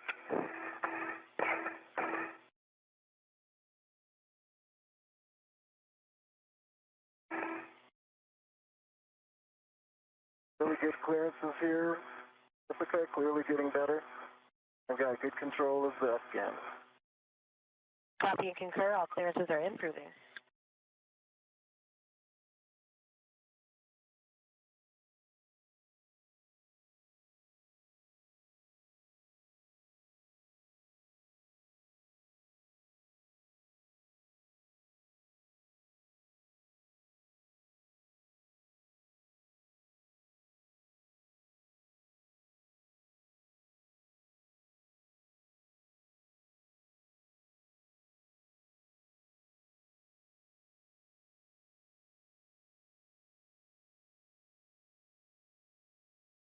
Now starting motion, body left. 3, 2, 1. Body left, and I'm watching the dish, keeping it clear of the boom. I'm putting a little lean back in. I've got primary eyes on clearances on this side.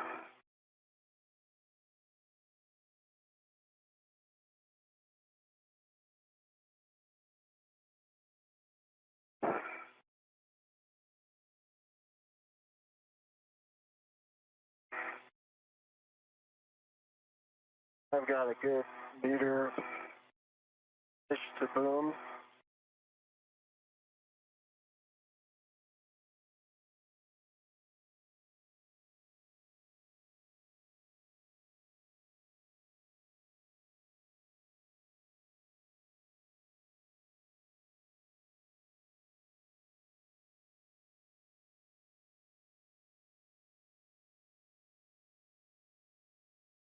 Nil, starting motion body in 3, 2, 1. Okay, and I'm going to keep clearances from Sophie here. Sophie, I've got eyes on you. Okay. Keeping the dish in position for a handoff.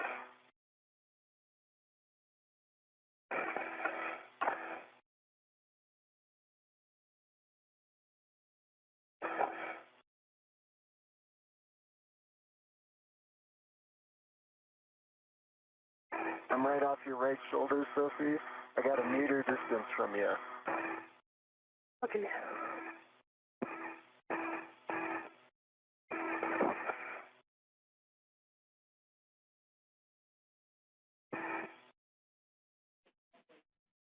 And for Sophie, if you're able to move to the nadir side of that handrail, that'll allow Anil to get in a little bit more. If you can slide down to the bottom of handrail 2. In work? And I'm deconflicting with my body movement, and I think I've got good clearance of about a meter. Copy, and good work. No, this is the published handoff position. Published, okay. Let's hold here for a second and see where Sophie lines up. I'm not, essentially not done yet. So let's stop GTA. Give comm back to people, and then I might rehack this when she gets set up. Okay, reminder, this is the one that we are not putting the brakes on, so we will stop GCA for now, but we do have additional clearance we can give you if you need it. Copy.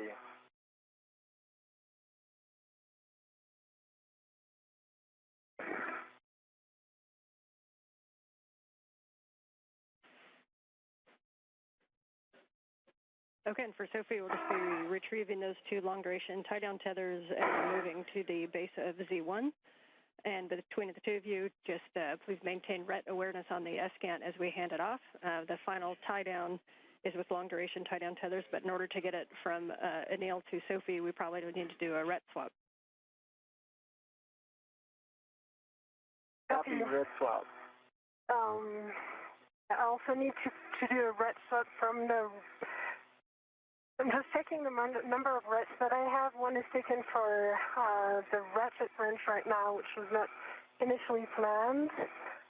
So I'm just retrieving 1 long-duration tether right now, right? Correct? You will want to retrieve both of them. Both of them. Copy.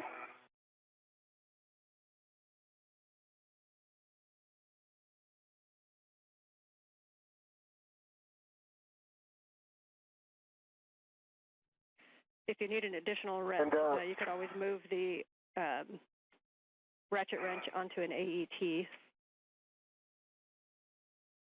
I think I'm good because I'm going to put my... Because we have 2 hooks on the LDTV, I'm going to put 1 hook on my mini workstation. Okay, copy. For Robo, Ann, and Jessica, a future egress position is potentially just body in, maybe a meter. Yeah, Neil, we can tell you what Robo had planned for you. It was coming body right and then going body in, and we think that would bring you to the handrail that we were talking about on the boom. Gotcha. Would a body in from here cause a conflict with the other things you're avoiding, like SASA, et cetera? No, we don't. I don't think so. This had you coming body in to about by like up to 300 centimeters, so that would be another 1.5 meters. Yeah. And then you can have the right as well if you needed to get down to that handrail. Yeah, I guess what I'm saying is the body right just brings me up zenith when I'm trying to go nadir, and so we could omit that and save time. We believe that will work. We will verify.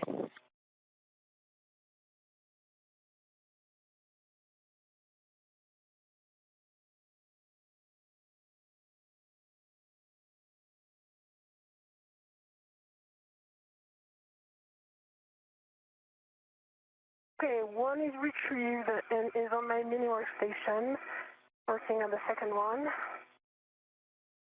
Copy.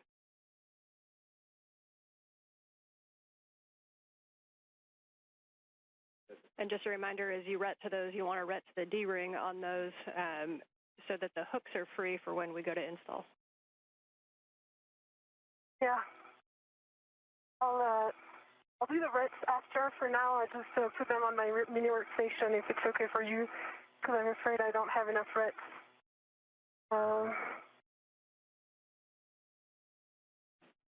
Copy. And reminder, another option you can use is you can take a long duration tie-down tether hook, and you can hook that directly to one of your wing tabs on your mini workstation and not use a ret at all.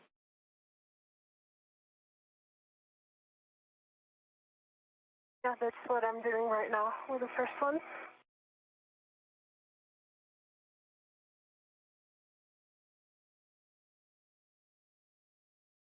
And Anil, we do want to bring you body right first because of the clearance from the tip boom with the SASA. And I also think you're at a little bit of an angle, maybe more than you realize, the way the arm is configured. I think that bringing you body right and then in will get you to that handrail. All right, that works for me. Okay, copy. We can try it, and then we can always get you where you need if that is not the right position.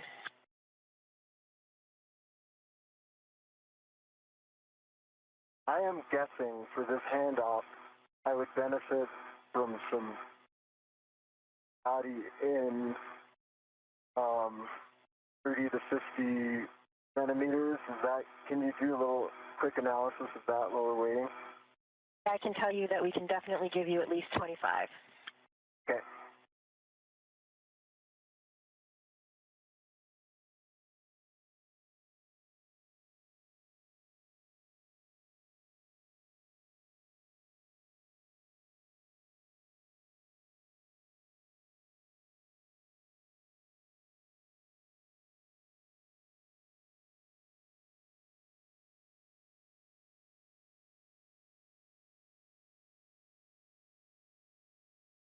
And Ann, if there is comm bandwidth and it doesn't distract down there on the ground, can you give like a little verbal layout of how these long duration tie down tethers go?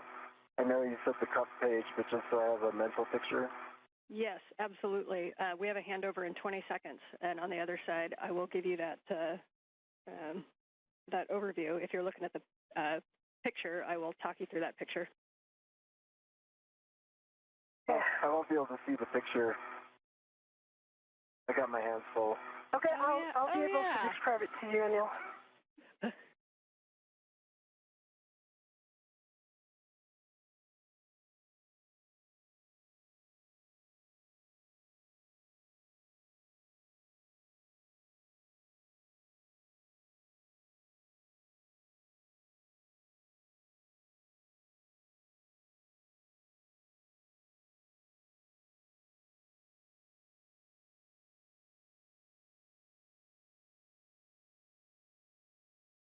Handle and see if I can get this all the way to you without GCA. If that doesn't work, I'll ask for additional GCA.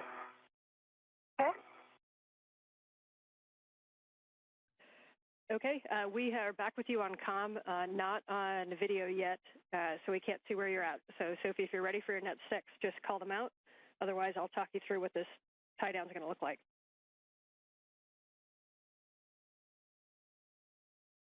Translating, so I think we got some bandwidth here.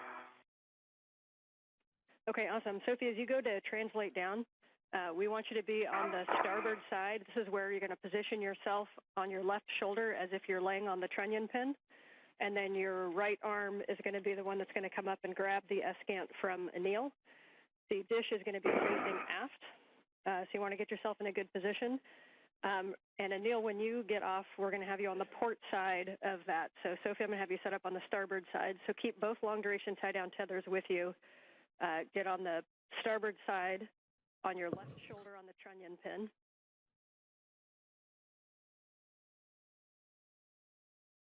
Copy, in work. So try to have a clever plan for tethering yourself.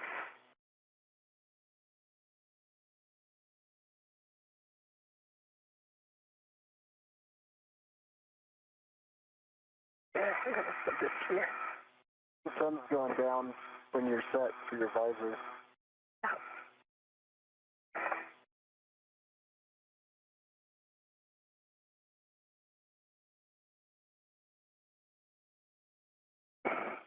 Sweet Jessica, I have a feeling I'm going to be able to get this to Sophie without GCA. Okay, we copy. Yeah, we see you kind of maneuvering it a little bit, and it won't be a big deal to give you that little bit extra if you need it, so don't hesitate to ask if you need it. And Sophie, as you get set up in position, don't worry too much about the configuration of the long-duration tie-down tethers quite yet. Once Anil gets down there and we have both hands on him, we will work those. What you do probably want to grab is a RET from your mini workstation to be able to RET to the S-scan for handoff. Copy.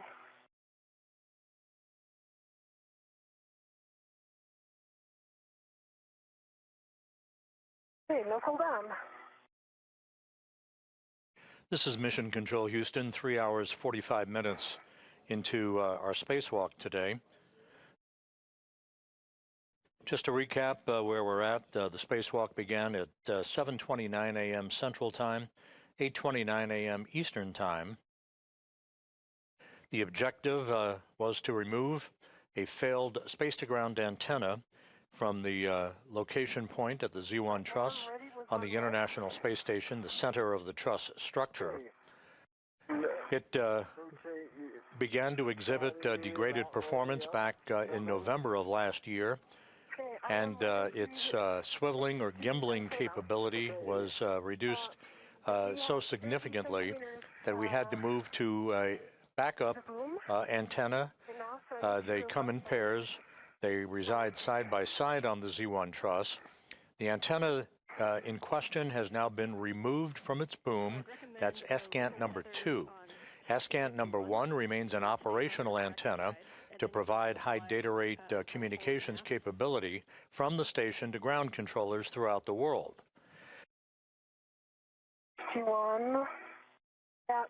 The two spacewalkers today, Anil Menon of NASA and ESA's Sophie Adenot, began the spacewalk working per the timeline, but ran into some difficulty loosening up bolts and electrical connectors along the way and fell behind on the timeline. So to try to create time efficiencies, the flight control team here, under the direction of Flight Director Chris Dobbins, elected to tie down, they call it a long-duration tie-down procedure, using a series of tethers to tie down the failed space-to-ground antenna to the truss on the International Space Station rather than spend the time to transport it all the way back to a flight support equipment stowage platform on the Port 3 truss of the complex. The one by your left hand there. With that in mind, we are continuing to press ahead with a plan to remove the spare space-to-ground antenna that does reside on a spare parts platform on the P3 truss and bring it over to the now empty boom on the Z1 truss, install it, and see how far we get in the timeline before we determine whether or not we can complete all of the work associated with the installation of the spare space-to-ground antenna. Time will tell. We're at the 3 hour, 47-minute mark, with the flight control team continuing to press ahead with the current plan of tying down the failed space-to-ground antenna onto the truss of the station. Use my legs as leverage, not up on the triangle, but kind of sideways. If you can stay there, I can get you this S-scan. Yeah, but how am I mean, I'm not stable right there, so it's not going to work. I agree. It looks a little tricky. That's why I was thinking if you can use that handrail by your left cheek. Yeah. To do a end effector, base tether, and then just BRT anywhere that will keep you stable. Yeah. I need to be RT. Yeah, and the other if you can't, it's kind of an awkward angle to get to BRT on 6051 sometimes, but your stability is really going to come with your left hand on 6051 and your right hand up toward the S-scan. You'll be able to get a good purchase on 6051 if you can kind of turn a little bit, and then you'll kind of have your hand on that handrail the whole time during handoff, and then hold it until Anil gets down to assist with the tethers. And again, with your right hand, though, you're going to want to have a RET in your hand to reach up to RET to it. Yeah, the red is already on it, so we're good. But I think we made a mistake of taking the metal segment on just to help stabilize. So I'm working on my VRT right now to be able to hold the position. Maybe this one. Okay, and you don't have to be able to get into a perfect position. If you can, if Anil can hand off the S-scan and then reposition, even if he hands you a T-handle, you could hold a T-handle and just hold it stable with one hand on a handrail and your right hand on a T-handle until Anil gets in position to be able to, it might take all four hands to get it fully down in position. Yeah, so this is what I'm... Break, Sophie, can you double check to see if that ret that you've attached to the T-handle is locked or unlocked? I feel like it might be locked. Oh, that's a good point. It just locked on against the structure. All right, so now I think I'm in a good position now. I have good hand on this trunnion thing. The ret is unlocked. And so I'm going to be able to use the T-handle here. Is that what we want, right? Yeah, like there's the T-handle. Yeah, wait a second. The red is... And then you come after right away. Is that correct? And I'm coming, yes. Okay. Okay. Do you have control of it? I have control. I'm releasing my ret. Copy. Really nicely done on the handoff in good position, Sophie. If you're stable there, then we'll hand Anil the comms to talk to the crew inside and get in a position for egress. Okay, Sophie, you have full control of this. Do you want me to help you move this a little bit? Or do you want to just keep it there? Keep it there. Okay, Jessica, how copy? Got you loud and clear, Anil. This first motion is going to be body right. And can you verify that the antenna itself is clear enough from you for that? I'm clear for body right, and I can gently touch the antenna to ensure it's clear. Okay, copy.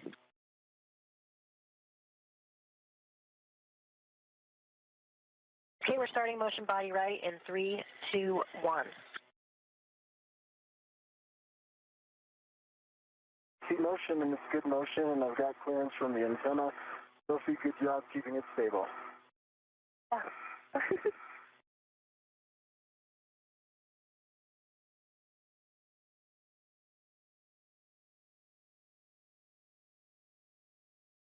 All right, Anil, now we're going to start that motion body in 3, 2, 1. Stop 1 second. Stopping motion. Sophie, if I go body in, I'm going to hit this antenna. Are you able to bring it towards you?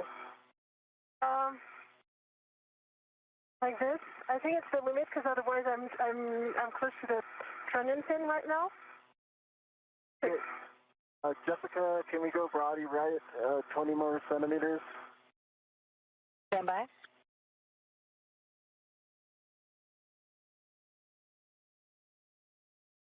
All right, Anil, we'll bring you body right 20 more centimeters. 3, 2, 1. Good motion, good motion. It's going to give me clearances. Okay, Jessica, that's enough. We can go body forward. I don't know. We can come in up to 1.5 meters. Do you have an estimate, or do you want to call the stop? I will go 3, 2, 1 ramp out if I feel like we're close enough, so let's do the whole 1.5 meters. I think we might need it. Okay, we copy. Starting motion in 3, 2, 1. I've got clearances from the antenna.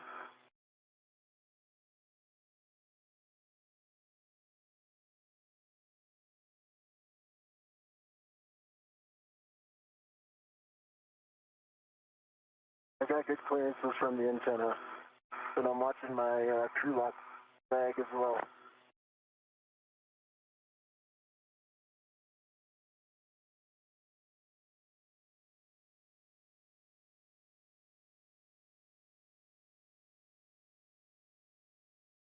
EMU is clearing the antenna now. I'm sorry, I cannot help with clearances. It's okay, you're doing great.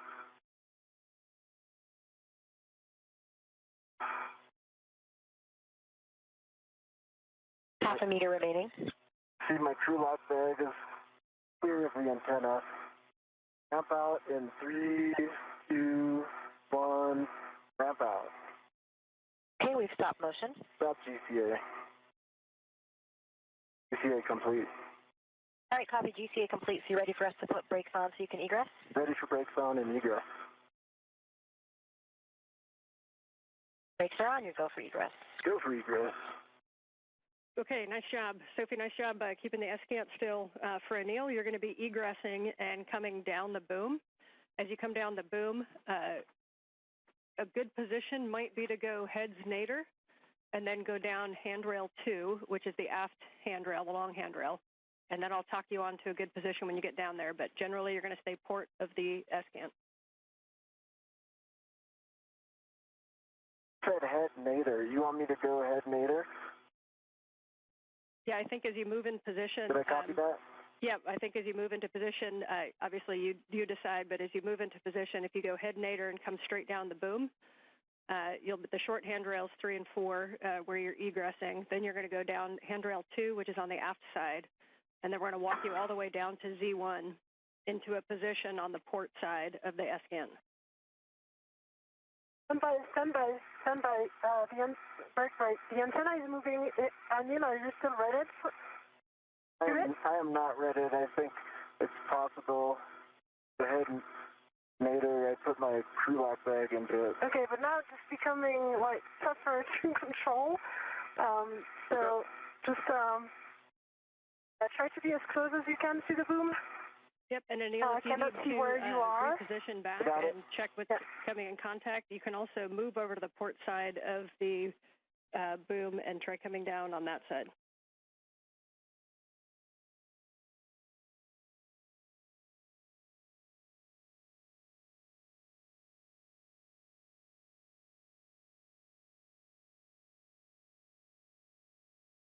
Oh, I see. I think it was your crew lock bag. Yeah, I think it was the crew lock bag. Okay. I think I just have to go feet nadir to avoid it.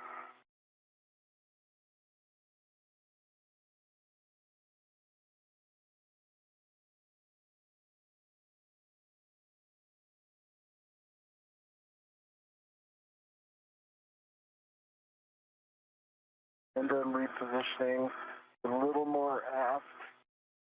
Slowly.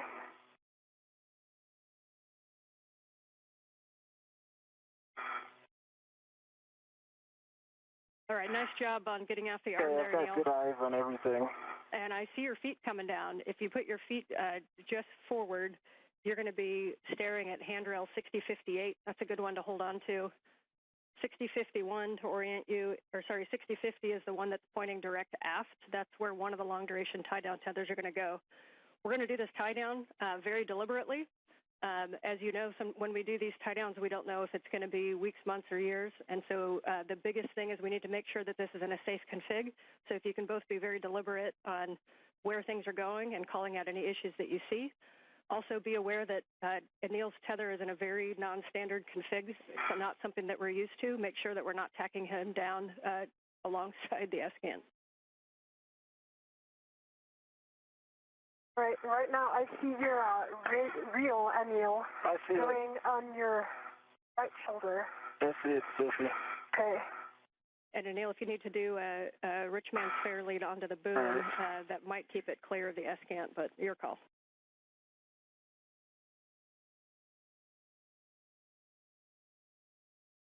I see what you're saying. Yeah. Or if you want to do a four-man fair lead, you see on your left shoulder there is VH36, and then right. I got it. Fixed right now. Well, you're all right. Yeah. So break. Go for it. All right, Anil, that's a good handrail to come down on. Again. Okay, so as you get into position, you're going to have a lot of room to just kind of keep your feet On the port side, just take a double check of your crew lock bag, make sure that's not going to get in the way. I'll talk you through the tethers one by one, but big picture, we're going to have the dish is going to be facing aft. We're going to put one tether is going to go from Anil to Sophie wrapped around a handrail and back to Anil to clip, and then we're going to put a second long-duration tie-down tether down by the agate handrails. So for Anil, when you're ready to get into a position, I'm going to have you holding on to handrail 6050, which is the aft-facing handrail that's just over the lip to your right side. In front of my eyes. Okay, I see it. Going down there, I'm gonna. Yeah. I need to relocate my. Yeah, and we need to have a plan for like how. This is Mission Control Houston. We have now reached the 4-hour mark in today's spacewalk by Anil Menon and Sophie Adenot. They are in the process of conducting what is called a long-duration tie-down of the failed space-to-ground antenna that was removed from its boom on the Z1 truss a short time ago. This will ensure that the failed antenna is in a safe configuration for some period of time until it can be dispositioned to be installed on a stowage platform on the Port 3 truss of the International Space Station. Meanwhile, flight controllers here under the direction of Chris Dobbins, currently evaluating the time remaining in today's spacewalk in order to determine whether or not we address the spare space-to-ground antenna and whether time permits its installation into the now empty boom on the Z1 truss. Over the edge is 6050.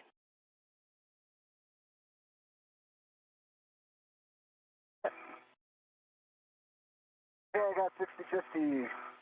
Phenomenal. Right in front of you, there's a long-duration tie-down tether on Sophie's MWS. We need to grab one hook of either of those, and that hook is going to go to the wine glass stanchion on your side, Anil, of that 6050.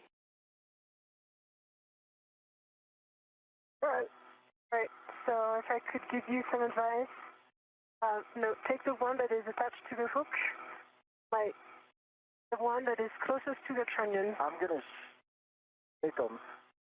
You want me to take this one? Yeah. Right here. Yeah, this one. Okay.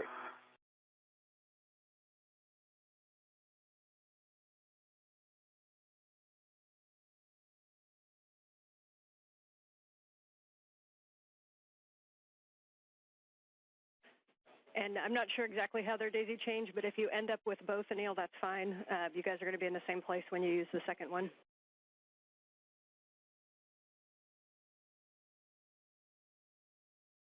So he has one hook.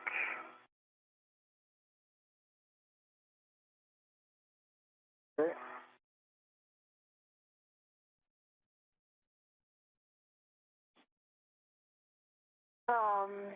Yeah, so you need to put it on your right. I'm going for that right now. Yep, or the other thing you can do is release. We're going to end up using probably a VMAX pole of this long-duration tie-down tether, so if you want to just right now undo that wire tie and release all the slack on that long-duration tie-down tether, and then put the other hook on the port stanchion, that works too. I'd rather give some leeway between Anil and I, just because with the antenna it's kind of tricky. Okay, yep, however you guys like to do it.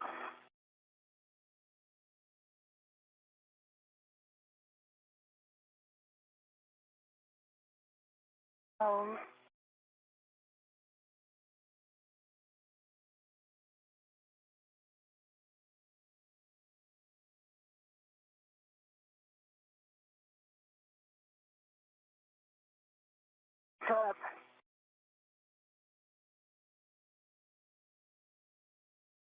Right, and I'm about 5 seconds away from having that long-duration tie-down tether.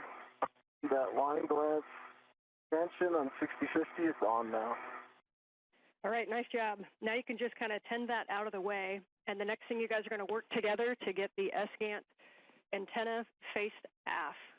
Take a good look at your tools and tethers and make sure that there's nothing in the way. and you're going to lay down that S-GANT antenna, and then what's going to happen, we're going to hold it right against Z1, and Anil, the tether, the long-duration tie-down tether on your side, we're going to pass it over to Sophie. She's going to wrap it around 6051, and she's going to pass it back to you, and you're going to hook it back to that same stanchion or to itself. I should start loosening it now so I could pass it to her then. Do you agree? Yeah, that's a good plan, because then once I give you the antenna, then you're going to stabilize the antenna. Okay, you should be able to pull that and it'll just come loose. Yes, I agree. Okay.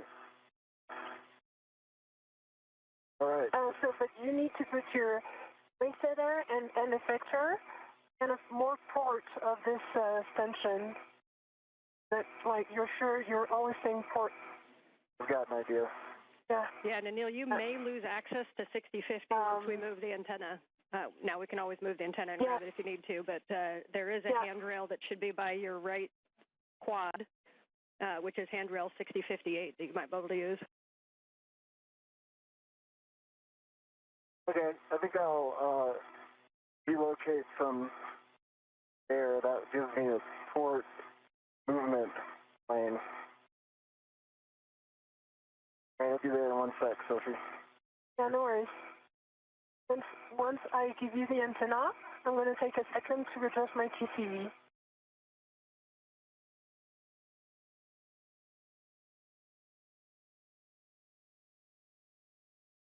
Yeah, that's great. Great location. All right.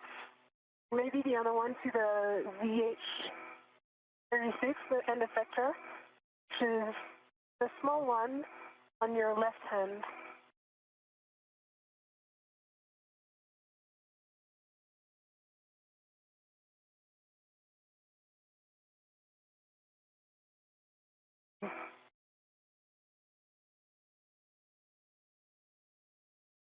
Job.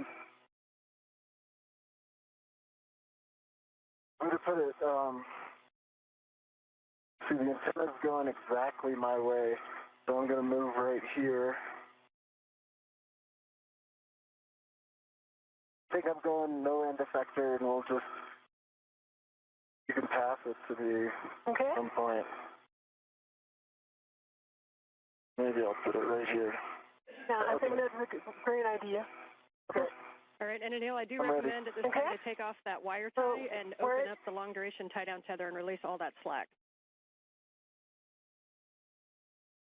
Wire tie is off, and slack is now released. I see it. Nice job. And at this point, you guys can talk to each other to get the S-GAN into the tie-down position. Cuff gauge 10 is basically it, but we're going to lay it as flat to Z1 as we can. And the one thing is that rears, that box right below the T-handles, the rears is also going to be just aft of Z1, and that'll enable the gimbals to be kind of flat on Z1 for the long-duration tie-down tethers. Copy that. That makes sense to me. I got to get a hold of it, Sophie, and we've got to rotate it this way. Rotate it, and how, like, what's the plan? So the idea would be that you reach the other key handle. I think I could go low here, and by low I mean nadir. And then if I can get the T handle, I can stabilize and you can guide so we don't hit anything. I have control. You have control. Okay. And now I'm going to help rotate this. I think this is working. Yes. Okay. Okay. All you have to do is push that agate handle towards the boom. Yeah. I wonder if I should be wedded to this right now. You're tugging on it. Yeah. But it's going to be better because we will rotate this thing. So.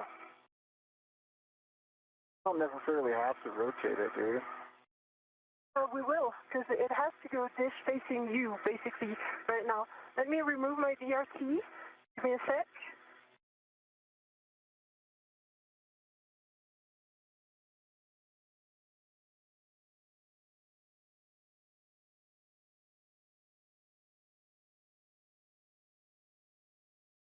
Sorry, when you said rotate, I thought you meant turn it around to the dish axis.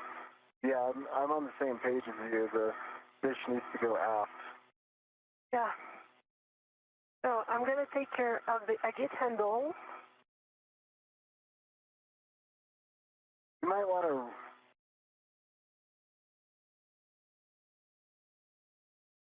Okay. You might want to do a ret swap and put a ret at the agate handle so you're at that end. Yeah. And I can release you at this end. I was going to use the AET from the agate handle, if I can, I need to rotate it further. Okay. Your end effector might be limiting your motion. Yep. Let me just...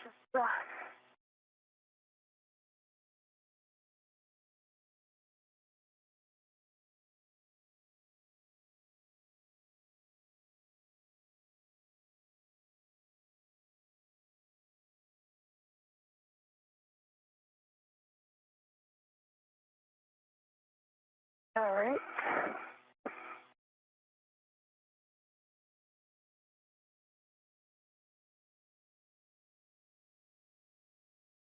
A nice job working together on this one. Once it moves a little bit aft, as soon as the rears pokes over the aft side of Z1, then it's going to be in a good position. I need to have it towards you because right now I cannot even touch the, make the... This is Mission Control Houston, 4 hours, 11 minutes into today's spacewalk. Anil Menon and Sophie Adenot continue to work with each other to complete the long-duration tie-down of the failed space-to-ground antenna that was removed from its boom on the Z1 truss a short time ago. The time required to demate electrical connectors and to undo bolts holding this antenna in place on the Z1 truss will now prevent any ability to take the spare space-to-ground antenna out of its stowage platform on the P3 truss of the station and install it during today's spacewalk. We simply ran too far behind in the timeline to enable time available to complete the installation today, at least, of the spare space-to-ground antenna. How we proceed downstream in prioritizing the tasks associated with next Tuesday's spacewalk and whether or not the installation of the spare space-to-ground antenna becomes part of next Tuesday's spacewalk activities, yet to be determined.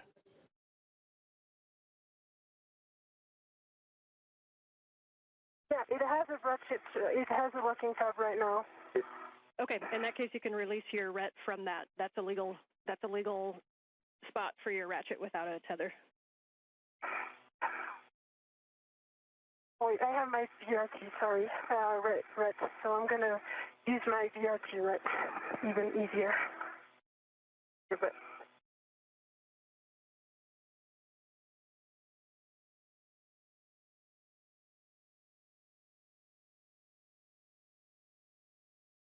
okay. I have a local, but I am very unstable where I am, so...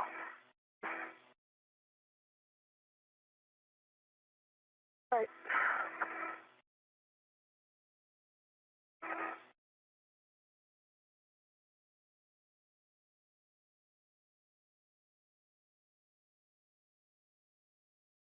Doing great, Soph. Yeah.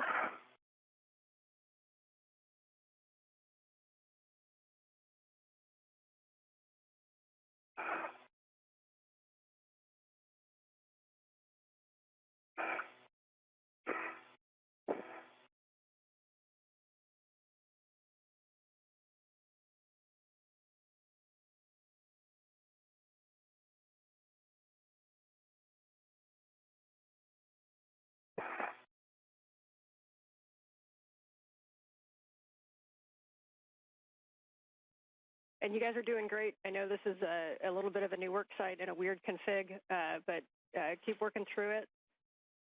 We're very close to getting this tied down. Ground is happy with the work you're doing, so just keep marching forward.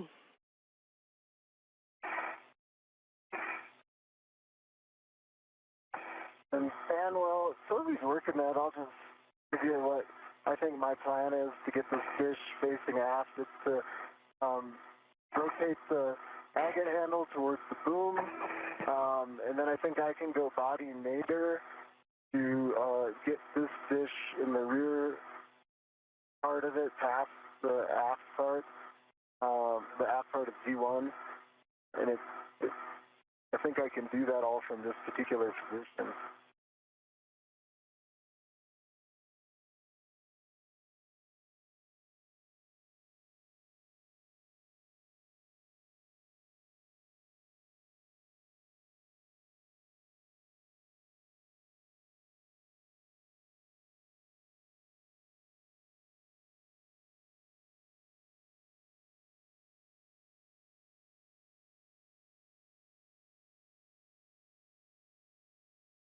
All right.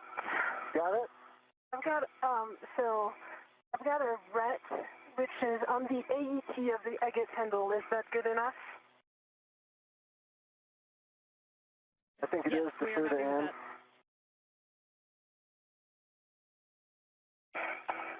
that. Okay. Good problem solving on that one.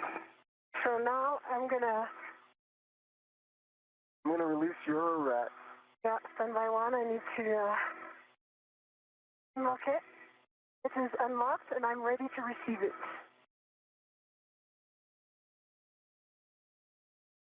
Coming. Got it.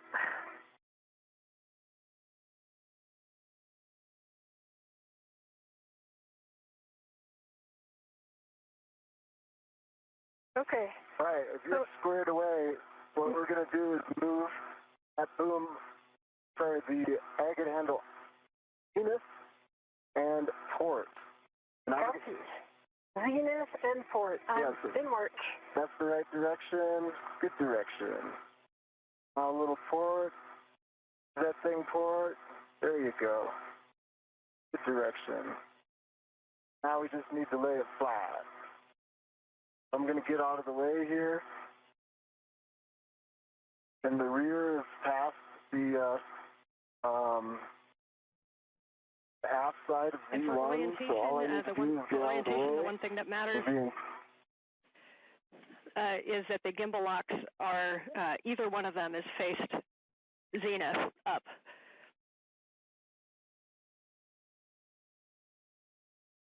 Okay, I'm holding the agate handle, and that you're moving Anil. I see you're clear of the T handle. So with your, yeah, that's good. Okay. Great job, Anil. Awesome. Now I can hold it in place stably while you put those long duration tie down tethers on, okay? Yes. All right, so I have for the one first tether, we like that here. position. Nicely done. Anil, if you can take the tether that's on your side of 6050 and pass it over the SCANT to Sophie. The one thing is that we need to make sure that the long duration tie down tether is routed in between the gimbal lock bolts. So I'm sending it to you. You see this hook that is coming? 1, 2, 3. And coming into a handover. 1, 2, 3. Okay. Okay. See it coming, Anil? I see it coming. Okay. But I've got a hand on the SCANT. You got that?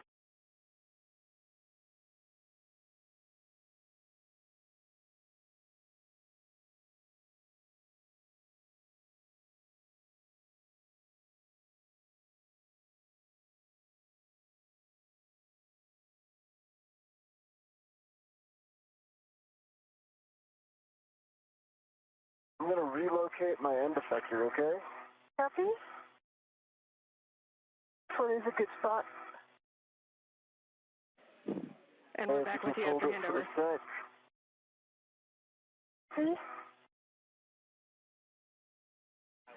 And can you guys give us some words on where the long duration tie down tether is routed, what you guys are working right now? You give her those words and I'll get my end effector. Yeah, sure. So right now, Anil is just repositioning that he can give me this long duration tie down. And for now, there's no long duration tie down. It is only stabilized by my hands and the red that is on my mini workstation. That's all we got for now. Okay, and I'm seeing bolts, Fox, and Gulf. They look like they're facing you. When you do the long duration tie down tethers, just make sure that those are facing zenith. Either one of them can be facing zenith. Copy. Fox and Gulf facing zenith. That's the plan because it's the only one. It would be like slick on the. Yeah, it doesn't have to be that one. It could be the one on the other side. We just need a gimbal lock facing zenith. Yep, that's going to be the case. Okay, I've got the long duration tie down tether. I'm in a good position. Yeah. Sophie, I was working, so I didn't track all that, but just tell me what to do next. So now I need you to hold the T handle, the T bar, or the rear plate. Okay, I've got the T handle. Yeah.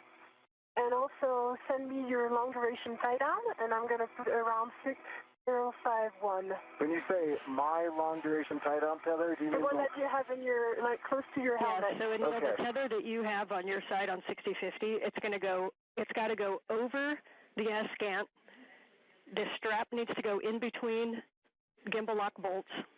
Then Sophie's just going to loop it around 6051 and hand it back to you. And then you'll need to clip it either to the wine glass stanchion on 6050, or you can clip it to the D-ring on itself. Okay. Sophie, that? It's in work. Okay.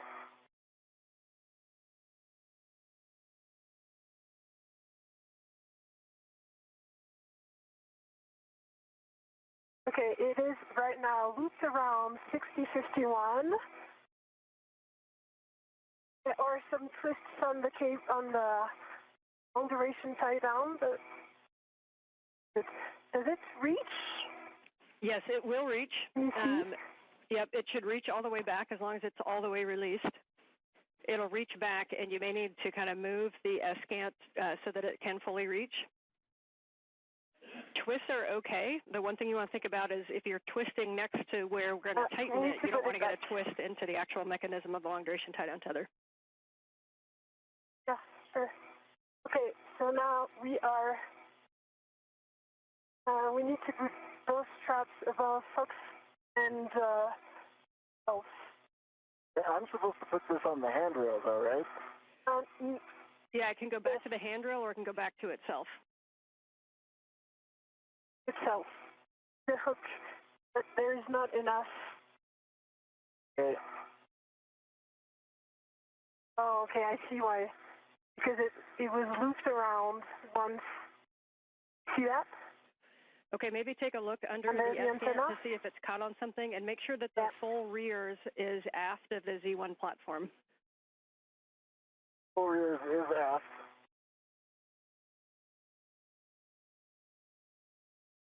And long duration tie down tether is fully loose.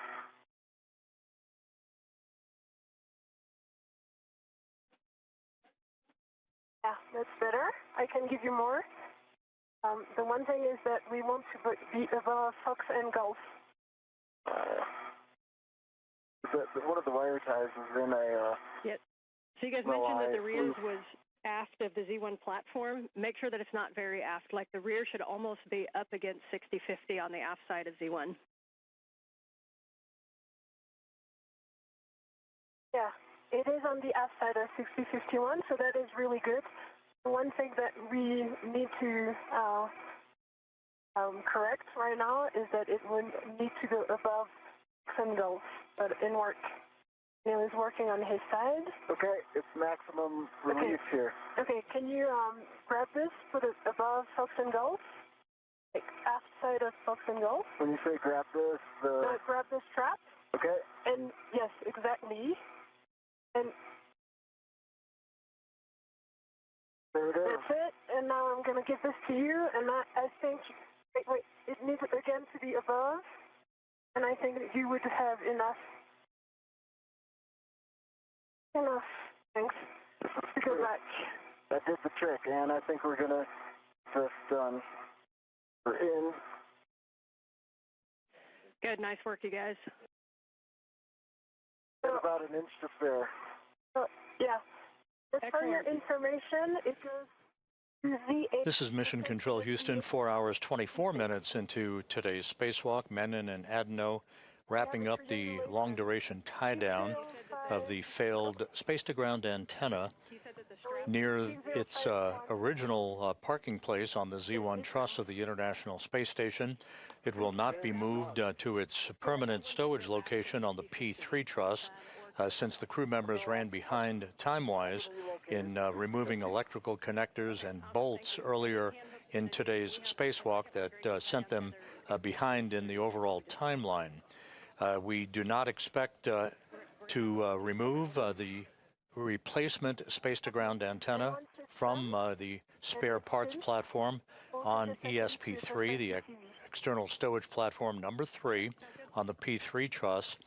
We may go over there if time permits just to take a quick look at the antenna, maybe break torque on a couple of bolts just as a get-ahead, but that remains to be seen. Flight Director Chris Dobbins evaluating the time with the lead spacewalk officer, Sandy Fletcher, in determining what our next course of action will be. However, the spare space-to-ground antenna will not be installed during today's spacewalk because of time constraints. Second long-duration tie-down tether is going to go to the forward wine glass stanchion on ZH-36 and the forward wine glass stanchion on 6051, and it needs to go through an agate handrail, so it's going to be a real short distance.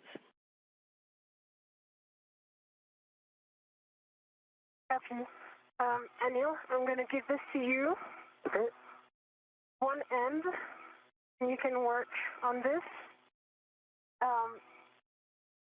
It is attached to me right now. But, either you ret or you put on the stanchion already. I could put it direct to the stanchion. Yeah, that's great. And then I'm giving you the other as soon as you tell me it's on the stanchion. It's on the stanchion. Copy. I'm going to give you the other one. Yep, and Sophie, if you want to keep that one, you can just reach up and put it through an agate handrail. Yeah, but I really need to adjust my TCV, sorry. I'm just giving this so that Anil can do the first step, but I really need to do something right now. Okay, yeah, please do that. So you can let, and he's got it attached, so you can just let it go as well.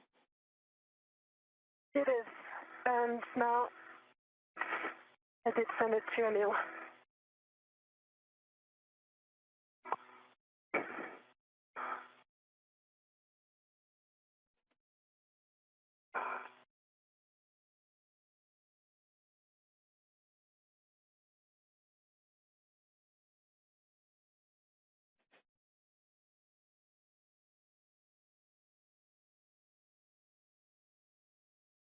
Okay, and want to talk me through this?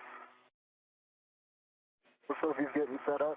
Yeah, definitely. Just a couple words for Sophie. Reminder that if you're trying to go warmer, go to lower numbers. If you're trying to go colder, go to higher numbers. If you're cold, reminder that you've got glove heaters as well. Yes, I am cold, so I'm going to go to, right now I'm 7, I'm going to go to 5.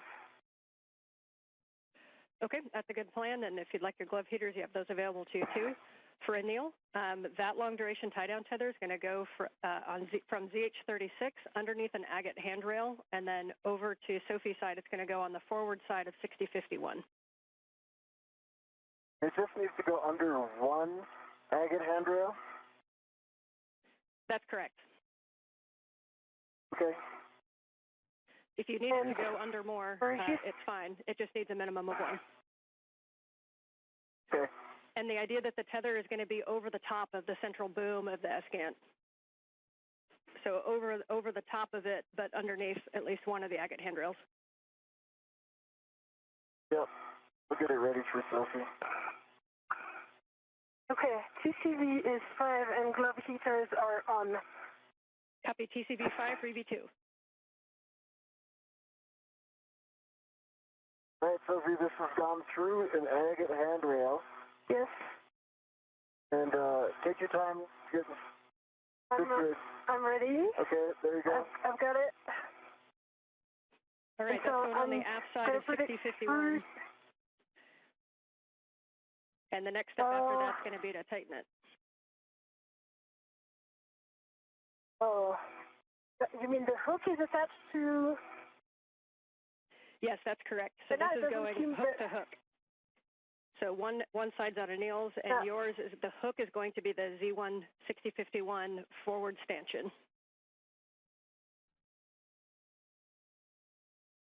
And just want to check that long duration tie down tether. It looks like it's going underneath the S-gant. We want that to actually go over the S-gant, but underneath one agate handrail. Yeah. Oh, I got that. This is what I thought it was. Yeah. So. Got it. I understand. I can grab it from here if you pass it through. Yep.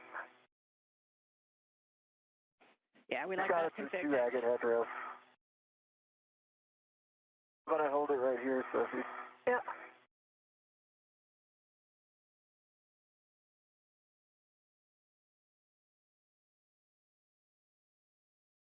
You go. Okay. All right. Now I'm going to give it back to you, and I'll slightly. Got it? Yeah, you got it. And now, if you lift this, do you see the handrails? Where it goes? It's here. The one. I see it. There. It's there. The one right in front of the gimbal. Yeah, the other gimbal. Yeah, good words. Okay, so for right now, we just need to cinch this up really strong. So first, we want to really double check those hooks to make sure that the gates are fully closed on those wine glass stanchions. Then we want to tighten the long duration tie down tethers and set it to low profile. You can move the S-gant around a little bit. We want to make sure it's pretty solid against the top of Z1. And Anil, given the location of the hook, can you give me the strap? This is Mission Control Houston, 4 hours, 31 minutes into the spacewalk by Anil Menon and Sophie Adenot. The failed space-to-ground antenna, which began to exhibit degraded performance in being able to track NASA's Tracking and Data Relay Satellites constellation of satellites late last year. That failed antenna has been removed from its boom on the Z1 truss of the station as Menon and Adenot are in the home stretch of tying it down, what is called a long-duration tie-down, using a series of tethers. It is being tied down on the truss of the station near its operational point at the Z1 truss.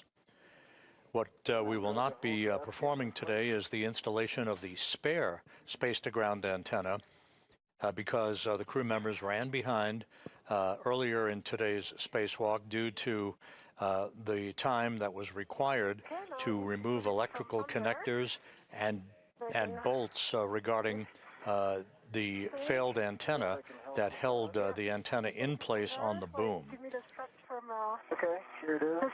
The team is currently looking at perhaps one or two get-ahead tasks just to take advantage of the time outside of the void of space today. But the work to install the replacement space-to-ground antenna to restore full redundancy in the high data rate communications capability for the International Space Station will wait for another day.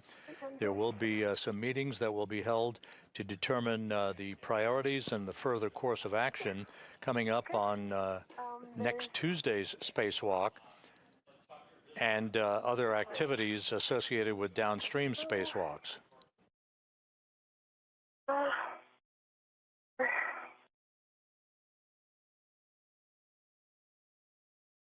Make sure this twist doesn't go through. Yes. So I'm going to turn it before and actually pass this excessive strap under. Really nice work on those. I know long duration tie down tethers aren't the most fun, but you guys are making it look fun. So if you can make sure that we get it real tight, and then if you take the S-scan and just imagine forces in any direction, we want to make sure there's no wiggle in it. So making sure it's really nice and firmly down there. Understood.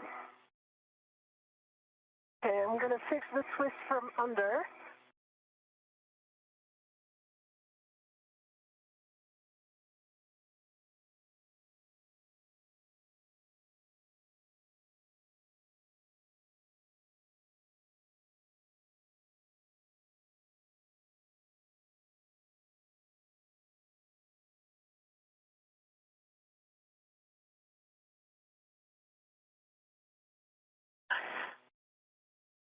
Okay, pulling again.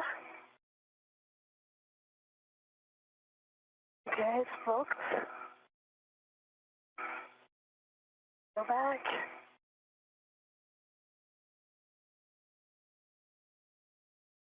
Okay, it's not cinching. Can you open the Velcro stuff? Yep.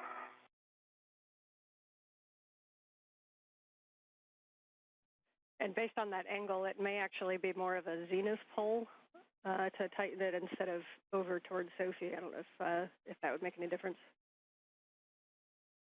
Let's see. Let me try. I think Anne's right. Yeah. Pull it towards the, there you go. Okay, right words.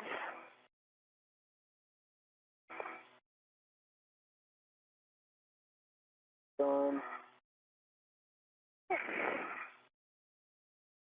Okay. Got a little bit of a turn in it.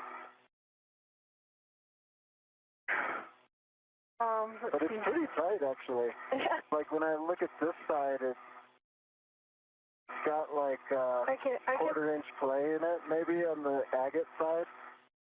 Do you want this end, like, immovable, or? I think if we tighten this one, it's going to be enough. Well, that's pretty tight on that end. Yeah, that end is really tight. Yeah, we're looking and listening. You may want to also iteratively tighten with the other one, and then keep doing those wiggle tests. Best effort, but if you really want to make sure that this is secure and won't twist or pull with forces. Okay, I can help by just cinching like this, and you... We need to untwist it first. I think that's lesson learned. This one right here. Yes. See if you can rotate it. Yeah. This one is going to be... Yeah, okay. I see what you mean. There you go. Yeah. You can start pulling right there, or do you want me to pull my direction? Let me see. I'll pull as much as I can.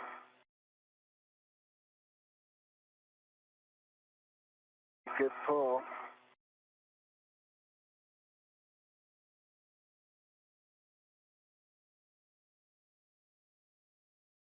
Good pull.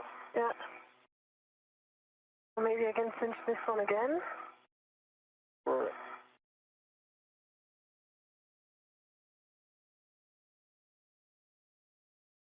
No, it doesn't work. End of it.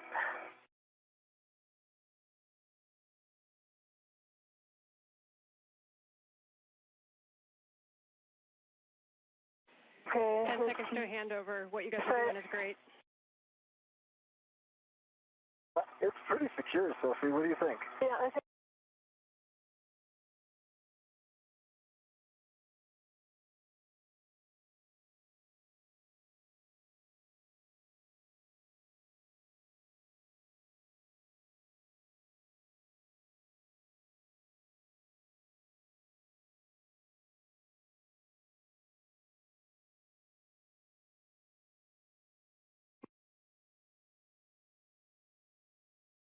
One more here.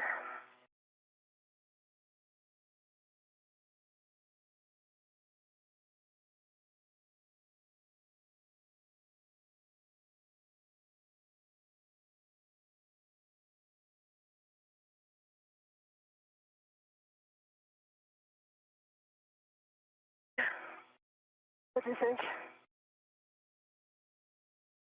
Pretty good. Ann, are you with us? I am back with you. Audio, no video. Okay.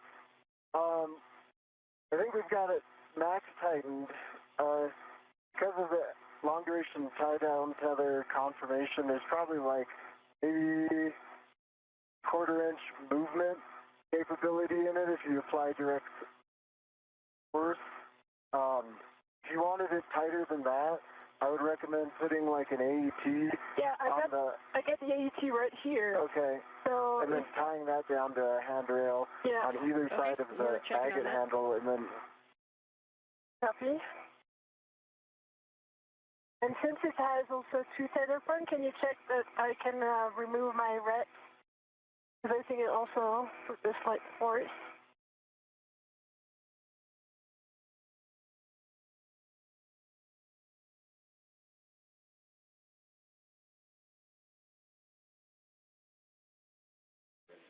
And also the report. Yeah, go ahead. All right, you guys can stand by for 1 second while we talk about it, so you can give your hands a rest. Copy.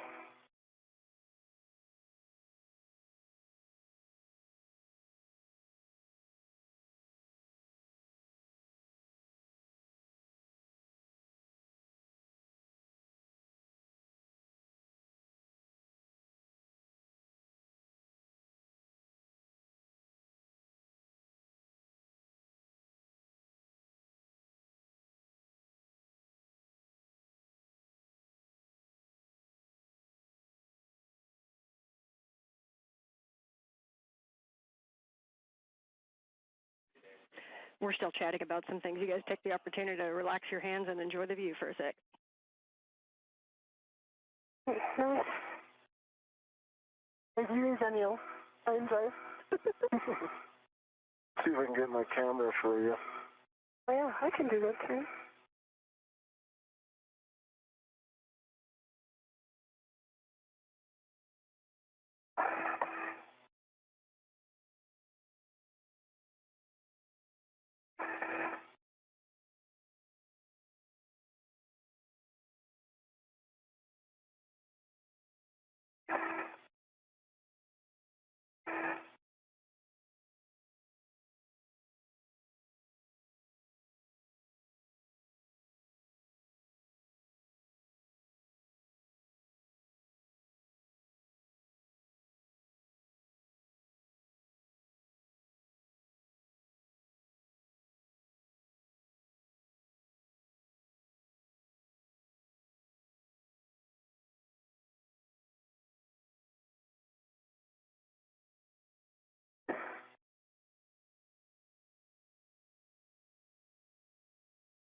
Yeah. Sure. Okay, for the SCANT tie down, good news is we're super happy with the tie down. That was really excellent work with those tethers. I know it's not easy. One of the NZGLs looks like it popped off on that failed SCANT. We're wondering if you can take a look and attempt to reattach it. I'll do that. Okay. By the way, I'm going to go to release my ret. And do you want us to put the extra AET to... We do not need the extra AET, and you are go to release your ret. Okay. So the extra AET is going to go on my mini workstation and work. Copy. And one suggestion is, Sophie, if you want to stay there and work that NZGL, Anil, you can start moving back up toward the arm.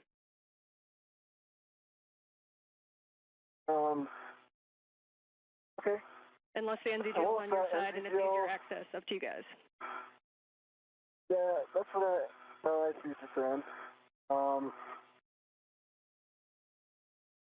It's Sophie's got direct access to that. So I'm moving up to the arm. Copy. And Anil, when you get up there, if you wouldn't do us a favor and just look back down at that whole work site for a HECA scan, that would give us a really good top-down view of the tie-down. Okay, I'll do a HECA and take a couple photos. Copy. So, Sophie, we'd love you to take care of that NZGL, and then when you have time, either before or after, a glove and hab check. Okay. I'm just taking care of my fair lead, which went away. This is Mission Control Houston, 4 hours 44 minutes into today's spacewalk. Anil Menon and Sophie Adenot, they are in the process of cleaning up the work site on the Z1 truss of the International Space Station after having removed a failed space-to-ground antenna from that work site. That antenna having experienced a degradation of performance last November, rendering it unable to properly track NASA's Tracking and Data Relay satellite system constellation of satellites. That antenna, which was removed, has now been tied down in a safe configuration on the truss of the station for future disposition. You're looking at the operational space-to-ground antenna, that's SGANT number 1, that remains on the Z1 truss. Time simply got away from the crew today. They spent a longer period of time than had been expected in locking down some locking pins called gimbal bolts onto the failed space-to-ground antenna to prevent its inadvertent motion during its transport. That, coupled with the time required to demate electrical connectors and other pieces of hardware, put them quite a bit behind the timeline today. And as a result, the net effect was that we are not going to pursue the installation of the spare space-to-ground antenna, which lives out on the external stowage platform number 3 on the P3 truss of the International Outpost. That will be deferred to another day.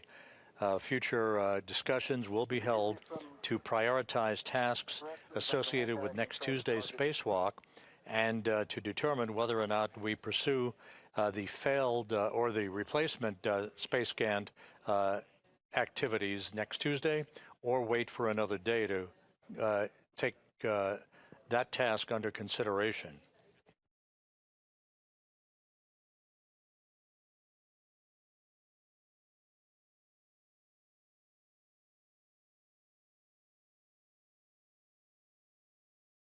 So it was not unexpected that the crew might run into a longer period of time required to get that failed space-to-ground antenna off of the boom. That had been anticipated all along, and it did turn out to be the case today. The operational antenna is there very clearly in the field of view. A series of radiators that dispel heat from the station systems serving as a backdrop for Menon and Adenot as they complete a few additional steps in tying down the systems associated with the boom that the failed antenna resided on. And the MLI on the buckle.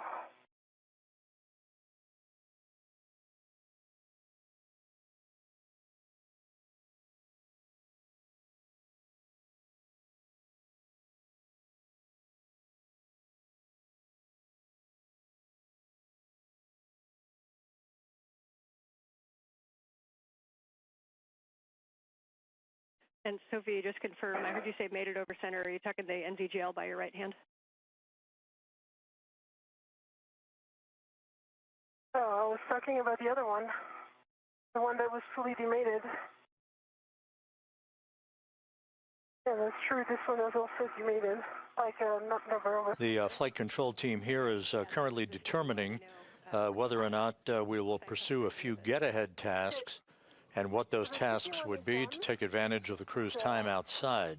Today's spacewalk began at 7:29 a.m. Central Time, 8:29 a.m. Eastern Time, and has resulted in the removal of the failed space-to-ground antenna, which has been tied down in what is called a long-duration tie-down configuration, but a very safe configuration for that antenna on the truss of the International Space Station. Yeah, acting.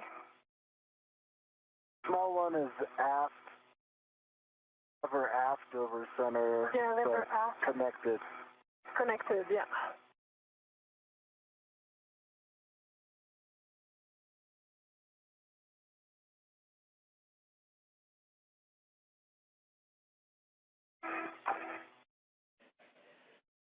Okay, for Sophie, please continue the long-duration tie-down tether cleanup. We're still talking about the NZGLs, and then a nice slow HECA scans as you move around, cleaning up those tethers, and we'll hand the comm back to Anil. And Anil, you are back to the Space One to get out of the arm.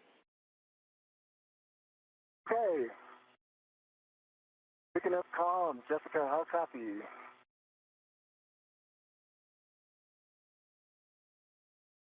With you, Anil. We are ready to get the arm back in motion. We're going to take brakes off and get set up. Sounds great. That was Jessica Meir at the robotics workstation inside the station as she works with Jack Hathaway, about to maneuver Menon away from the work site. He is still at the end of the station's robotic arm and a portable foot restraint. Starting motion in 3, 2, 1.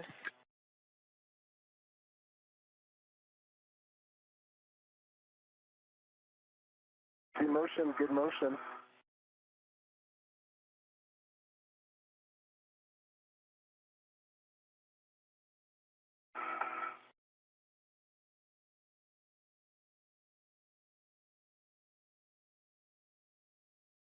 I should have given you the rush and it's really annoying. You could drop it in the MRU. Yeah, this is my plan, but for now, I'm need to work on the MLI. Okay. And I did see a long duration tie down tether that wasn't closed on the on my side, and you can go over the top of the edge to get it. Yeah.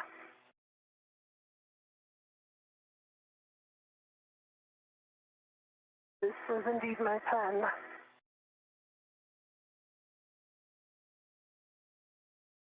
Right, and now we're going to start motion body right in 3, 2, 1. Motion, good motion, Jessica.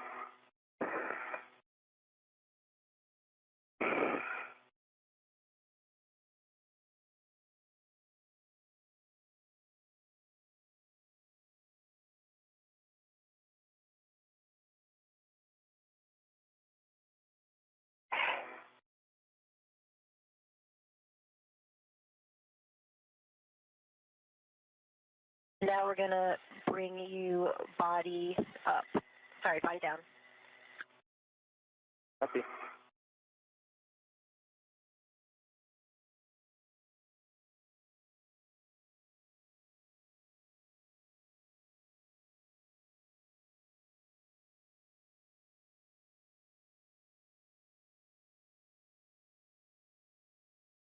Now this is the Z1 back off position. We're going to get set up for your JoeCast ESP3. And for all crew, we are going back to phase 1, so we're going to the APFR egress position. Copy egress. Okay, we copy. We're going to the APFR egress position.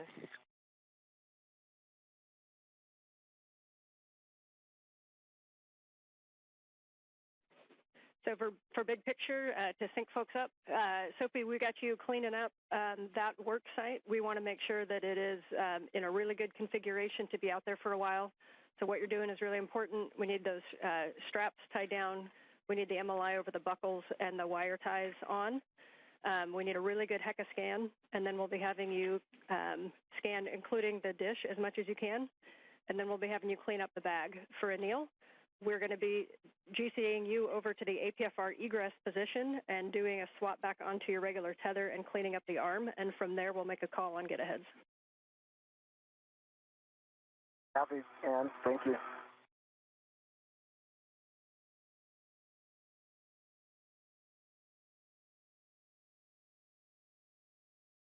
I've got a good photo range of all of this. I'm just kind of blanketing the area. Let me know if there's anything in particular you want me to target.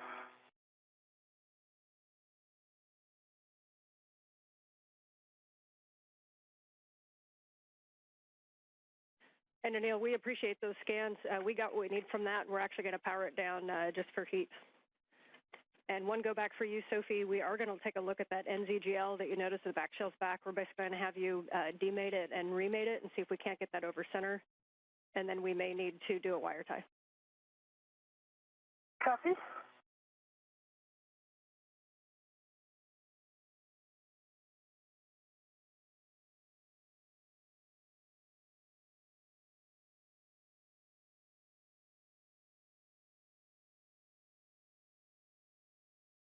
Anil, on your go, we will start the JOCAS to the intermediate position and then another one to APFR back off. Here we go for me. Be starting motion in 3, 2, 1.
This is Mission Control Houston. We are approaching the 5-hour mark in today's spacewalk.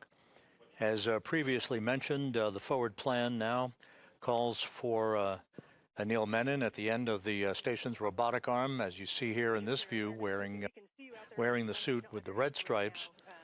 Menon is being maneuvered back to a position in which he will get out of the portable foot restraint, stow that portable foot restraint, and the arm will be parked in its overnight park position where it began the day.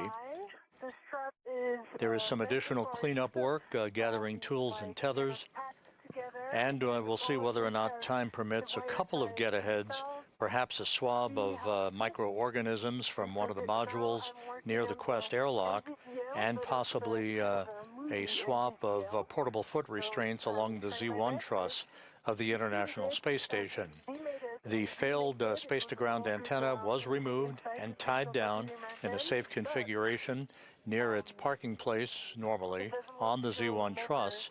However, time will not permit the retrieval and installation of the replacement space-to-ground antenna, which will remain in a safe configuration, a safe slot in external stowage platform number 3 on the port truss of the International Space Station. It will be installed on a future spacewalk. Just when that will happen will be a matter of discussion by NASA managers and flight controllers. Okay, so for that wire tie, basically what we want to do is we want to prevent thermal loading to the inside of that cable, since we will be coming out at some point and touching this again. So we want you to have it kind of in that half-connected position that you had it, and then use a wire tie. Be creative to somehow pull that connector down onto the other side of the connector, and so that it just stays touching and stays mated. Still starting motion in 3, 2, 1 for the next maneuver. Ready for motion. Understood, M.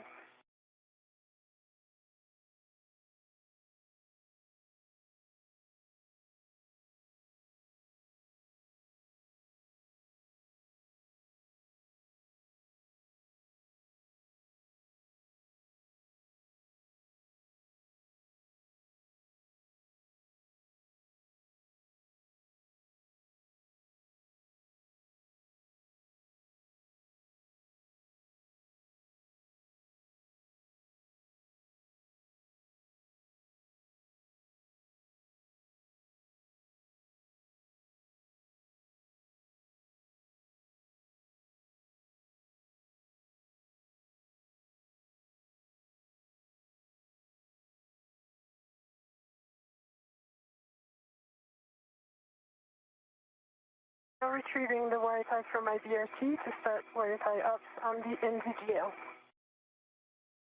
Okay, copy, and you can put that through the bail if that's easiest. Okay.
This is Mission Control Houston as the International Space Station flies over the rainforest of Brazil.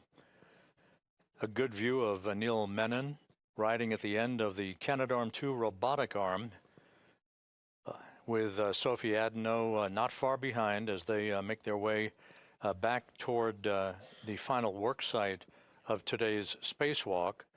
Time will determine whether or not we do have, in fact, the time to take a swab sample of microorganisms from one of the modules near the Quest airlock. On the left side of your screen is the SpaceX Dragon spacecraft that will return the Crew 12 crew on board the station, Jessica Meir, Jack Hathaway, Andrei Fedyaev, and Sophie Adenot. They'll be returning to Earth in the next several weeks to complete their long-duration mission on board the International Space Station.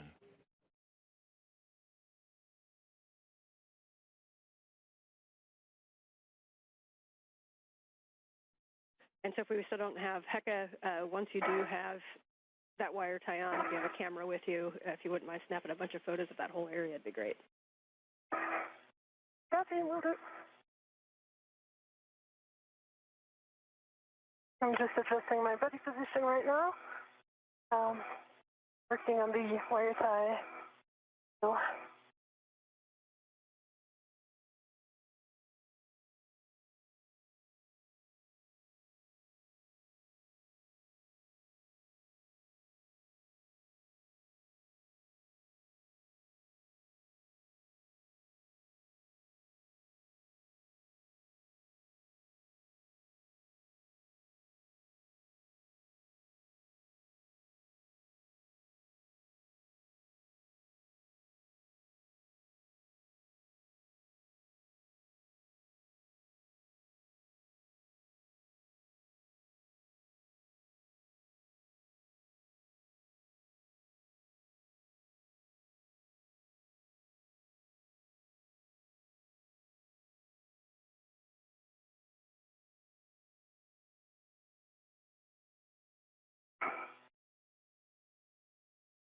doesn't really go through. Wire tie is too thick. This NZGL, the gap between the bail, the lever, and the body of the NZGL itself is very thin. Yeah, you may have to pinch it if you can. Pinch it and make it small, or if you have if you think a long one would work with a smaller loop. But pinching that loop is small. Yeah, it's not the loop. The loop is already in. It's a white plastic thing that is kind of protecting the free end. And this one doesn't go through, so I'm trying again. So yeah, the risk is that this white thing is going to go apart, and then once it's apart, then it's going to expose one sharp edge. Okay, yeah, just best effort on however you think it can hold it to not disconnect. Okay. Yeah, I've got an idea, and that will be good.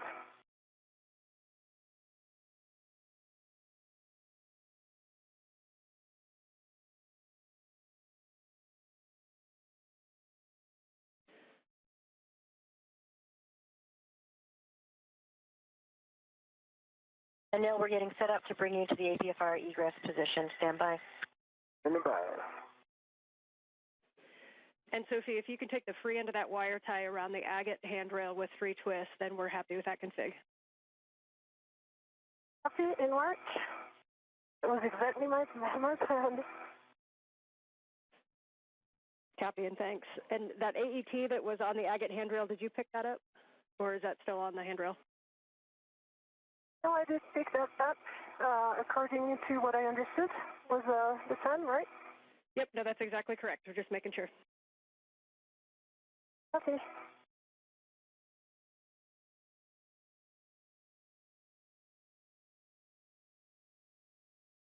And I've reduced my TCV to 5.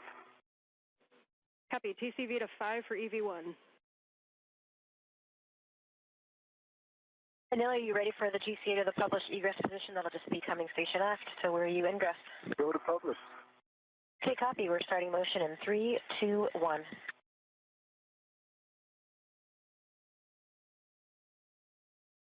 I see motion, good motion.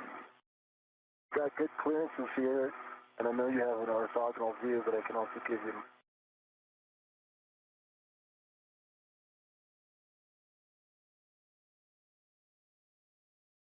Near space. Okay, 3 half twist done, and I'm removing my ret. Hey, it's not going to move.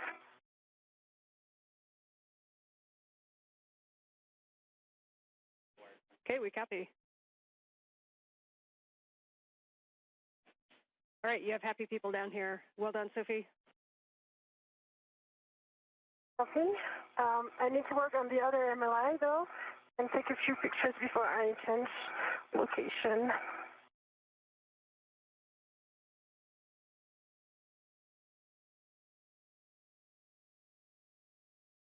Glove heaters are off OSS for Sophie. And sorry, say again, Sophie? Glove heaters are off OSS. Copy, glove heaters off. Working will warm you right up. Ramping out, we are at the published.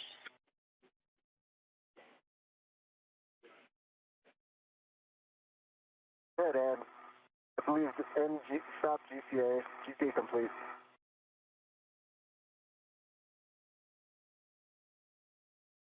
Thanks, Anil. You can go to egress. Go to egress.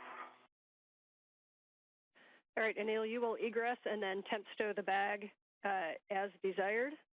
And then we're going to be cleaning up the arm with your safety tether swap being the first thing. For Sophie, I see you doing some pictures. Definitely need some pictures of that area. And then can you confirm for us the configuration of the buckle on the aft long duration tie down tether, the one that was on Anil's side? Did we get the MLI and the wire tie on that one? Not yet in work. It's just wanted to take the picture before I leave this workspace.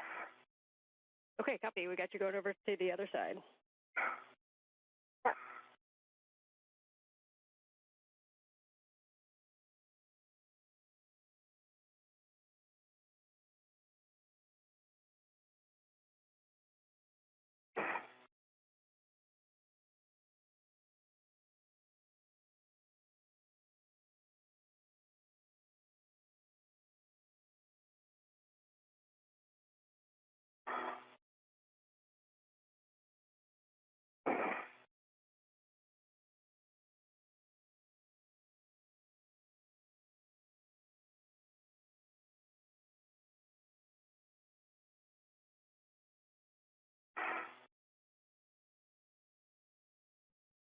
And Anil, once you're in a good position and ready to work the tether steps, we'll take the comm over and I'll walk you through that, including when you have your waist tether down. Good that, Ann. Captain, for both of you, the plan after we get the Z1 work site cleaned up and Anil's arm cleaned up and reconfigured is to work the APFR relocate task together. So we'll be grabbing the ESP2 with, or APFR rather, and coming up to Z1 to do the swap. Copy.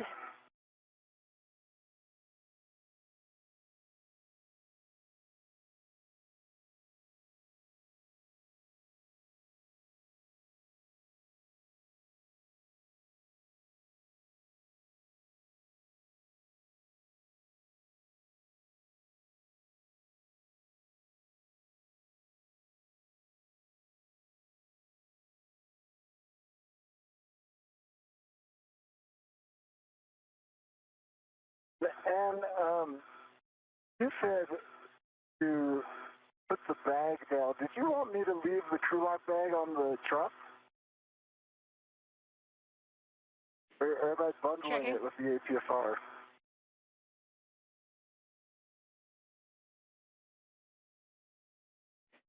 Yes, bundling it to the APFR is fine. Where is it going next? Because if it's going close by, I'll do the quick bundle that we discussed. If it's going far, I'll do a really solid bundle. Yeah, so you're going to be taking that APFR to the port CETA cart. So you can look over to your left and see it right there. So it's up to you if you want to do the bundle on the APFR and take it with you and then bring it back, or if you want to just temp stow it on the truss. Okay, I'm going to temp stow it.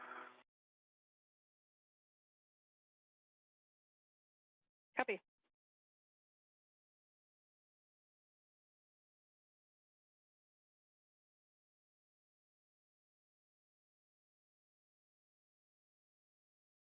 And Sophie, as you get set up over there, it looks like your hands are empty for a sec. If we could get a glove and hap check, please.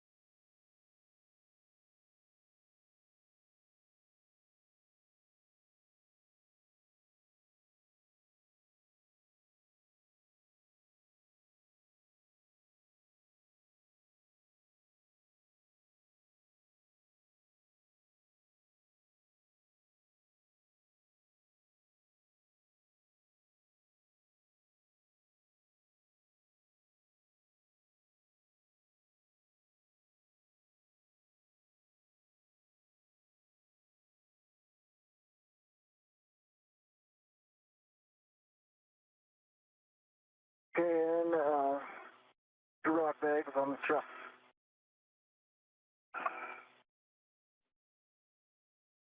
Okay, copy. And are you ready for your tether swap steps? Ready for tether swap. And for Sophie, hap is dry. And gloves in work. And there.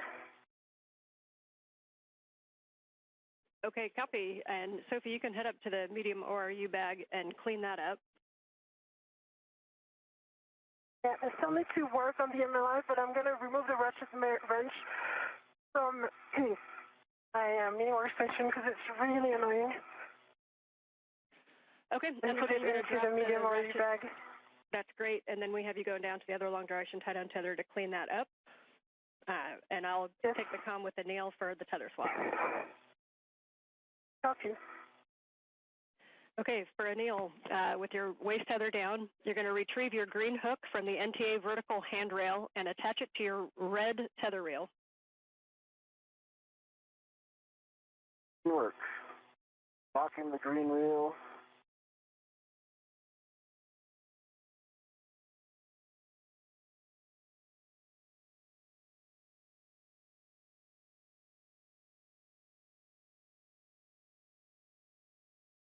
Green hook is on the red reel and locked. I'm unlocking the green reel. Copy. The green hook is on the red reel, and the green reel is unlocked. You can then release your yellow hook.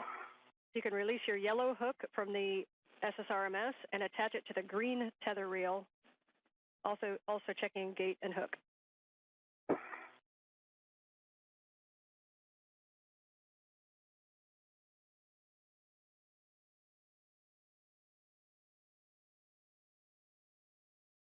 This is Mission Control Houston, 5 hours, 15 minutes into today's spacewalk. Anil Menon and Sophie Adenot are in the home stretch of today's excursion, the 282nd spacewalk in support of ISS assembly, maintenance, and upgrades. This was the 5th spacewalk conducted out of the International Space Station this year, the 2nd for Expedition 75 crew members, the 2nd for Menon, and the 1st for Adenot, who today became the first French woman to conduct an extravehicular activity. You see Menon with the suit and the red stripes there in the field of view. He has conducted the work today as EV1, or extravehicular crew member number 1. Adenot, alongside him, has been EV2, the unmarked suit, with no visible markings on that suit. Extravehicular crew member number 2. The crew began their spacewalk placing their suits on battery power at 7:29 a.m. Central Time, 8:29 a.m. Eastern Time. Copy, thanks. And if that long duration tie down, the major activity for today was the removal of a failed space-to-ground antenna on the Z1 truss of the station. There are 2 such antennas that sit side by side to provide redundancy for high data rate communications through NASA's Tracking and Data Relay Satellite System. The crew ran into some time constraints. It took longer than expected for them to install locking pins on the failed antenna that first encountered swiveling or gimbaling problems to track the TDRS network satellites last November. They also spent more time than had been anticipated in demating electrical connectors on the boom that the failed antenna resided on the Z1 truss. Because it took much more time than had been expected to get the failed antenna removed, the decision was made to tie the antenna down with tethers right there on the truss of the space station in a safe configuration, but not to pursue the installation of the spare antenna that is housed on an external spare parts platform on the Port 3 truss of the International Space Station. Both reels are unlocked. So with the failed antenna tied down, future meetings are to be conducted to determine the next set of priorities for the upcoming spacewalk that is planned for next Tuesday. Gonna rent for the APSR, then remove it. That'll be the 3rd spacewalk of the month of August, the 3rd to be conducted in a 19-day period. We are expecting a couple of get-aheads for the crew as they make their way back to the Quest airlock, the swabbing of surfaces on the outside of the station to collect microorganism data, and an exchange of portable foot restraints out near the Quest airlock.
Nice for both of you on the cleanup steps, and just letting you know we're about 5 hours and 20 minutes into the EVA. Go ahead, Sophie.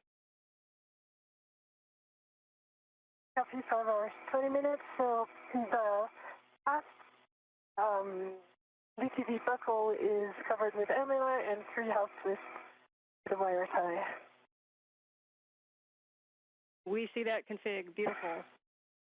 So at this time, you can move up to the medium ORU bag, and we'll start cleaning that up. Okay.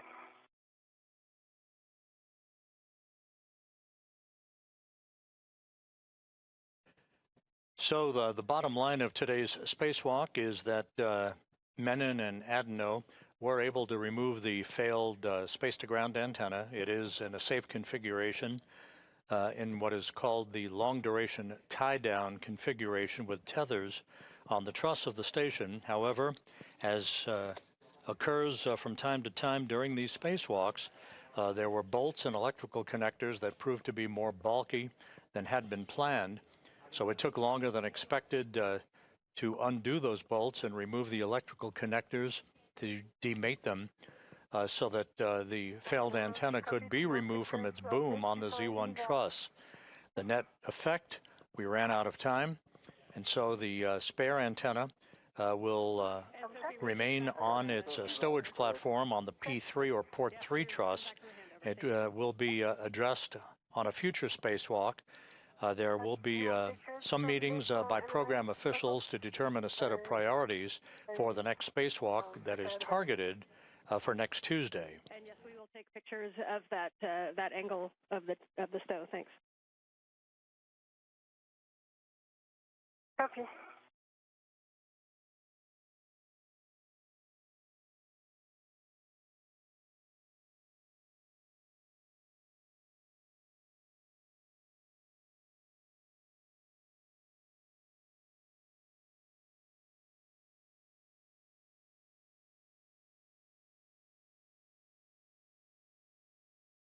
And the excess strap of the Ford LVTV, I was not able to put it inside the MLI of the buckle because it was under the agate handle and would have required a whole reconfiguration. So I don't know if you're okay with that plan, but I just put it under another agate handle so that it doesn't fly around.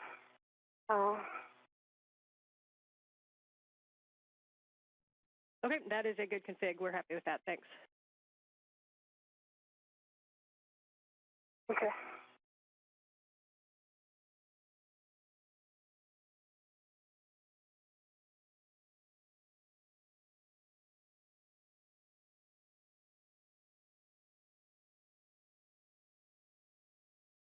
Okay, APFR cleanup complete on the BRT. Jessica would be go for the back off. Okay, we agree. If you just give one We more copy. scan We'll get to set make up for sure, that. and I'll pass you off to Jessica.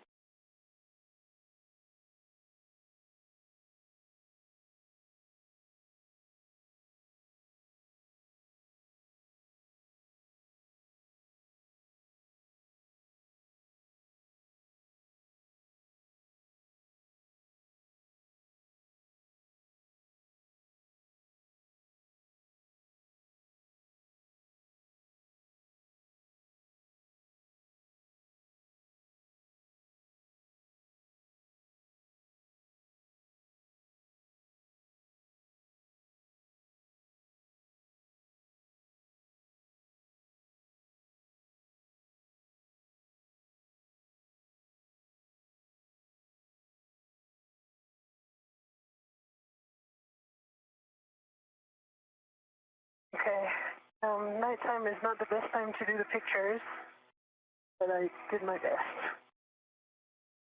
Now starting motion in 3, 2, 1 with the arm coming station forward away from you. Copy, starting motion.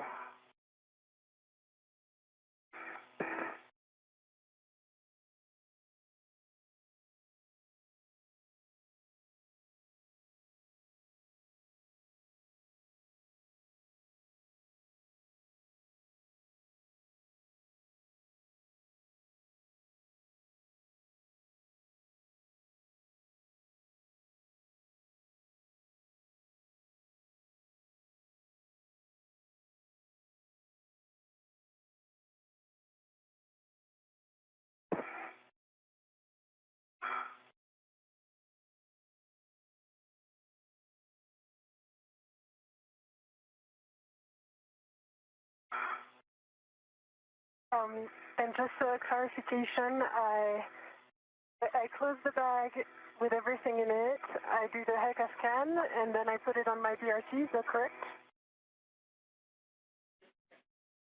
That is correct. Yep, we're happy with that. So you can put that on your BRT.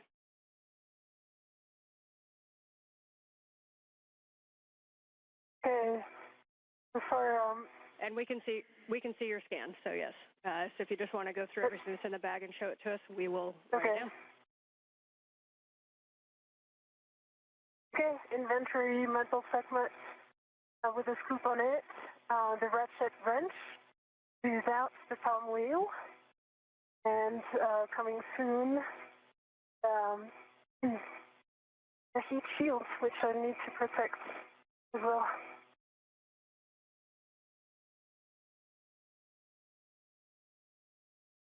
That's a good inventory, so you can pack that one up and get it on your BRT.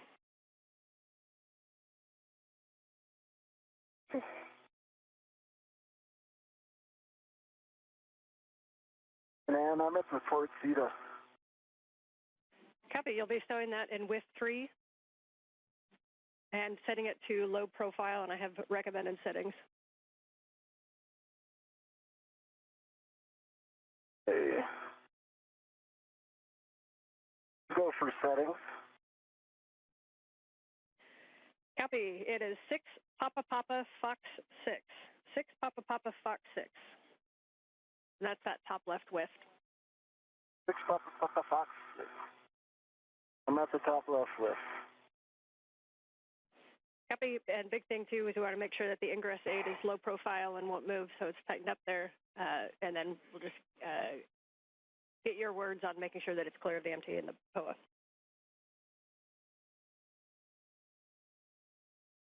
Copy all. And for Sophie, once you have that packed up, we're going to have you put that on your BRT, and we'll have you start heading toward the airlock. Copy airlock.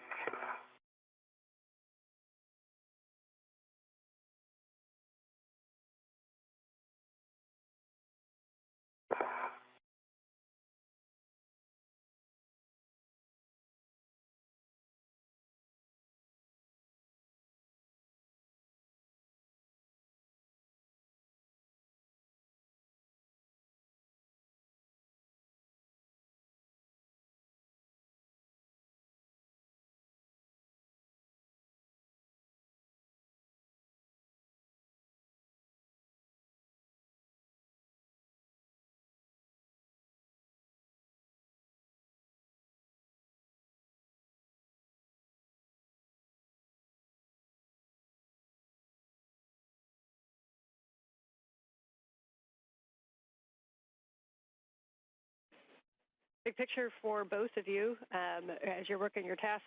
Sophie, we see you working the bag, and Neil, we see you working the APFR. When we're done, we're going to have Anil head down to ESP2,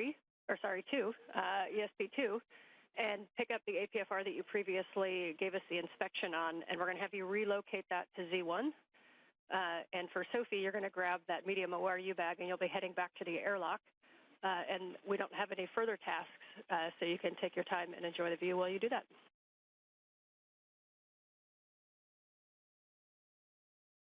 Copy, working on the bag and airlock. And can you repeat those APFR settings again? Yes, 6 Papa Papa Fox 6. 6 Papa Papa Fox 6. Copy, 6 Papa Papa Fox 6.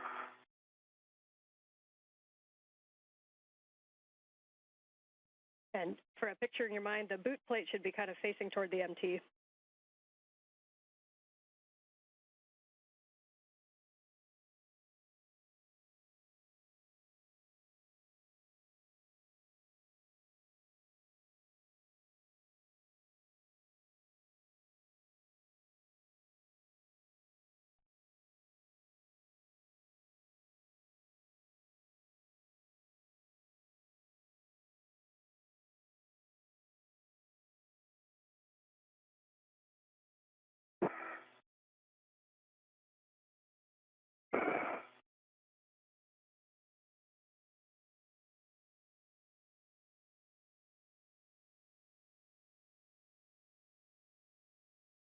This is Mission Control Houston, now 5 hours 31 minutes into today's spacewalk. Sophie Adenot is cleaning up her part of the spacewalk paraphernalia that she has operated with throughout the course of today's excursion outside of the Quest airlock. Anil Menon will relocate an articulating portable foot restraint from one of the stowage platforms right outside of the Quest airlock to the Z1 truss nearby, and will join Adenot back in the airlock. We will not pursue a get-ahead task involving ISS microorganism swabs today. That'll be deferred to another day. Once again, the spacewalk today highlighted by the removal of a failed space-to-ground communications antenna that provided high data rate communications through NASA's Tracking and Data Relay satellite system. It has been tied down in a safe configuration known as a long-duration tie-down with a number of tethers on the truss of the station, but time ran out, not permitting the removal and installation of a spare space-to-ground antenna to provide redundancy for the high data rate communications capability on the International Space Station. That work is going to be deferred to an upcoming spacewalk, although the priorities for the next spacewalk targeted for next Tuesday and then other spacewalks to follow have yet to be determined by program management and the flight controllers.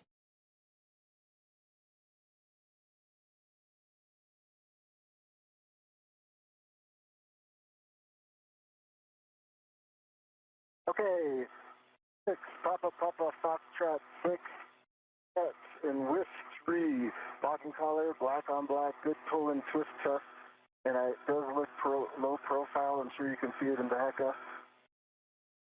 Copy, that's a good config. So this time you can move back to retrieve your crew lock bag, and you'll go down toward the airlock. You can drop your crew lock bag off and then pick up the APFR.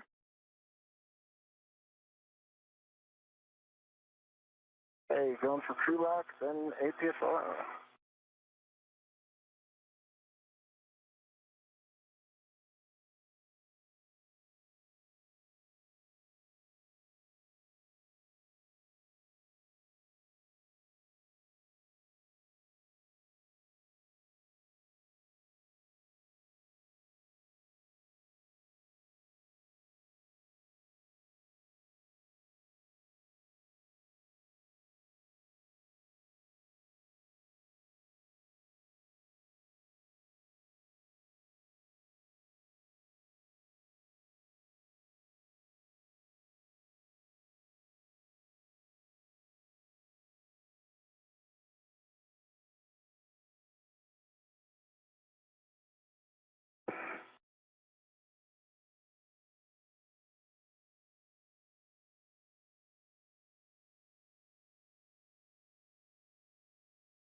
And for Anil and Sophie, you guys are both kind of headed back toward the airlock with the bag.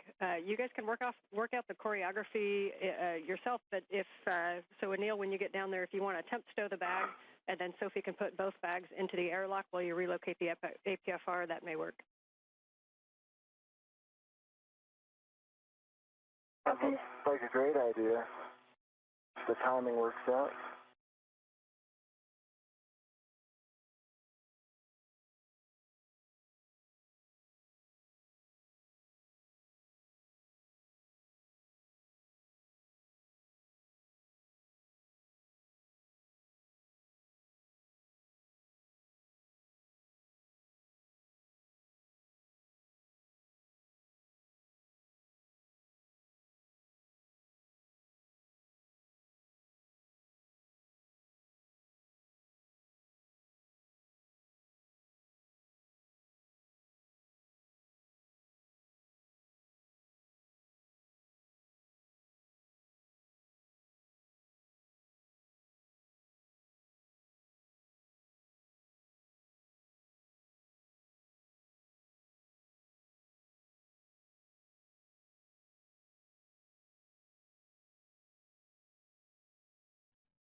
All right, both looking good.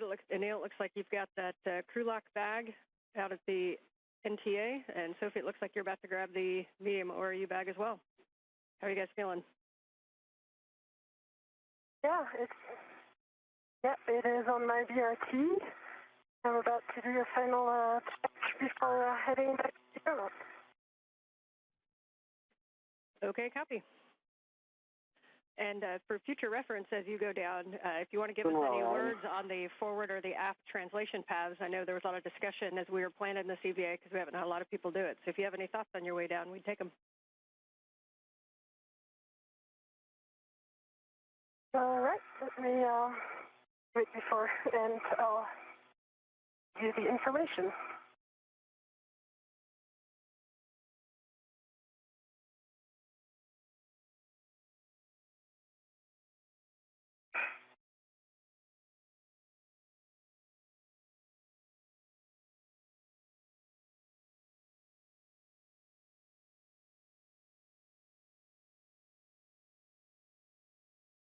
On the seat of spur.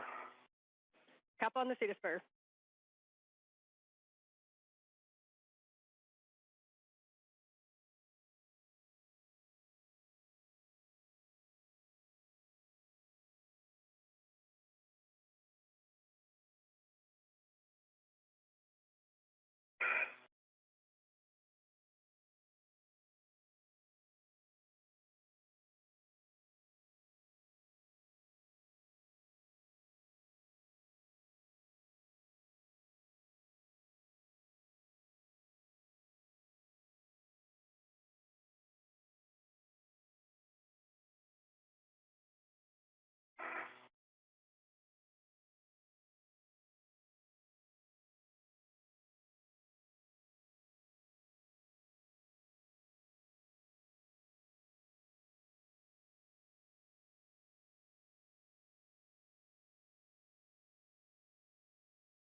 And the suggestion was I temp stow the bag, Sophie puts them away, and I head out to the APFR.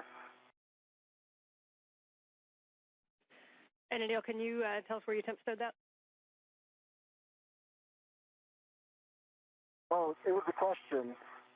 Well, the question was, were you suggesting, Sophie, I temp stow it on the circular handrail or ring, and then Sophie puts them inside the airlock, and then I head to the APFR, or we both temp stow? Yes, that Outside was, the airlock. if that works for you guys, you can temp stow the crew lock bag right there at the circular handrail or somewhere in that area, and then go forward on ESP2. Sophie is just headed that way with the medium ORU bag, and she can stow both bags inside of the airlock. Sophie, are you good with that plan? Yeah. I have a little gun sleep right now because I'm working on my translation. But it's okay. Anne can repeat it when you get here. Yeah.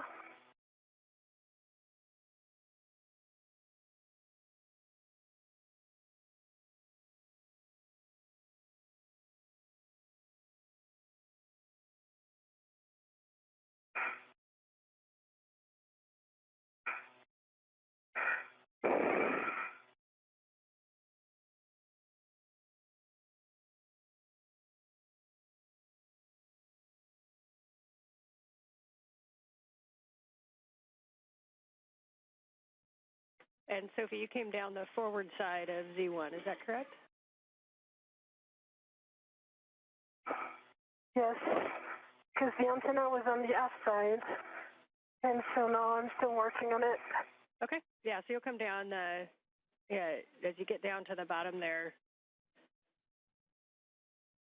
you'll see 6024 and then WIF 9, and at that point you could either kind of reach over to the high pressure gas tanks, or you can go more zenith and you'll see handrail 6005 and you can get the high pressure gas tanks from there. Yeah, I have 6024 in hand. Just Okay. this ORU bag is a giant thing. Yeah, so 6042, getting down to 6052, you can either go, or sorry, you said 6024. So from there you can kind of go starboard to the gas tank, or if you go down nadir to 6005, then it's a little bit of a shorter reach over to the gas tanks. Yeah, I'm trying that.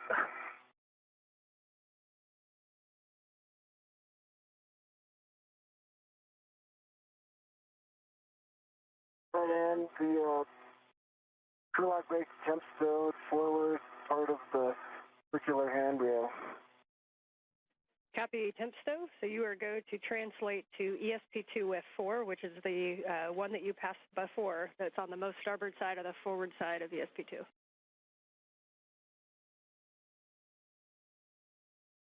Okay. And Sophie, that part you're in right now is I'm one of gonna the go back trickier parts. out. Okay. Yeah, I'm gonna go back out. Okay. If you want to go back up to the side.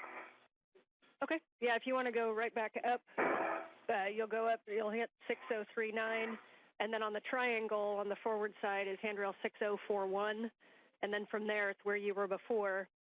And if you get into position kind of almost where you were in the handoff, from the aft side of that triangle over to the handrail that's below the trunnion pin is a pretty close reach.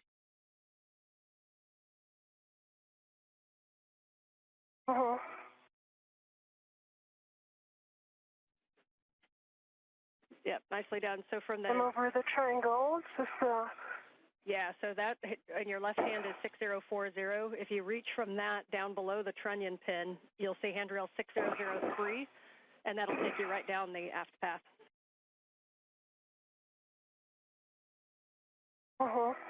Yeah, just need to take a second to put my tethers in front of my feet.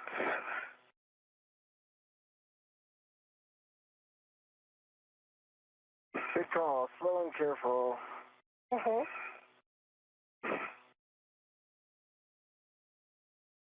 actually, they're good.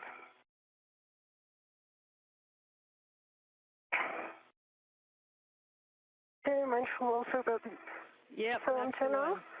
Yep, nicely done. You'll go 603, 6003, 2, 1, and then you'll be able to reach across. Yeah. This antenna, Between the antenna and the satellite, it's kind of tight here, but yeah, it can work. that's super helpful information to see that forward path. We'll take your words on that tomorrow. Yeah.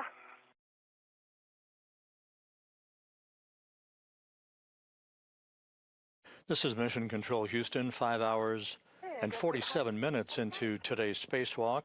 Anil Menon and Sophie Adenot are making their way back toward the Quest airlock. The work all but complete for the day, except for some cleanup work that the two spacewalkers are involved in. The failed space-to-ground antenna, the ESCANT-2, was removed from its boom on the Z1 truss of the International Space Station and tied down in what is known as a long-duration tie-down with tethers by the Z1 truss where it resided.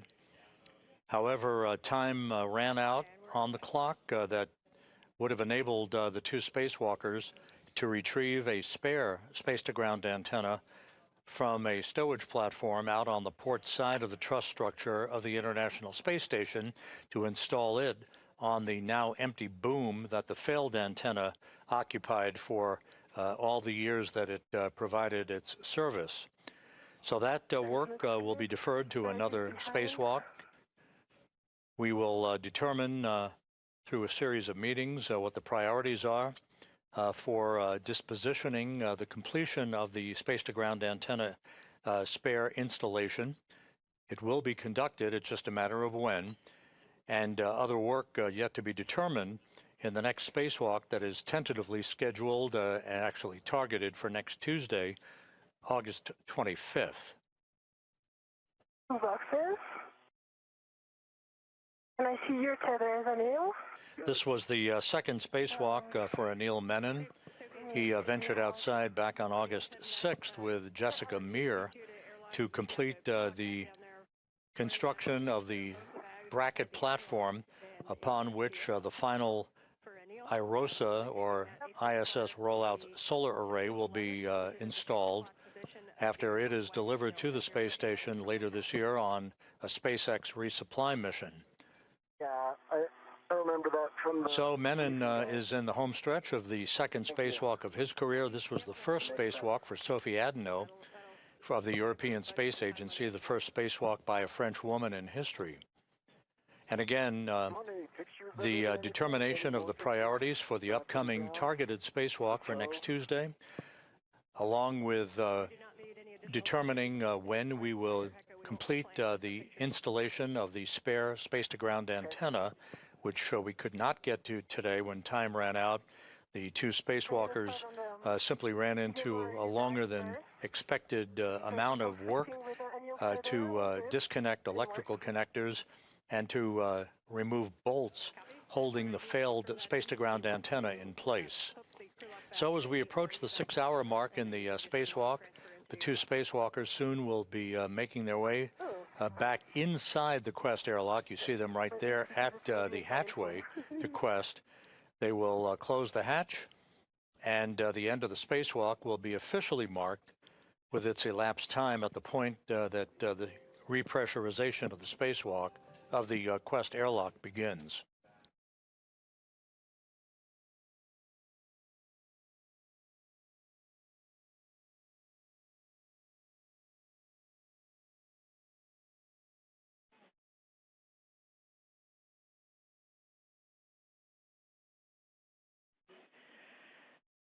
Anil, question for you when you came off the port seat cart. Did you happen to tap the brake pedals? I did not. Copy. I'm So sorry, we'll I thought about it, but I thought... That's okay, that's on us. That's on us. But we might have bought you a free translation to the port seat cart and back. So after you stow the APFR, we will have you go tap that twice, please. Hey, win for me. Anil, your tethers look good. And it's not in my way, so opening the thermal hatch now. Okay, sounds good. Heading down. Thermal cover, sorry.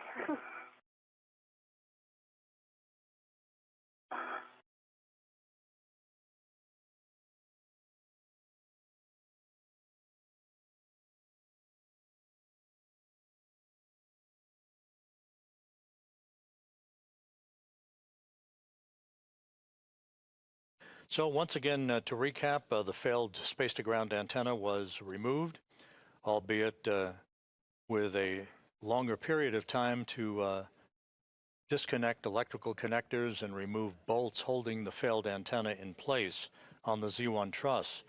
It is now in a safe configuration, securely tied down to the truss on the International Space Station.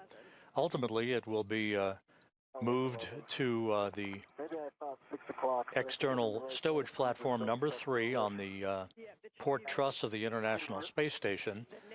That slot is currently occupied by the spare space-to-ground antenna that was first delivered to the International Space Station on the STS-127 mission in the summer of 2009. Time ran out for the 2 spacewalkers to be able to accomplish that task today. It will be deferred to a future spacewalk. The next spacewalk is scheduled for next Tuesday, August 25th. Whether or not the space-to-ground antenna installation of the spare makes it to that spacewalk next Tuesday or not is going to be the subject of some discussions over the next several hours. With 11, I'm going to just get situated, and then I'll be ready for those settings. Copy. And Sophie, you are go to open the thermal cover when you need to. Yeah, I just verbalized it. Did you get it? Like, it was like 5 minutes ago? Yes, we see that now. Yep. Okay, great news. And then you'll see your tethers.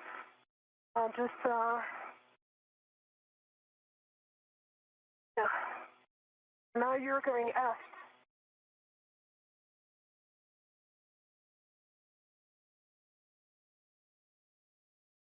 Okay, ready for those settings, Van. Your settings are 12, Papa Papa, Fox 9. 12, Papa Papa, Fox 9. Oh, Papa Papa Fox 9, got it.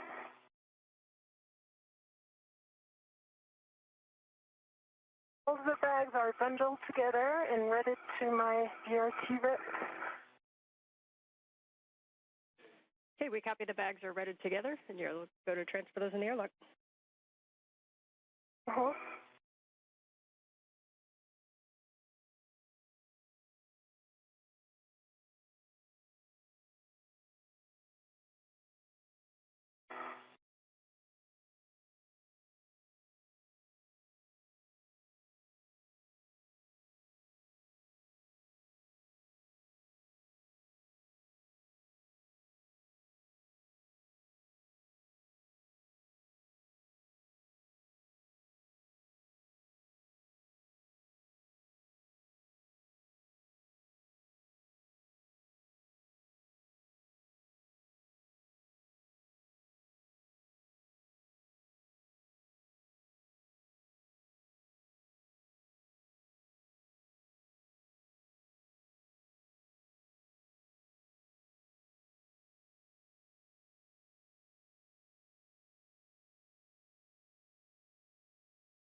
I'm going to read my load path to station. Right. Base tether is small hook gate close lock back on black. Large hook gate close lock back on black. On the airlock waist tether, gate close lock black on black for the big hook, and small hook gate close lock black on black as well. So I have a good load path to station, and I'm retrieving my local from the and going back in. Okay, we concur that that is a good load path. Hey, And 12 Papa Fox truck. Copy, 12 Papa Papa, Fox 9. Twist. Up depressible, black and color, black on black. Copy, good calls. You are go to translate to the port seat occurred. And Sophie, we see you about to get in the airlock. You might want to pause there and take a view. It's going to be a little bit before you're back. But nicely done.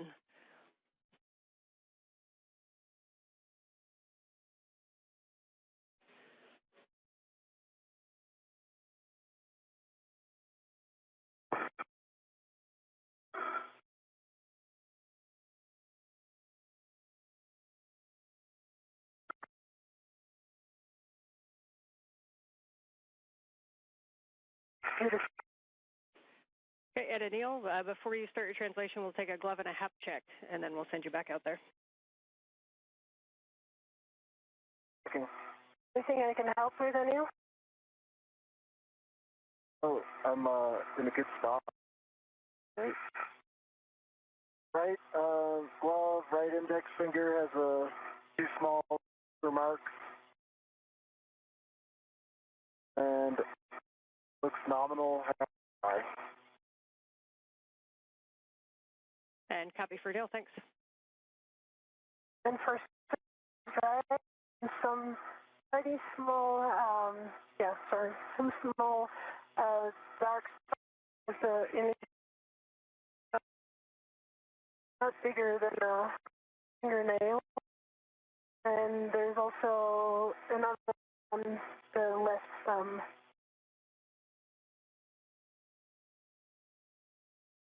Really, just. Okay, we copy, Sophie. Your comms are coming in a little bit broken, so we didn't quite catch that. Copy. Some for the gloves, I can observe is dark markings on the fingertips of both hands.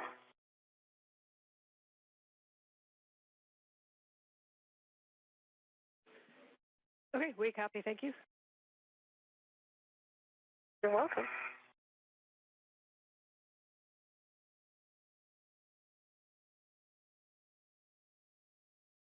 Right, and I'm headed to the feeder cart. Copy, we appreciate your extra work and overtime today.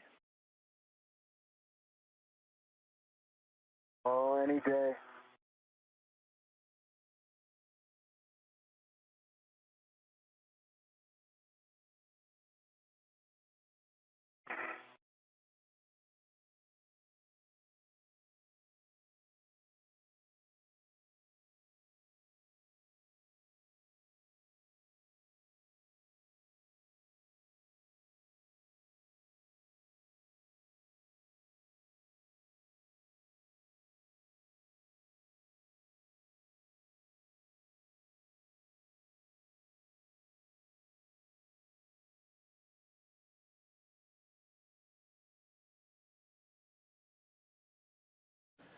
This is Mission Control Houston. We've just passed the 6-hour mark in today's spacewalk. Anil Menon and Sophie Adenot soon will be back inside the crew lock section of the 2-compartment Quest airlock. They will close the hatch behind them and begin the repressurization of the airlock to mark the end of today's spacewalk, highlighted by the removal of a failed space-to-ground communications antenna, although time did not permit the installation of a spare that continues to reside on a spare parts platform on the port truss of the International Space Station, that work to be deferred to a future spacewalk.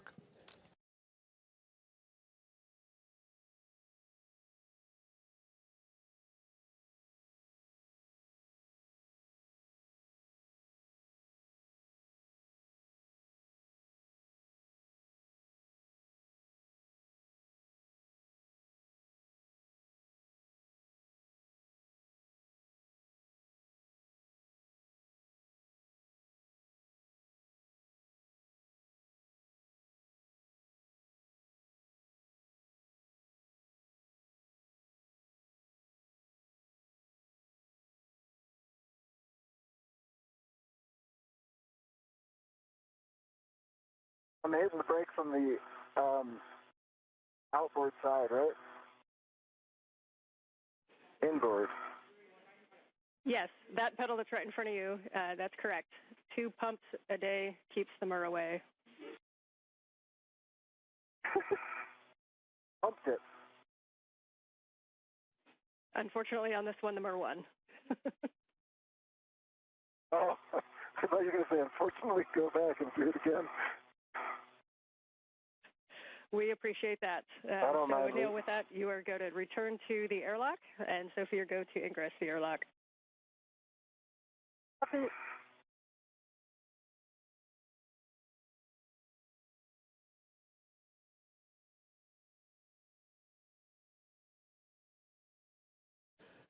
Once the airlock repressurization begins and we stop the clock, we'll give you the official time for the elapsed time of today's excursion and other statistics associated with today's spacewalk. We will continue our coverage through the time that the crew is back inside the airlock and has doffed its helmets.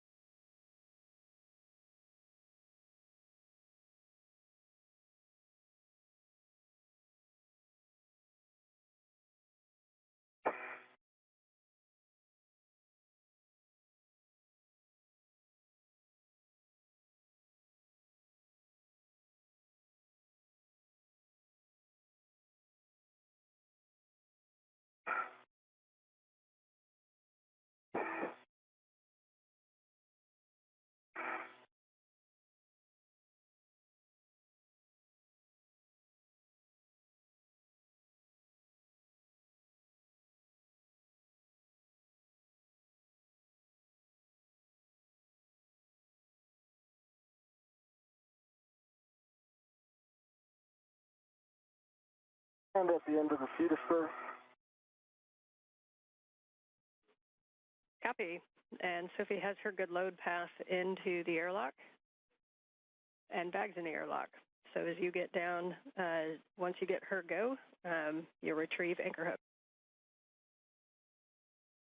Sure, bag 1 and 2 are in the airlock.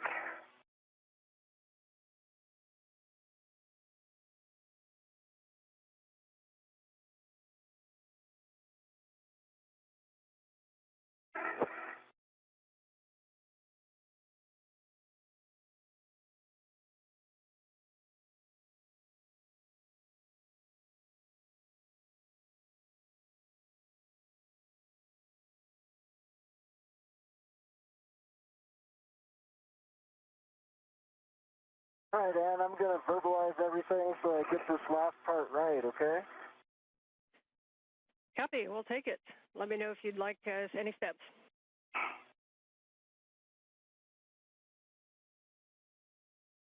All right. My load path is through forward anchor hook, so I believe Sophie's got a load path to station, so I believe I'm go to take off the aft airlock D-ring, which is her anchor hook, EV2, and put that on my red reel. Anil, we concur with that plan.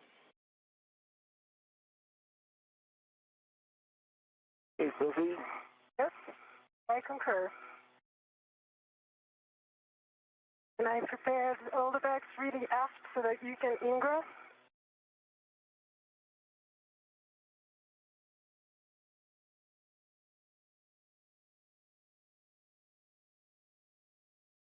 Sorry, really port. All right, your anchor hook is on EV1's red reel, closed lock, black on black. Now I have a load path through you, Sophie. Yes. So I'm going to pick up my anchor hook and put it on my NWS. We concur. Agree? Yeah, concur.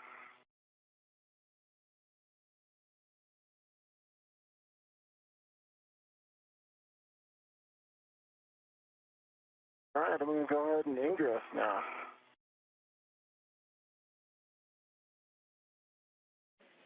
Copy, you go to ingress, and if you want an end effector on your thermal cover, you can. I'm going to do the feet first ingress, and then come back for the thermal cover. And I'm ready to guide your feet.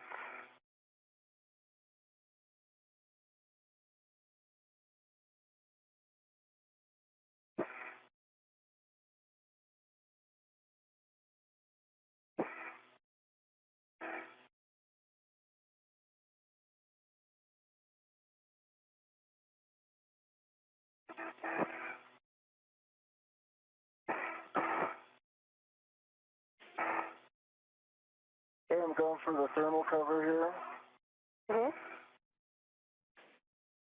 Copy, you can close the airlock thermal cover, and we'll be attaching the integral strap to the magnetic plate D-ring and cinching until snug.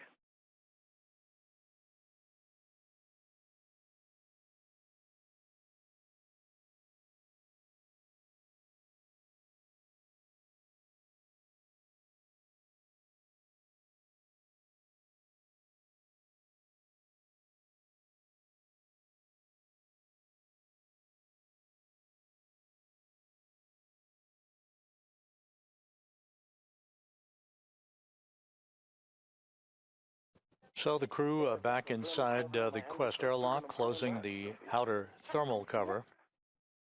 And That'll be followed by closing the hatch itself to the crew lock section of Quest.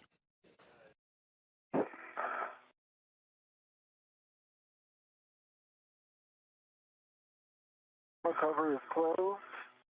I'm in. Mm-hmm. I'm going to do the strap now. Mm-hmm.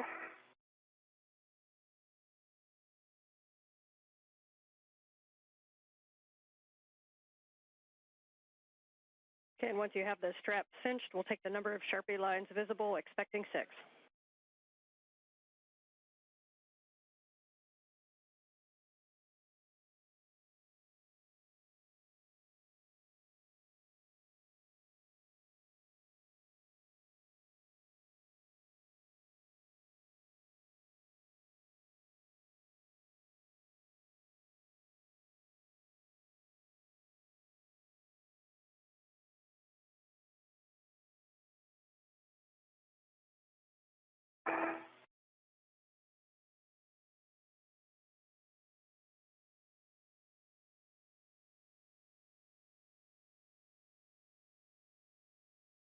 Hey, the map is on, and I'm cinching it. Okay. I'm pulling your feet towards. All right, 6 Sharpies. Copy, 6 Sharpies. You are both go to remove the SCU from the stowage pouches, remove your DCM cover, and connect your SCU to DCM and check locked. Copy.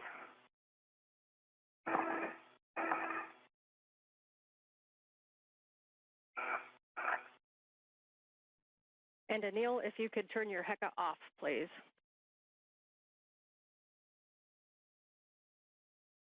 ECA is off.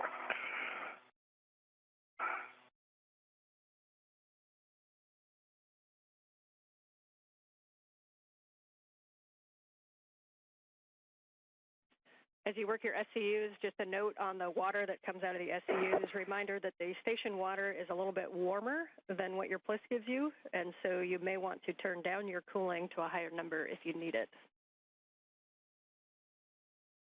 Copy. I leave mine at current setting.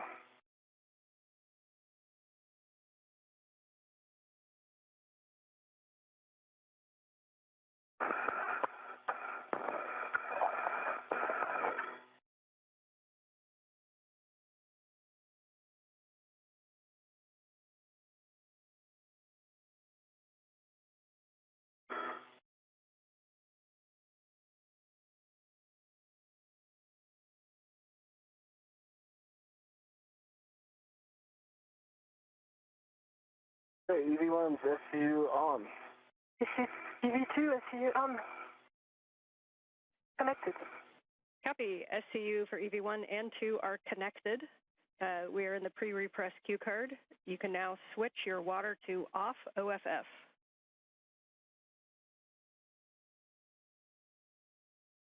V1, water is off. DV2, where is up? Copy. We have a 2-minute wait here. Today definitely showed how well you guys can adapt. The strength of the plan is in the planning.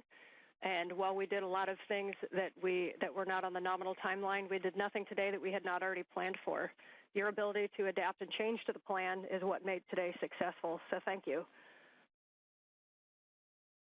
And if it's, for the team, we went into this with a mindset of we wanted it all to go perfectly, and I think that's a great winning attitude.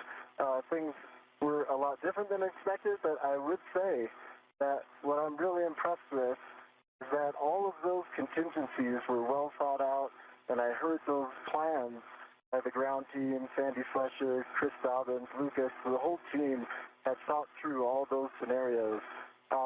And I think that the success of today really rests to you all there and MCC and everyone who put in some work planning this, because you really thought through everything, and I felt like we always had a clear pathway ahead, and I had even heard that pathway and studied it, so thank you all for that, and I'm just so grateful to work with you all today. And Sophie, if you'd like to add anything, please go ahead. Yeah, thank you. Yeah, what a day. I concur with everything you said. I would say that my deepest gratitude goes to everyone who made this possible, pioneers who came before us, but also the incredible teams working behind the scenes today. In this preparation, like being ready for the unknown, took a whole amount of people to be able to think everything through. And in the end, although it was a lot of unknown and unplanned, in the end, everything was rehearsed and prepared. So well done. I would like also to thank you, Anil, for not only being an awesome EV1, but also a great friend. Jessica, Jack, thank you for helping us getting ready, paying attention to every detail that counts for such a big adventure. And finally, to everyone in Houston who made today's EVA a success. Thank you. Because yes, even if we had a lot of unplanned things, it is a success. We are safe and the hardware is safe. You make us fly, you keep us safe, and you make moments like this possible. And finally, a very special thank you to you, Anne. From the very beginning of the preparation to every minute of today's EVA, your calm voice was always there to get us. You are simply outstanding, so thank you.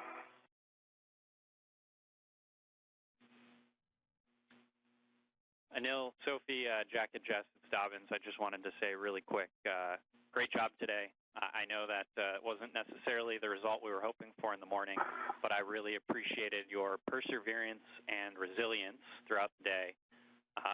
Thank you for being prepared for all of the next first failures, since I feel like we dealt with all of them for the first half of this EVA, and appreciate you working as a team, both with each other, the four of you, and with us.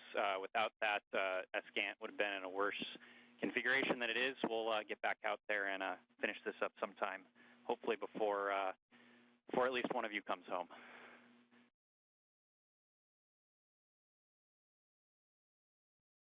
Okay, for Anil. Thank you, Chris. And you, Anil, you are go to close the hatch, verify that the outer hatch is clear of hardware, and the handle position is per the decal, and you can close and lock the hatch. Handle position per decal. With that, a round of congratulations from our two spacewalkers, Anil Menon and Sophie Adenot. Menon wrapping up his second spacewalk in just 12 days. For Sophie Adenot, the first French woman to walk in space, this was her first spacewalk of her career.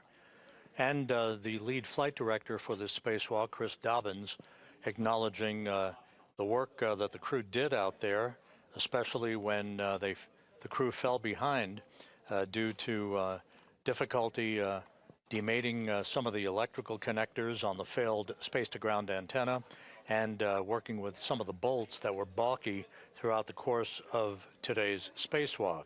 The failed antenna was removed, and it was left outside in what is called a long-duration tie-down configuration, safely on the truss in a good config.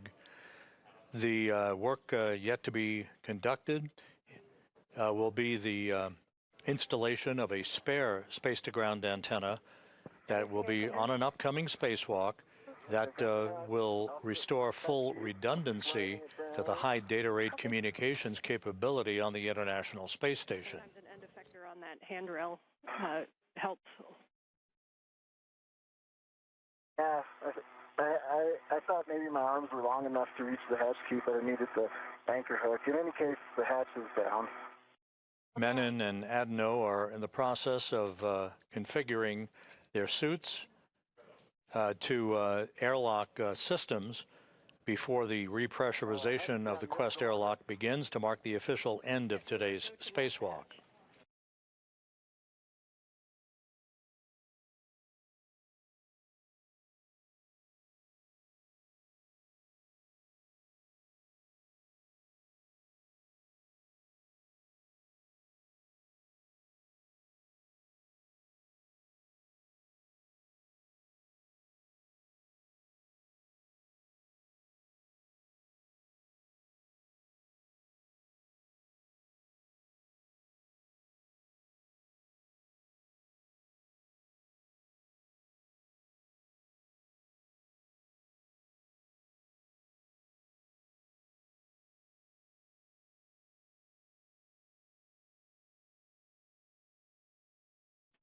Ten seconds from a 20-second handover.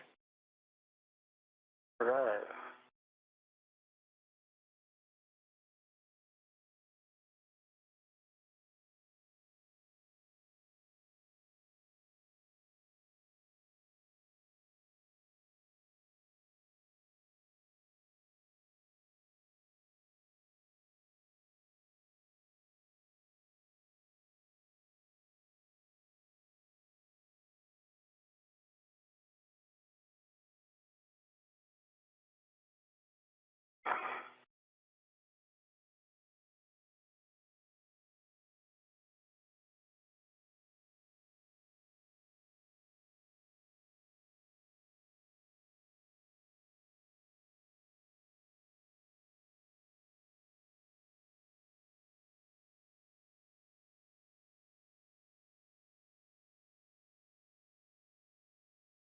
Looks like we got S-band again. You can repeat it now. Hatch is locked. The locking mechanism is in place. Okay, I confirm, Houston confirms that the EV hatch is closed and locked. With that, I'll pass you off to the dream team of Jack and Jessica. All right, it's great to have all of Expedition 75 back inside the hull of ISS again, and we just got a few minutes to get you guys at the same pressure. Sophie, if you're ready, on the UIA, check that the oxygen EMU 1 and 2 valves, two of them, are open. Oxygen EMU 1 and 2 valves are open. All right, take the power for EV1 and 2 switches, there's two of them, and take that to on, ON. In what?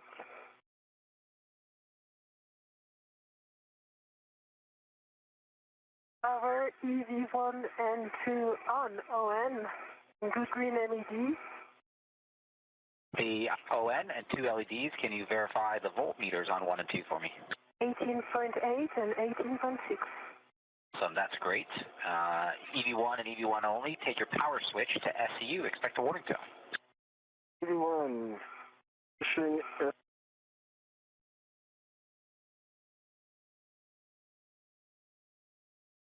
1-2 contact. got you. I'm on it. Yeah. It sounds good. EV2, you can now take your power switch to SCU. EV2.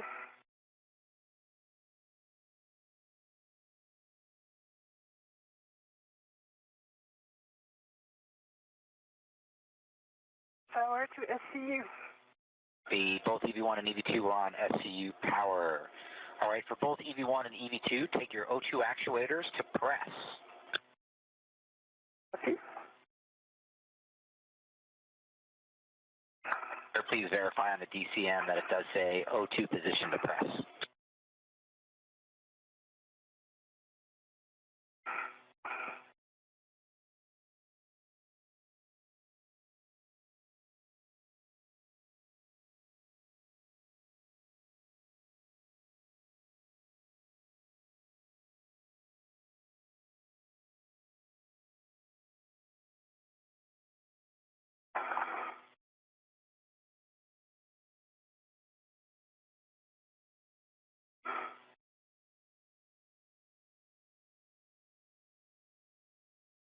EV2 press. The EV2 and press.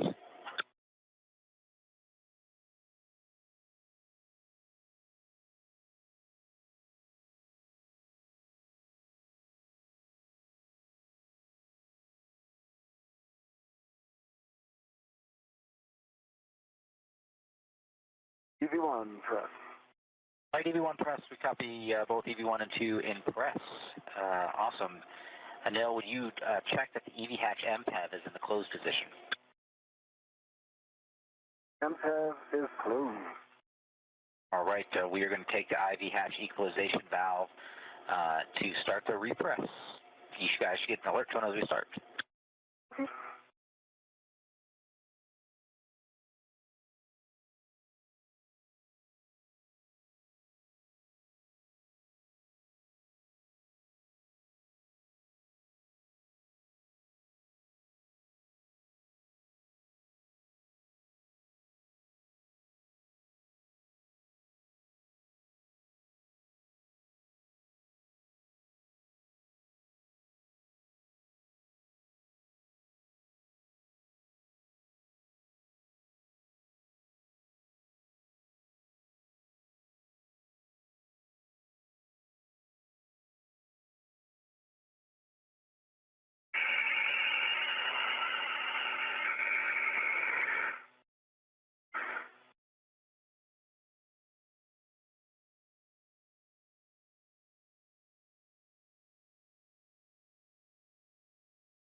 And Anil, Houston, I'm acting as Capcom now. Can you verify your O2 actuator is in press? Verifying. It was off a little bit. Yes, it's now in press. Houston copies.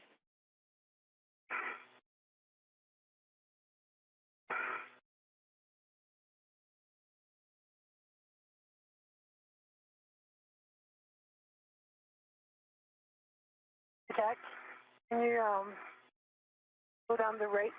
Going down the rate.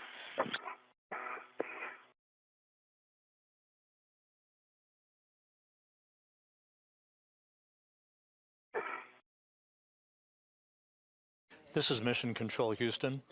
The repressurization of the Quest airlock is now underway. The official end time for today's spacewalk, 1:52 p.m. Central Time, 2:52 p.m. Eastern Time, giving us an elapsed time of 6 hours and 23 minutes for today's spacewalk. Again, today's spacewalk ending at 1:52 p.m. Central Time, 2:52 p.m. Eastern Time, for an elapsed time of 6 hours and 23 minutes. With the repressurization of Quest underway, we will now gather some additional statistics and have those for you momentarily.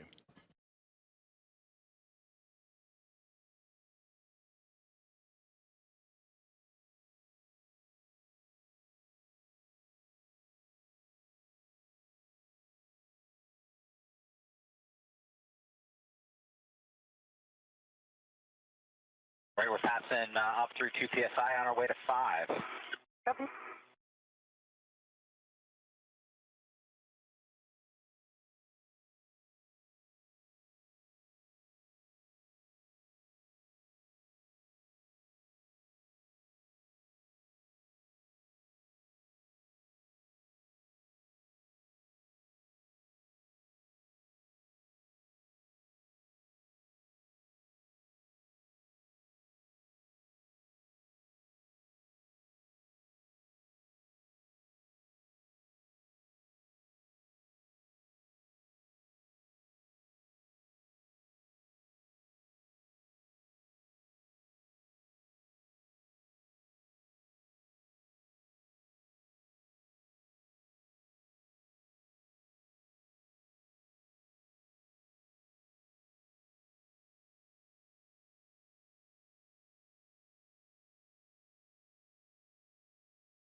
passing through 3.5 PSI on our way to 5. You guys might get an alert tone at 4.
This is Mission Control Houston. The repressurization of the Quest airlock well underway.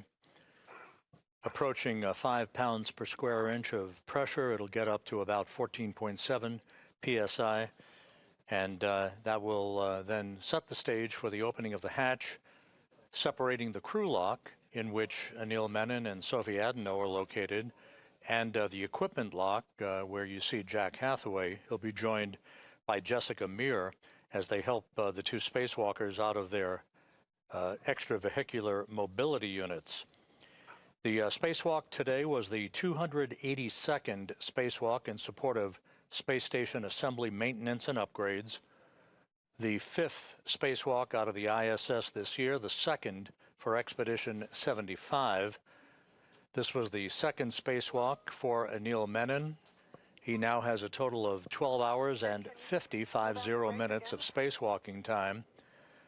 For Sophie Adenot, this was the first spacewalk for her and the first spacewalk by a French woman, 6 hours and 23 minutes. The spacewalk, by the way, began at 7:29 a.m. Central Time, 8:29 a.m. Eastern Time, and ended just a few minutes ago at 1:52 p.m. Central, 2:52 p.m.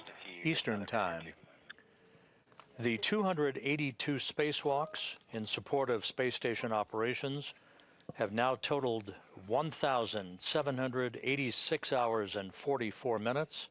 That is the equivalent of 74 days, 10 hours, and 44 minutes of spacewalking time. And we'll continue with our coverage through the time the crew is back inside the airlock and have doffed their helmets. The two spacewalkers removed a failed space-to-ground antenna from a boom on the Z1 truss of the International Space Station, but in doing so, ran behind the timeline because of some difficulty with electrical connectors and stubborn bolts. That resulted in the crew running out of time to be able to retrieve a spare space-to-ground antenna for its installation on the boom on the Z1 truss.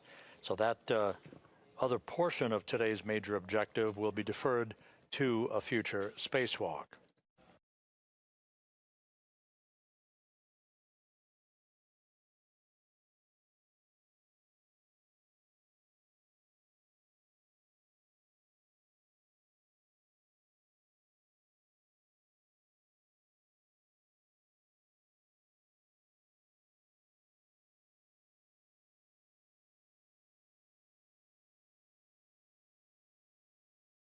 Welcome to 5 PSI. I've paused it, and we're going to pause for 2 minutes, allow the pressure stabilize before we do a 1-minute leak check.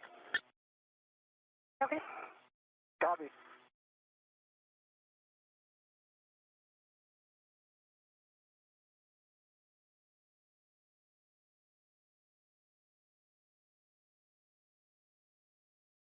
And the repressurization of the Quest airlock paused momentarily at 5 pounds per square inch. It will resume shortly and bring the crew lock section back to equalization with the equipment lock.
Right, that's our 2 minutes. Pressure's holding at 258. We got 1 minute for the leak check.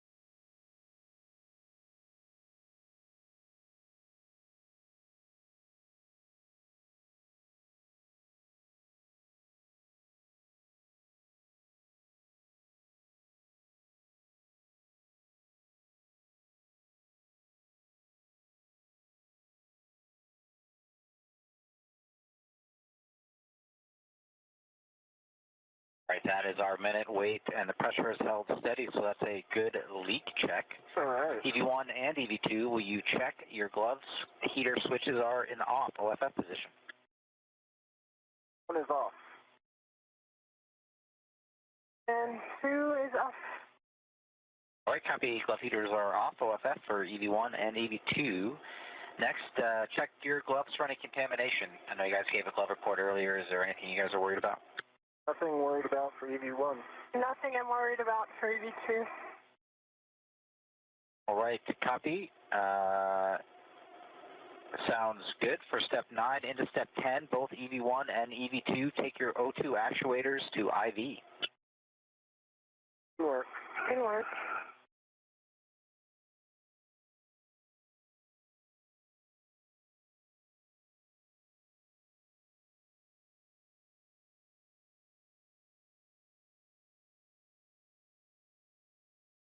One's an IV. 2 IV. Great work, guys. I hear EV1 and EV2 O2 actuators and IV. All right, next up, I'm going to take the equalization valve back up to start repressing, and we'll continue at the nice flow rate we've been at. Thank you. One copy.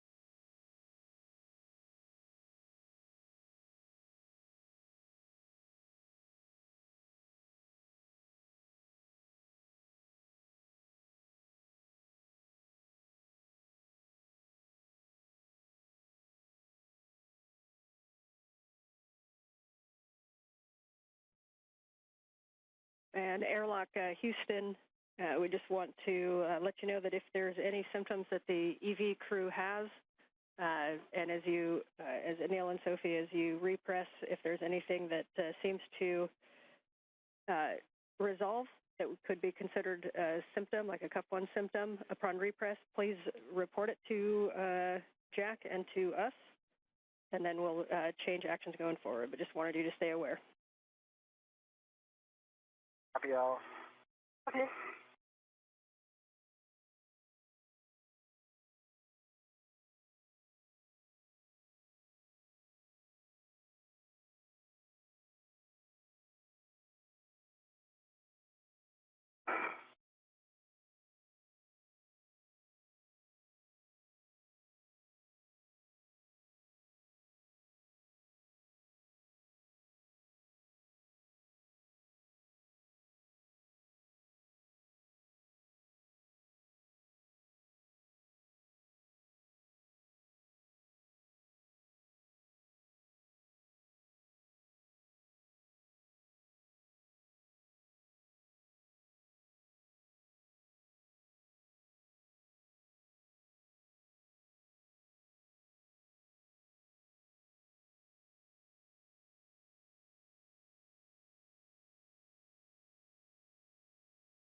Totally happy with this repress rate. If you guys are, just want to give you the heads up that it will be about 20, 25 minutes to get to stack pressure. Okay. I think I'm happy with this rate. Sorry, Anil. No problem. I don't have anywhere to go. I got 8 more months here. I'm sure you would love to go outside again. Nice.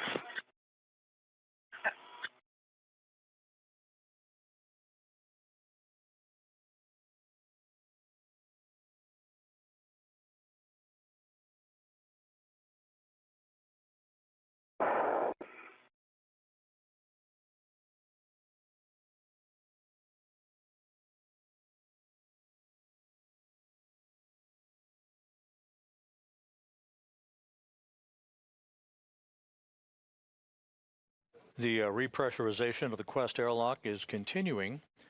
This should take a few more minutes to complete, at which point the hatch between the crew lock, where the 2 spacewalkers are located just beyond that hatch, and the equipment lock will be open, and Menon and Adenot will be helped inside to their respective locations on either side of the equipment lock walls to be assisted with the removal of their helmets and gloves.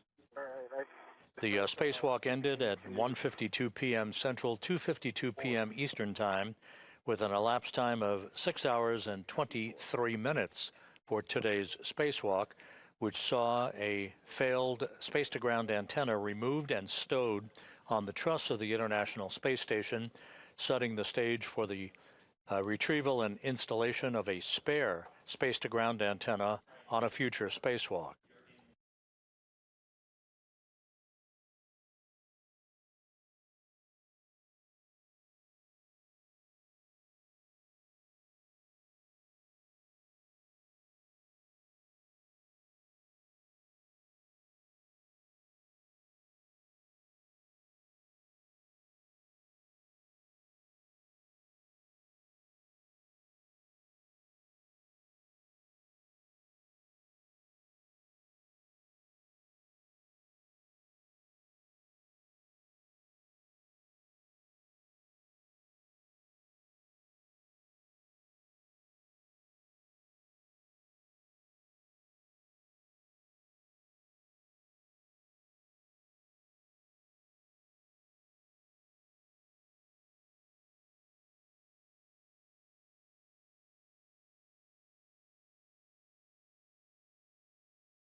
This is Mission Control Houston. Once again monitoring the slow and steady repressurization of the Quest airlock. You see Jessica Meir in the equipment lock section of Quest. She and Jack Hathaway awaiting the full repressurization of the crew lock section of Quest so that they can open the hatch and bring the two spacewalkers back inside.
How you doing, Sophie?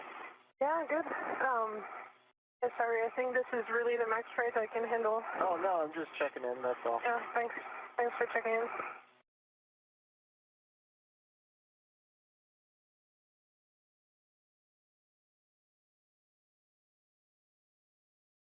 Passing 11 and a half PSI, almost 12 PSI, still probably 12 to 15 minutes left.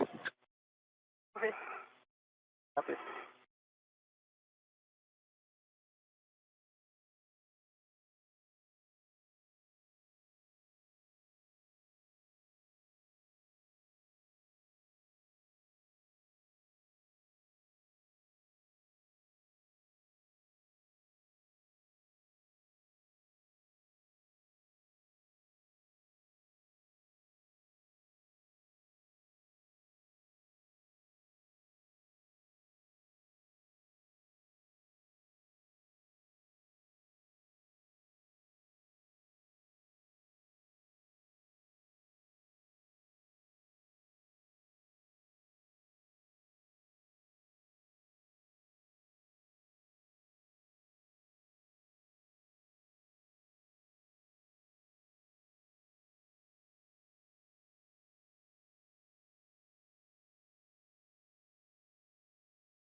This is Mission Control Houston. You're looking at Jack Hathaway at the hatchway of the Quest airlock's equipment lock, separating it from the crew lock section of Quest.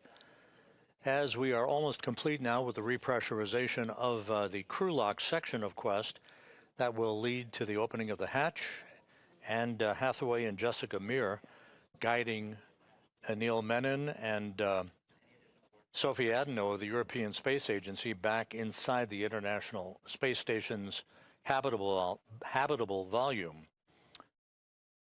The 6-hour, 23-minute spacewalk concluded a short time ago. The major objective to remove the failed space-to-ground antenna was completed.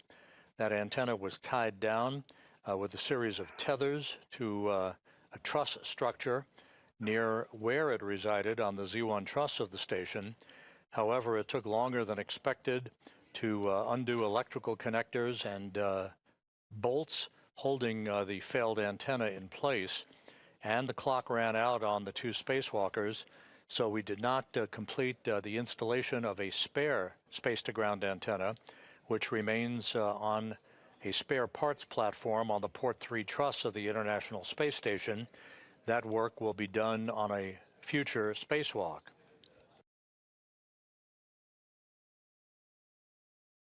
This was the second of 3 August spacewalks for Expedition 75. The next one is targeted for next Tuesday, August 25th.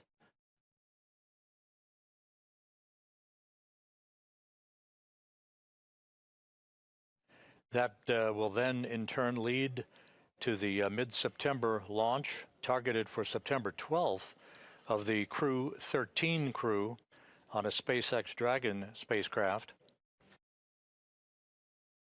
Crew 13 to be commanded by Jessica Watkins.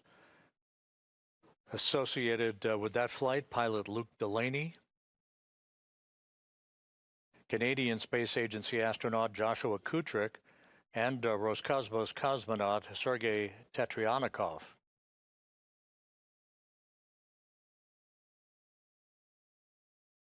The Crew 12 crew will conduct a short number of days of handover with Crew 13 once they arrive on station, and Crew 13, led by Jessica Meir, that you see there in the sweatshirt, along with her pilot, Jack Hathaway, Roscosmos cosmonaut Andrei Fedyaev, and Sophie Adenot, will return to Earth to complete their mission on board the International Space Station.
right as we get close to stack pressure, the repress rate at this setting is slowing a little bit, so I'm going to move the knob and let me know if it's too much. Okay.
Joining Hathaway in the equipment lock section of Quest is Roscosmos cosmonaut Anna Kikina, well into the second mission of her career. She launched with Anil Menon and Station Commander Pyotr Dubrov to the International Space Station. They launched on July 14th for the start of an 8-month mission on the International Outpost.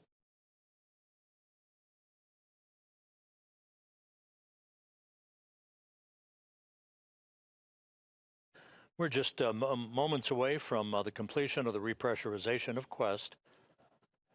The repress has been conducted in a deliberately slow fashion, and once pressure is equalized across the hatchway, that hatch will be opened and the 2 spacewalkers will be back inside the equipment lock.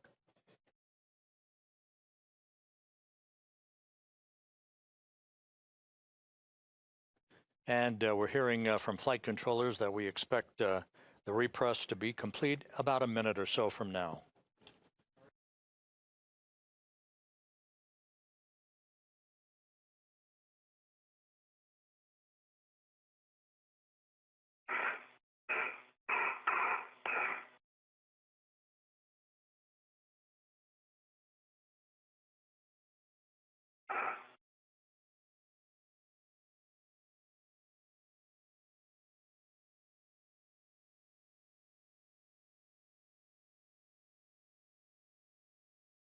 All right, we're passing 740 millimeters on our way to 750. You guys will get alert tone when we level off. Copy.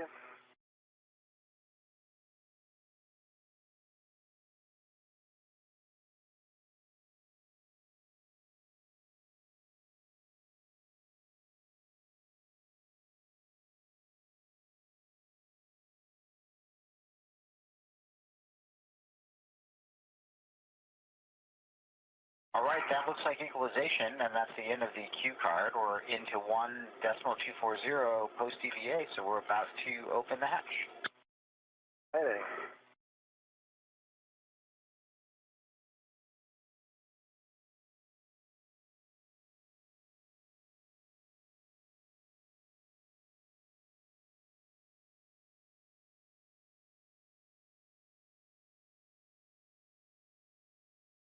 Hathaway now opening the hatch.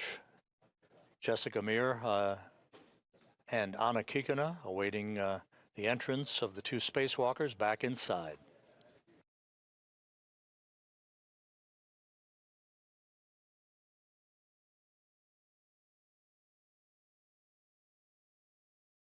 And the hatch is open.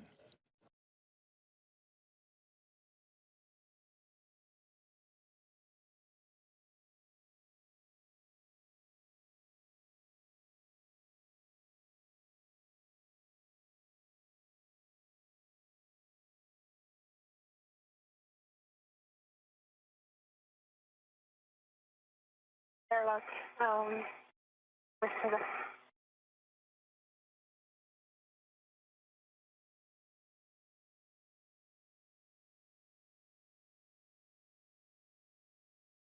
Then your go for step 4, reconfiguring public calls. Houston copies. We'll take it. Sophie Adenot, the first French woman to fly in space, back inside the equipment lock with a big wave and a big smile.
Station Houston on 1.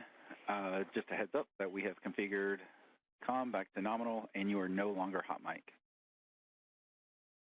Anil Menon back inside the equipment lock, having completed the second spacewalk of his career.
Jack Hathaway and Jessica Meir pulling in to the equipment lock some of the gear that Menon and Adenot used during today's 6-hour, 23-minute spacewalk, which ended almost an hour ago.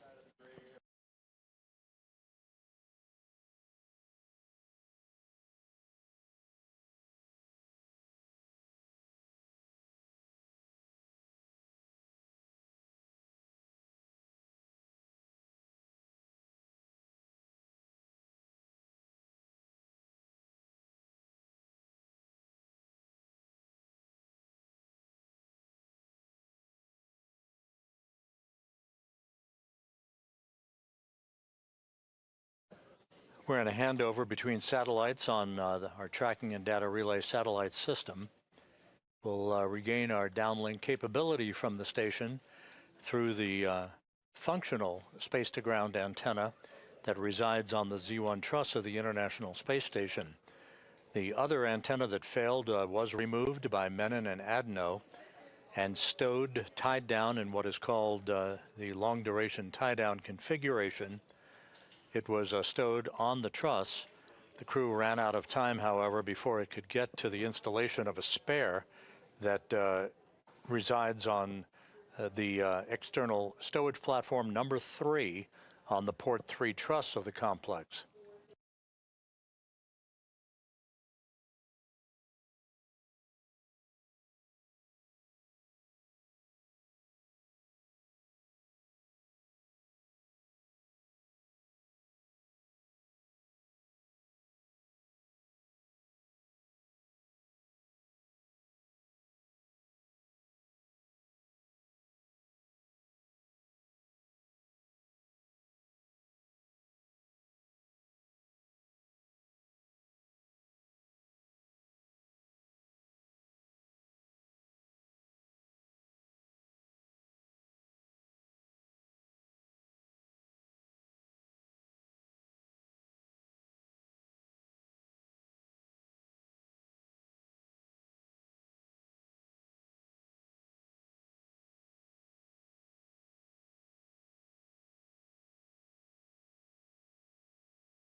This is Mission Control Houston, back inside the equipment lock of the Quest airlock on the International Space Station.